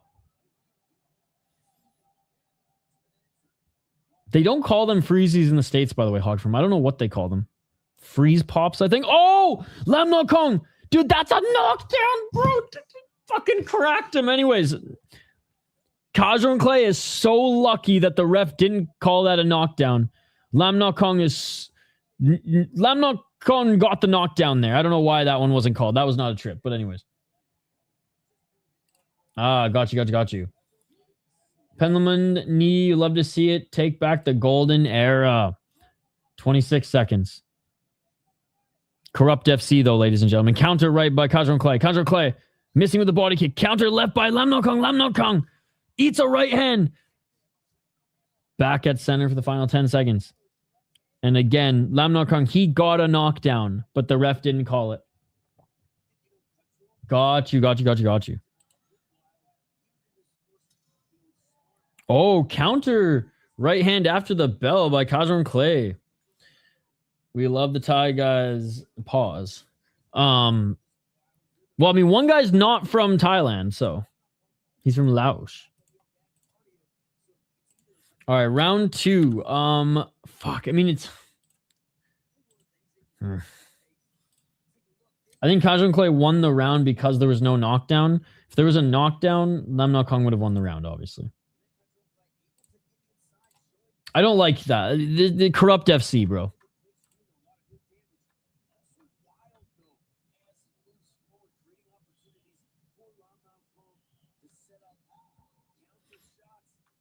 It's the same thing. It's not quite the same thing. Now, wrestling, a lot similar. All right, round 2. So I've heard. Let's get it all. Round 2. Oh, swing and a miss by Lamnamkhong. Lamnamkhong with a body kick counter right by Kajornklai. Each of them just throwing crazy shots here. 244. Body kick by Kajornklai. Body kick by Kajornklai again. Oh, Kajornklai with the left. hand, and the ref's going to call that a knockdown on Lamnamkhong. Lamnamkhong's pissed that the ref's calling it on him because he's like, well, bro, you're not calling on Kajornklai. Why are you going to call it on me? But now Kajornklai is actually leading with a knockdown. Corrupt FC, ladies and gentlemen. Corrupt FC. Into the clinch. 217. Knee to the body by Kajornklai. More knees. Ref separates. Oh, nice. 1-2 by Kajornklai. And some big shots to the body by Lamnamkhong. Tie clinch knee by Kajornklai. Or Kajornklai. Jesus Christ. I'm getting both the names mixed up. Kajornklai. Big knees by Kajornklai. Nice fresh coffee just arrived. Oh, yeah, I could use some fresh coffee right now. Oh, big shot by Kajornklai. Oh, spinning heel kick by Lamnamkhong, and it actually tagged Kajornklai on his way down. Right hand by Kajornklai. Kajornklai swinging like a crack. I was going to say swinging like a crackhead, but honestly, I haven't had Tim Hortons in 3 years talking from home. 120. Right hand by Kajornklai. Missing was Kajornklai. Counter left by Kajornklai, and clinching is Lamnamkhong.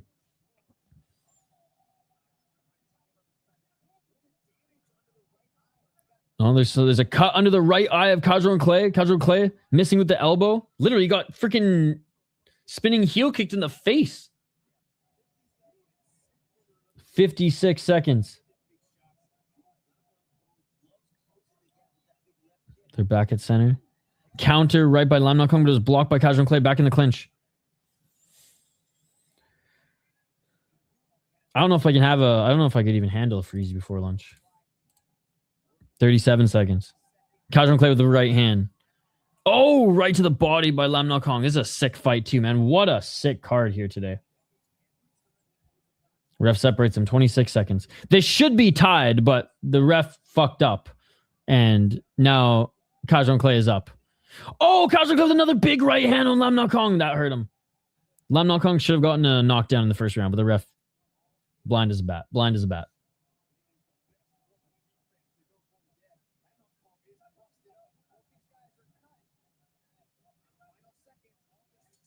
And that is it for the second round. Both these guys are cut. Right eye for Kajornklai and left eye for Lamnamkhong. Kajornklai got the knockdown in the second round. He is up in this fight even. And I do think he won the first round because he didn't get knocked down. Lamnamkhong knocked him down in the first round, but the ref decided he's just going to look the other way. Corrupt FC.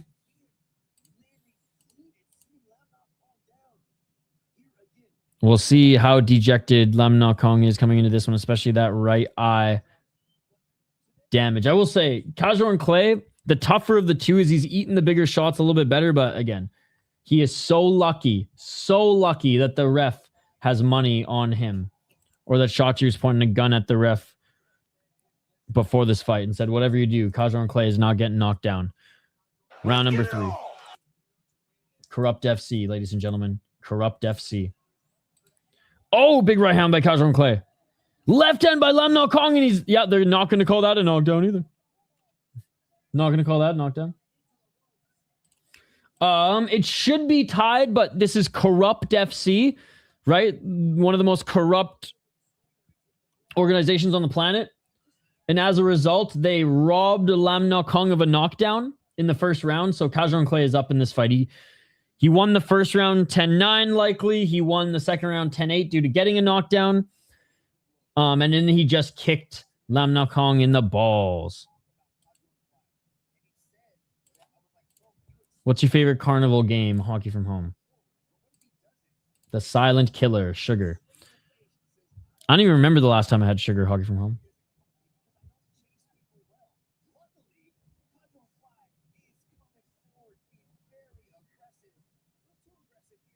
Oh, yep. Kick right to the balls. Yeah, it disrupts more than just the flow. Ouch. Nice hockey from home. All right, here we go. We are back at it.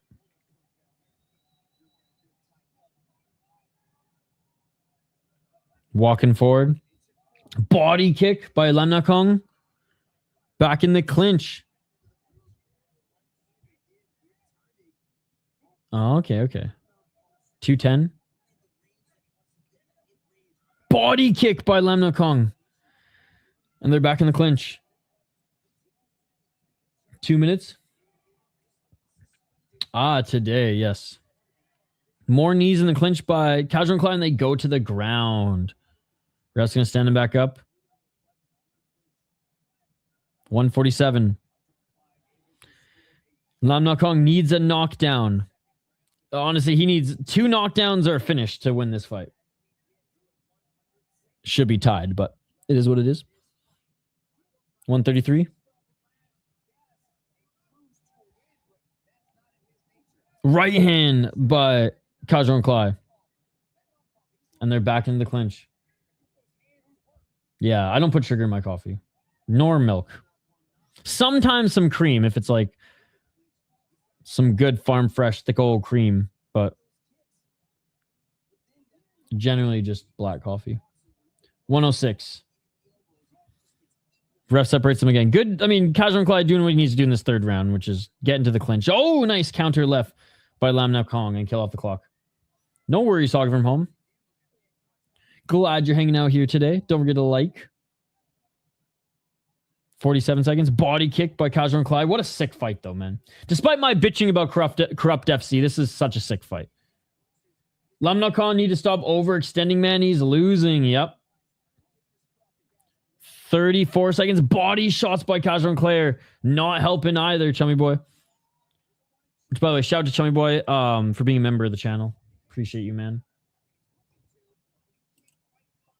21 seconds. Clinching again here, and this is going to be Kajornklai's fight, ladies and gentlemen, as we're going to the judges' scorecards. He threw one kick and ended up in the clinch, not doing him any favors. No, he needed to go for it, and he didn't. Oh, and he got poked in the eye with final seconds left, and Lamnamkhong got poked in the eye.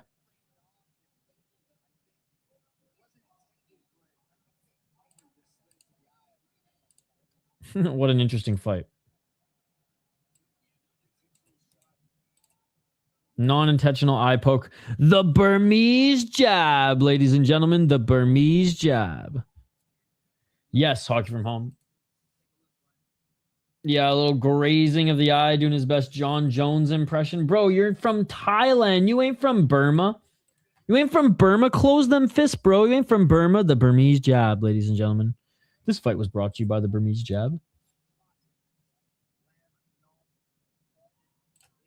Black.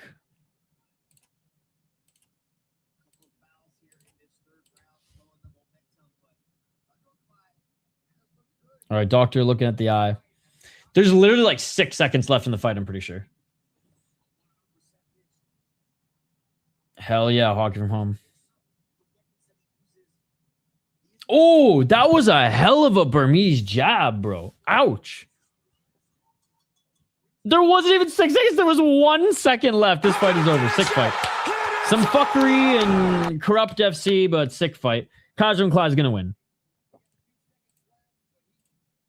Kajornklai is going to win. A few seconds, Mitch. There was 1 second. Sounds good, hockey from home. There was 1 second left. Oh, man, I'm hungry. You talk about food now, hungry? I'm so hungry. Oh, can't wait to crack some eggs here in like 30 minutes. God, I have so much to do today, chat. Ryzen preview in a couple hours. Highlights. Work. Tough enough, Ryzen. The bad thing is I can't finish my lunch thanks to my sugar rush today. Well, I'll gladly take it. Hand over the sandwich. Hand over the goddamn sandwich, hockey from home. Hand over the goddamn sandwich.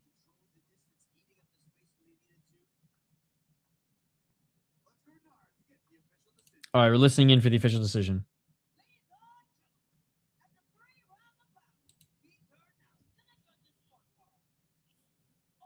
I got rice. Kajornklai.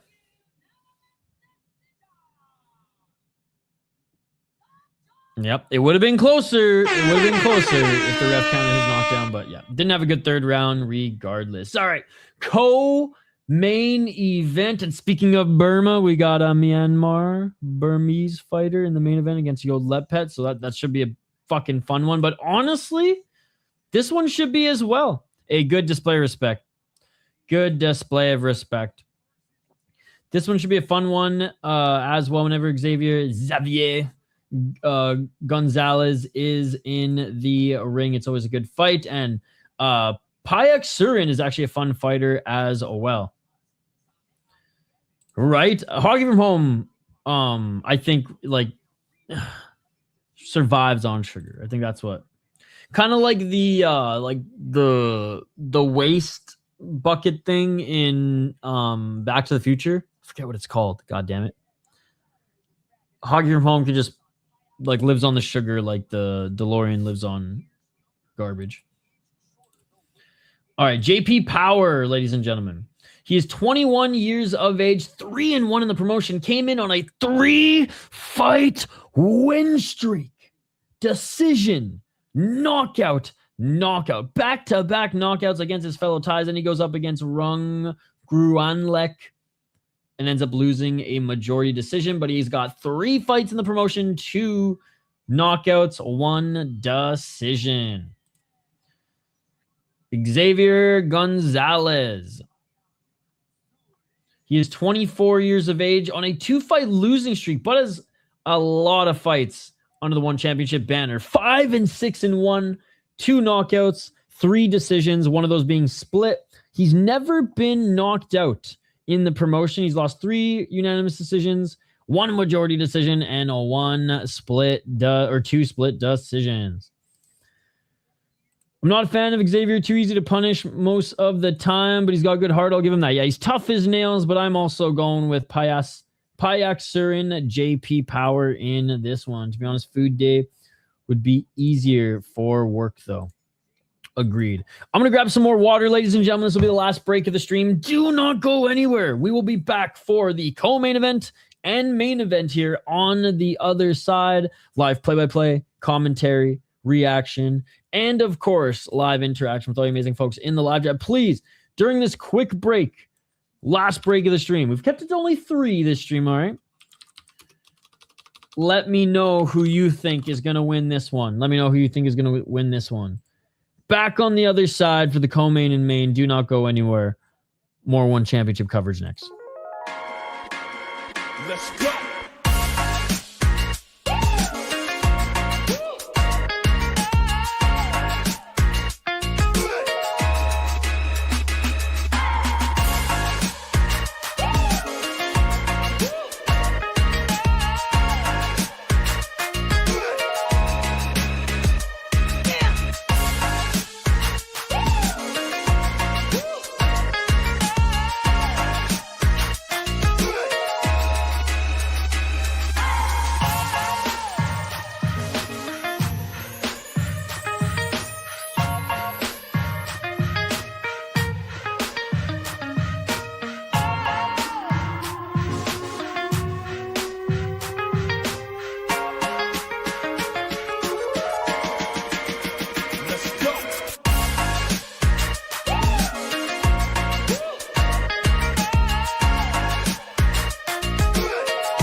Let's go.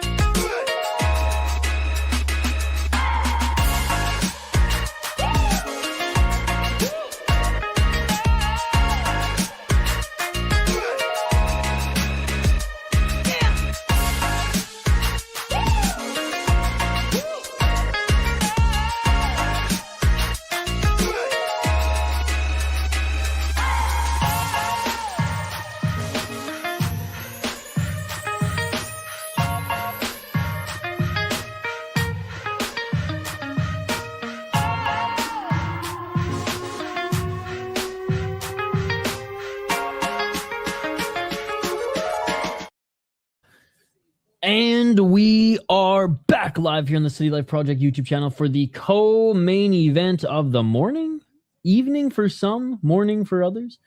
We hit 100 likes, so thank you guys for helping us get to over 100 likes. Now, let's just pile them on. If we can get to 120, 130, 150, that would be amazing. Thank you guys for helping us reach our goal. Don't forget to vote in the poll question. Don't forget to subscribe so that you can join us later on. We're going to do some Tough Enough, Ryzen, what's left of Black Combat, Octagon, UFC. I'm taking Power, bro. Let's go, Wyatt. Man, the day started so sunny, but now the clouds have rolled through again. We better not lose power tonight. I'm saying that. Last night it was raining like crazy. Didn't lose power last night due to the rain, but it was a hell of a storm. All right, 44 wins and 15 losses for JP Power. I mean, his name is Power, bro.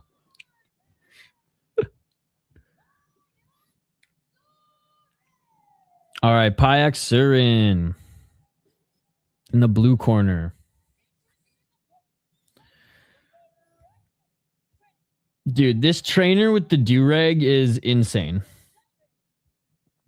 He's got... Is that Suryanlik? He's got Suryanlik in his corner. Maybe not. I just got the weird little...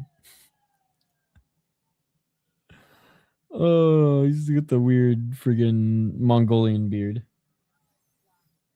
It's the do-rag, man. The prelims, I believe, start at 4 or 5 Eastern. The main card at... Actually, here, I'll bring it up for you. Round 1. Let's get it all. Oh! High kick by Payak Surin right off the bat. I'll give you the exact times here, buddy. 2:47. Low kick. High kick by Payak Surin. Low kick by Gonzalez. The prelims start at 8 p.m. Eastern on YouTube for free. There's only 3 fights on the prelims, and the main card on UFC Fight Pass at 10 p.m. Eastern. There's no way they're making 3 fights last 2 hours, but 10 p.m. Eastern main cards of the prelims might start a little bit later. Low kick by Gonzalez. Dude, you see this guy? Knee. Like, he better only, like... work out to freaking... Oh! He's out! He's out! Gonzalez just knocked out Payak Surin! Payak Surin's out! Why are you counting, ref? Why are you counting? He's dead, bro! Why are you counting? This fight is over. Why are you counting? This ref's such a piece of shit. This ref is such a piece of shit of a human being. This ref is a garbage, man. And not the ones who clean out the trash, but the ones who are trash human beings. What a piece of shit. Great win by Gonzalez. He went to throw the high kick and got countered and literally got put to sleep. And oh, he's dead on the ground. Literally eyes rolled back to his head, tongue hanging out. And the ref's like, oh, 8, 7. Like, shut the fuck up, ref. He's dead. Oh my God. And the do-rap crew gets it done. All right, so look, he goes to throw the high kick and boom, gets hit with the left hook and out asleep. What a piece of shit ref, man. What a absolute horrid human being. Scum of the earth. Dude, that kick was so close. Knocked the fuck out, dude. What a win by Gonzalez. What a win by Gonzalez, bro. Yeah, he's not standing in the middle of the ring for the announcement. He's going to the hospital. Dude, look at this trainer. Mr. Durag with his and one shorts and freaking Nike dunks. Dude, this guy is a beauty. And he's a Muay Thai fighter before, too. No way. What's his name? Hey, great win, Gonzalez. Great win. For a guy who takes a lot of damage in his fights, it's good to give it every now and then. And just like that, what a card. This card has been on crack. This has been a great card. Little fuckery, but that's one championship for you, / Corrupt FC. But overall, I bet like his soundtrack to life is the Boys in the Hood soundtrack from the movie. I bet that's the soundtrack to his life. I bet that's the only, not DVD, but VHS in like the waiting area of his small gym where like the kids can only watch Boys in the Hood and Three Ninjas on repeat. Don't recall, but both the male and the female Thai ref were fighters before. Got you.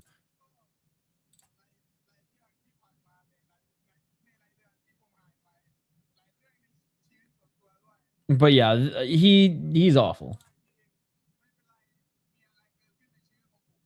He rarely has good performances. He's usually harming the fighters more than he is doing his job, right? And that's what makes me angry. They're both afraid to ref properly. Yeah, he's worse, but yes. Like, I think he's as bad or worse than Chris Taoni, and I think Chris Taoni is the worst ref in... I mean, that Joe whatever guy from Fury FC is pretty bad, too. The professor of literally what? But yeah, those are my top 3 worst. You know what we should do? We should make a... Hey, you got the 350,000 baht, let's go! At least he gets paid. We should make like a worst referee tier list and explain why.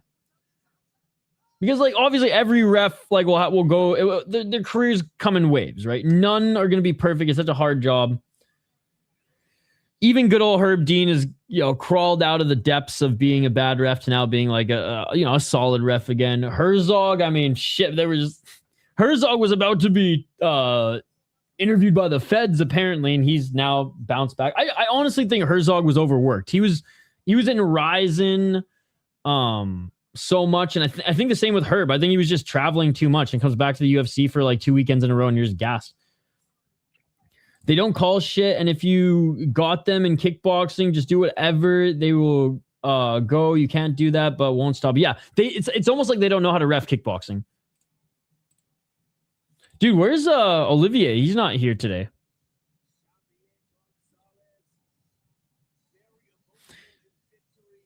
Hey, that gym has done well today. They've had 3 fighters on the card? I think they've all won. All right, the moment we've all been waiting for. Myanmar! Where you at? Where you at? Let me know in the live chat. I want to see those Burma flags. All right, main event, ladies and gentlemen. Main event. Saw Min Min against Yodlekpet. You know who I'm rooting for. We're going Yodlekpet in this one.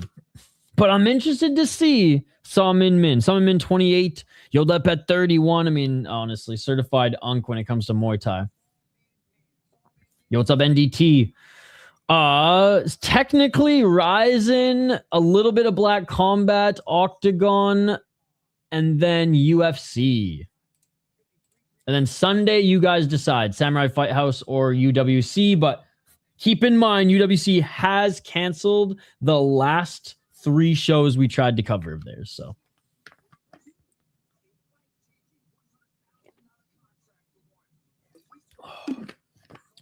Well, I'm definitely hydrated today. I've already 2 liters of water in, and we're not even noon. I'm going to be pissing like a racehorse the rest of the day. I hate all 3 rest referees. Now, yeah, all 3 today are not... The white dude, I forget his name. Is he Australian? I don't like him, but he's better. In the pool of bad refs in one championship, he's like the best bad ref. Ricky was inconsistent, but at least he did something. Yeah. Oh, okay, so in the UK. So yeah, that's the thing. He's inconsistent, but like when he has a good performance, he does his job fine, no complaints whatsoever. But when he's off, he's fucking off like the other guys. So. All right, they're just showing a cold open for this next one, chat. Let's get into it. Saw Min Min. He is 3-2 in the promotion, 2 knockouts. Wait, he fought MMA in the promotion. What the fuck?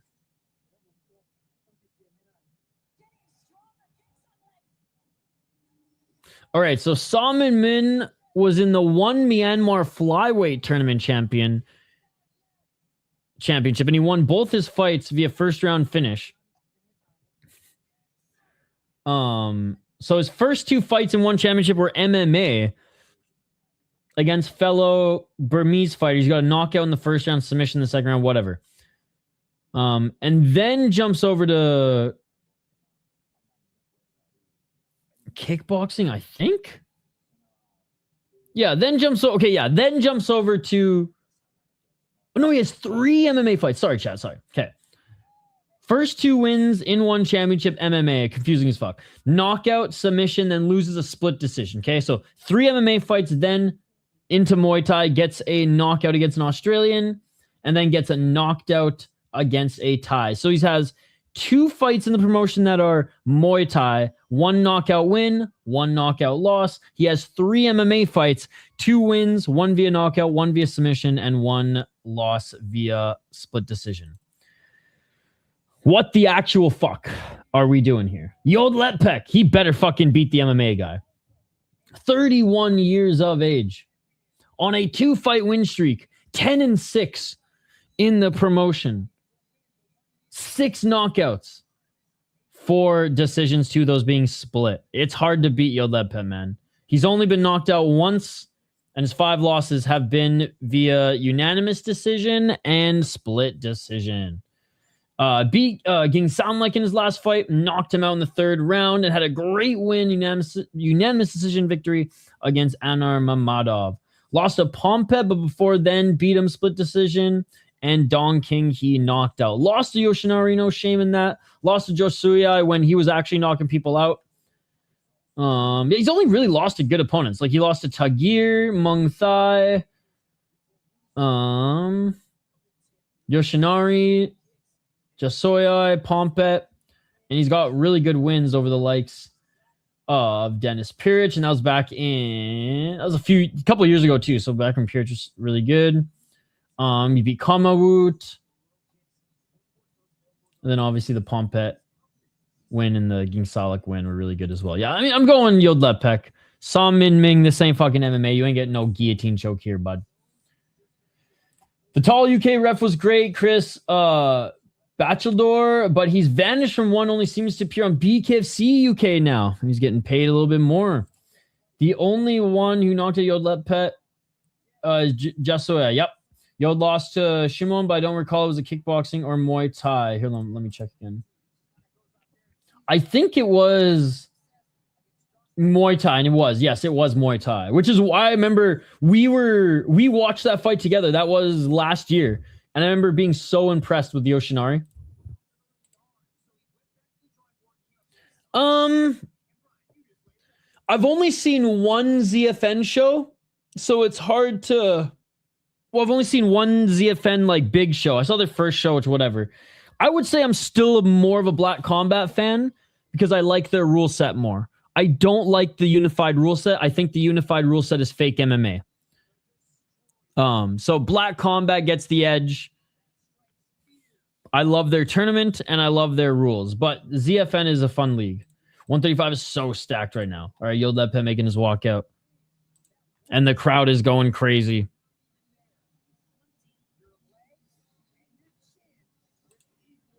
What do you think? Do we see another war here? Or is someone getting knocked out?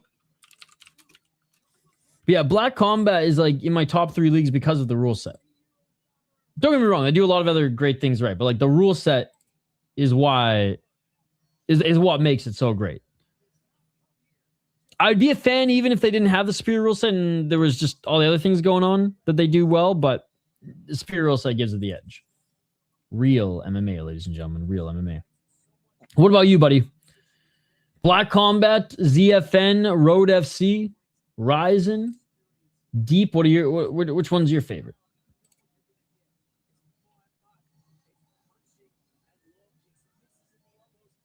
Ugh, seeing Yodlekpet in these fucking shorts. Yodlekpet by KO. Let's go, Ant. Yo, such a slow starter. 5-round fits him better. He hasn't fought a 5-rounder in a long time, though, eh?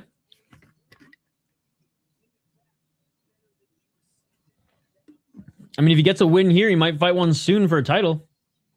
Hey, have a good one, Wyatt. Enjoy the rest of your day. But since he's been at Silk now, he starts much sooner. I mean, you got to for this type of crazy crack Muay Thai. Hey, sounds good, Wyatt. Enjoy the day, sir. We will see you later.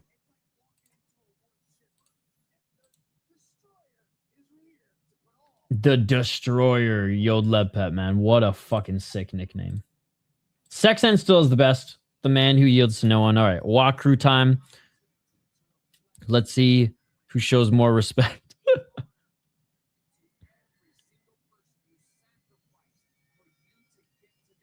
All right, so far, Yodlekpet showing more thanks.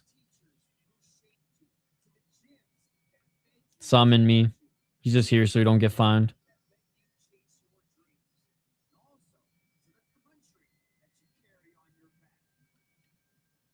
Salmon Min could not be bothered. He does not give a fuck about this. I don't give a fuck if the decision's rigged! I don't give a fuck! Yodlekpet, man. He's giving thanks, man. He's gonna fuck shit up. All right, here we go. They are being announced now. Main event of the morning/evening, depending on where you are. Thank you guys so much for joining us throughout this stream this morning. We'll be back later tonight for Tough Enough and Ryzen.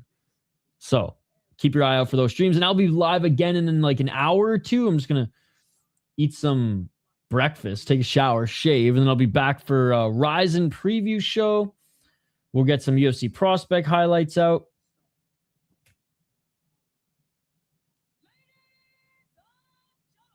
And then I'll be back for the live streams this evening. Main event of the evening / morning.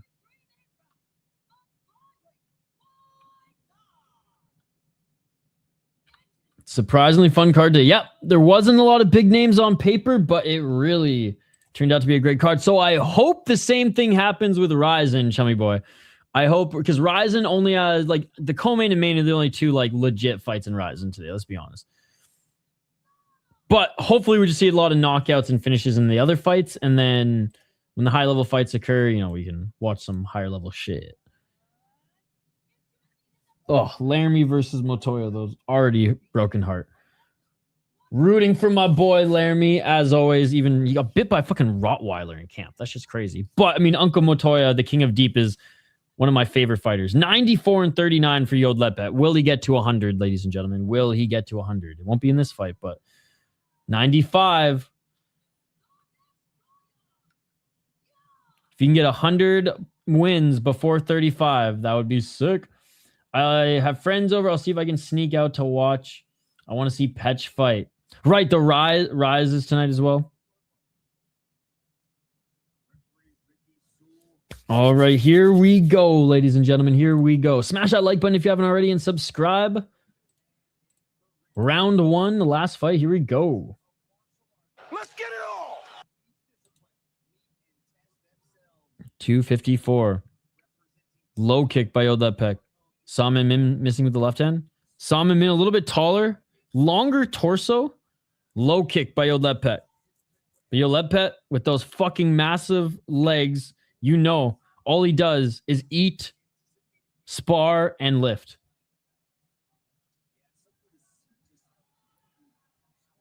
Right hand by Salmon Min. Nice head movement by Yodlekpet. Salmon Min missing with the left hand. Salmon Min with the left hook, though. Low kick by Yodlekpet. Low kick by Salmon Min. Low kick by Yodlekpet. Salmon Min with a front kick. Left hand by Salmon Min.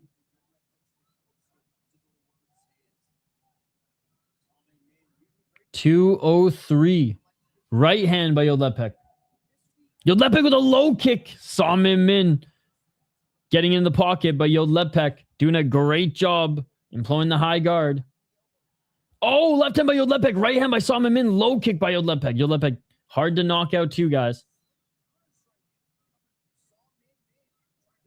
Nice counter by Salmon Min. Salmon Min with the left hand by Yodlekpet. Cracks him with the right. Left hand by Yodlekpet. 132. Oh, right hand by Salman Ming.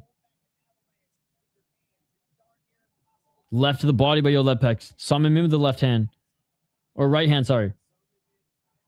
Oh, catching the leg kick was Yodlekpet. Right hand, left hand by Yodlekpet. And Salman Ming's got a good chin, but that leg is going to get chewed out, ladies and gentlemen. Right hand by Yodlekpet, who despite having some good counter strikes here, Salman Ming's being pressured back. His legs getting kicked. And Yodlekpet starting to land nice hook combos to his face and body. Low kick by Salman Ming. Salman Ming again, 1-2. Yodlekpet walking him down, trying to pressure him to the corner. Nice high guard by Yodlekpet. Salman Ming not landing anything, throwing a lot, but not landing anything. A huge left hand by Yodlekpet. Left elbow by Salman Ming. Dude, the high guard by Yodlekpet. He's blocking everything. Right hand by Salman Ming. Great. I mean, Yodlekpet looks like a freaking boxer in the pocket, then lands a low kick to the inside leg. Salman Ming. Knee by Salman Ming, though. Nice knee on the entry. Salman Ming with the left hand. He's tough as nails. Nice knee by Salman Ming, but so far... Oh, big left hand by Yodlekpet.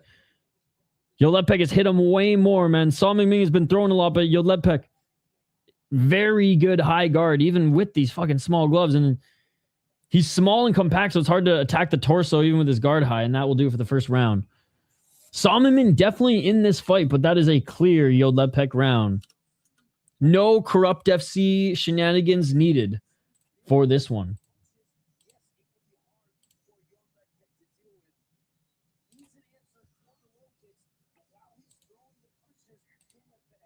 Round 2 coming up. No knockdowns yet.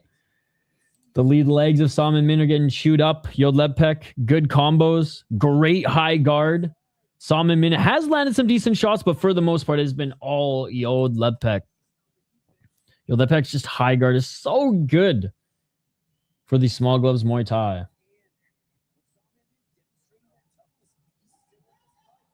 Yeah. Showed his toughness. He's still in this fight. Indeed, boys.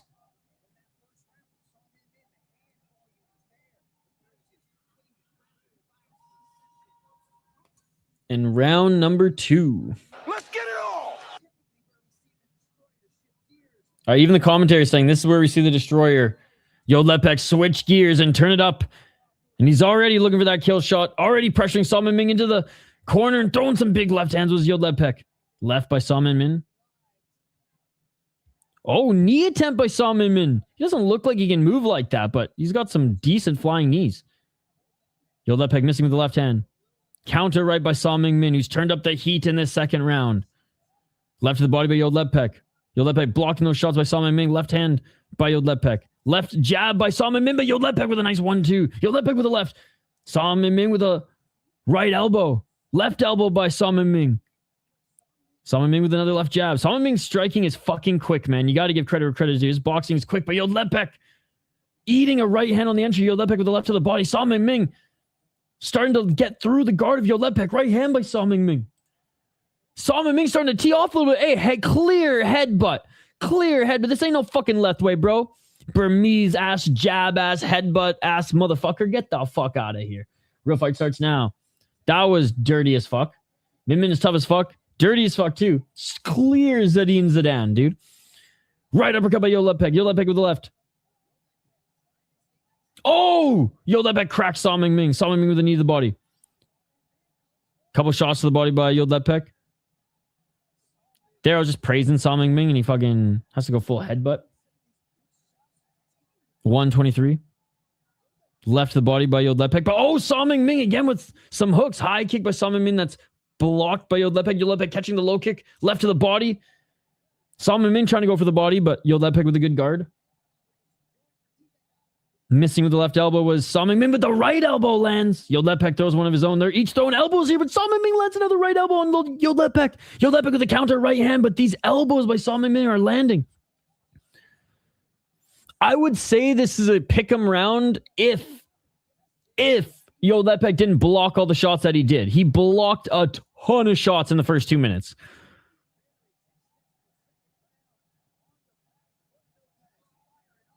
Oh, Yodlekpet with the left elbow. Left elbow by Salman Ming. Left hand by Sa Ming Ming. Low kick by Yodlekpet. Another low kick by Yodlekpet. Left to the body by Yodlekpet. Sa Ming Ming with a 1-2. Sa Ming Ming keeps throwing as he walks forward. Yodlekpet evades. Big left hand by Yodlekpet. 15 seconds. Fucking another sick fight. We got one more round left by Yodlekpet. Quality versus quantity. 100%. 100%. And that's not saying that Sa Ming Ming doesn't have good technique. It's just he's thrown at 1,000,000 miles per hour and Yodlekpet is cracking him with the bigger shots. And Yodlekpet is blocking a lot of the shots too. He's got a good low guard. He's got an incredible high guard. Yeah, I got a Yodlekpet 2 rounds to none, but Sa Ming Ming is a fucking dog, dude. And this is an insane fight. It's not like he's getting... This isn't a one-way traffic fight by any means, but it's just, yeah. Quality versus quantity, because a lot of that quantity ain't even landing to make it quality. You know what I'm saying? Except for the elbows. Holy fuck. Except for the elbows. Those elbows were nasty. Yodlekpet, both these guys have fucking iron chins, man. And like literally Sa Ming Ming doesn't have a chin. Like they added a couple extra like lines through Photoshop here. He's got no chin. He won. He got a sick knockout in the first round. All right, here we go. Round number 3. Dude, after work, go back and just go like skim through this fight card. It was awesome. Straight crack cocaine. Let's get it all. 250. Body kick by Sa Ming Ming. Sa Ming Ming with the left hand on the back foot again. Yodlekpet. Right hand by Yodlekpet. Low kick by Yodlekpet. Dude, this card has been unreal. Just insane fights. Oh, low kick by Yodlekpet. And he screams in the face of Sa Ming Ming. Sa Ming Ming goes down. Not a knockdown, but a trip.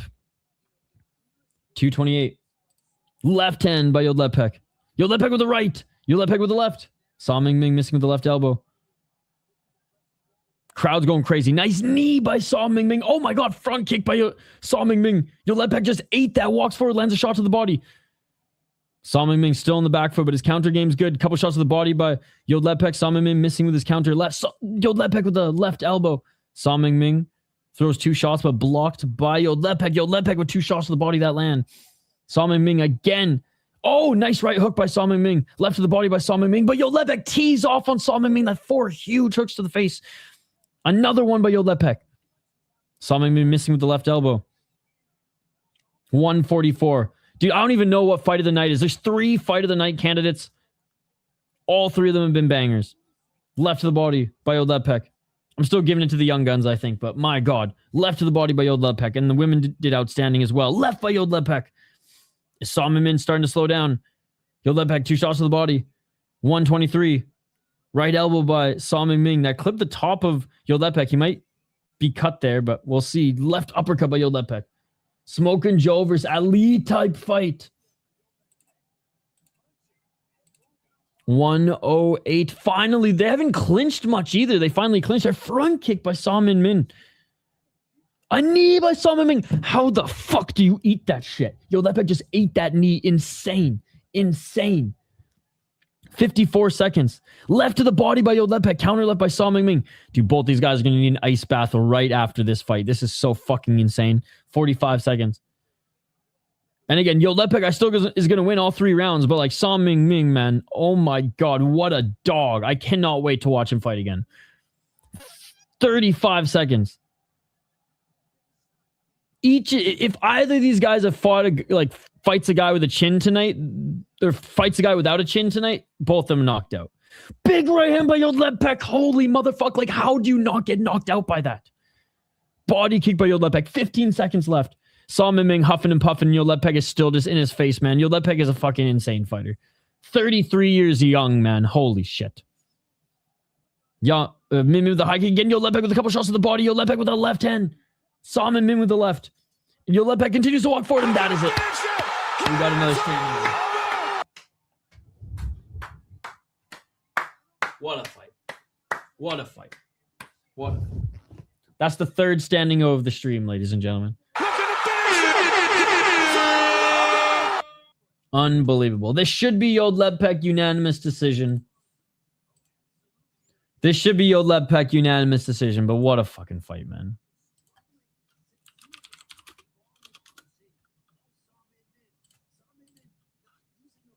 I don't know. One judges do like volume. Yeah, but he didn't land a lot. I mean, he landed a lot, but you know what I mean? He didn't land more.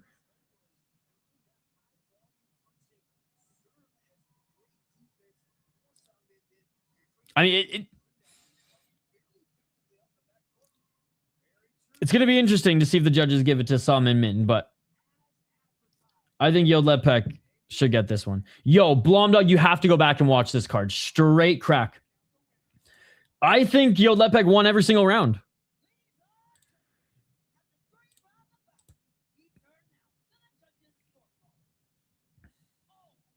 All right, all three.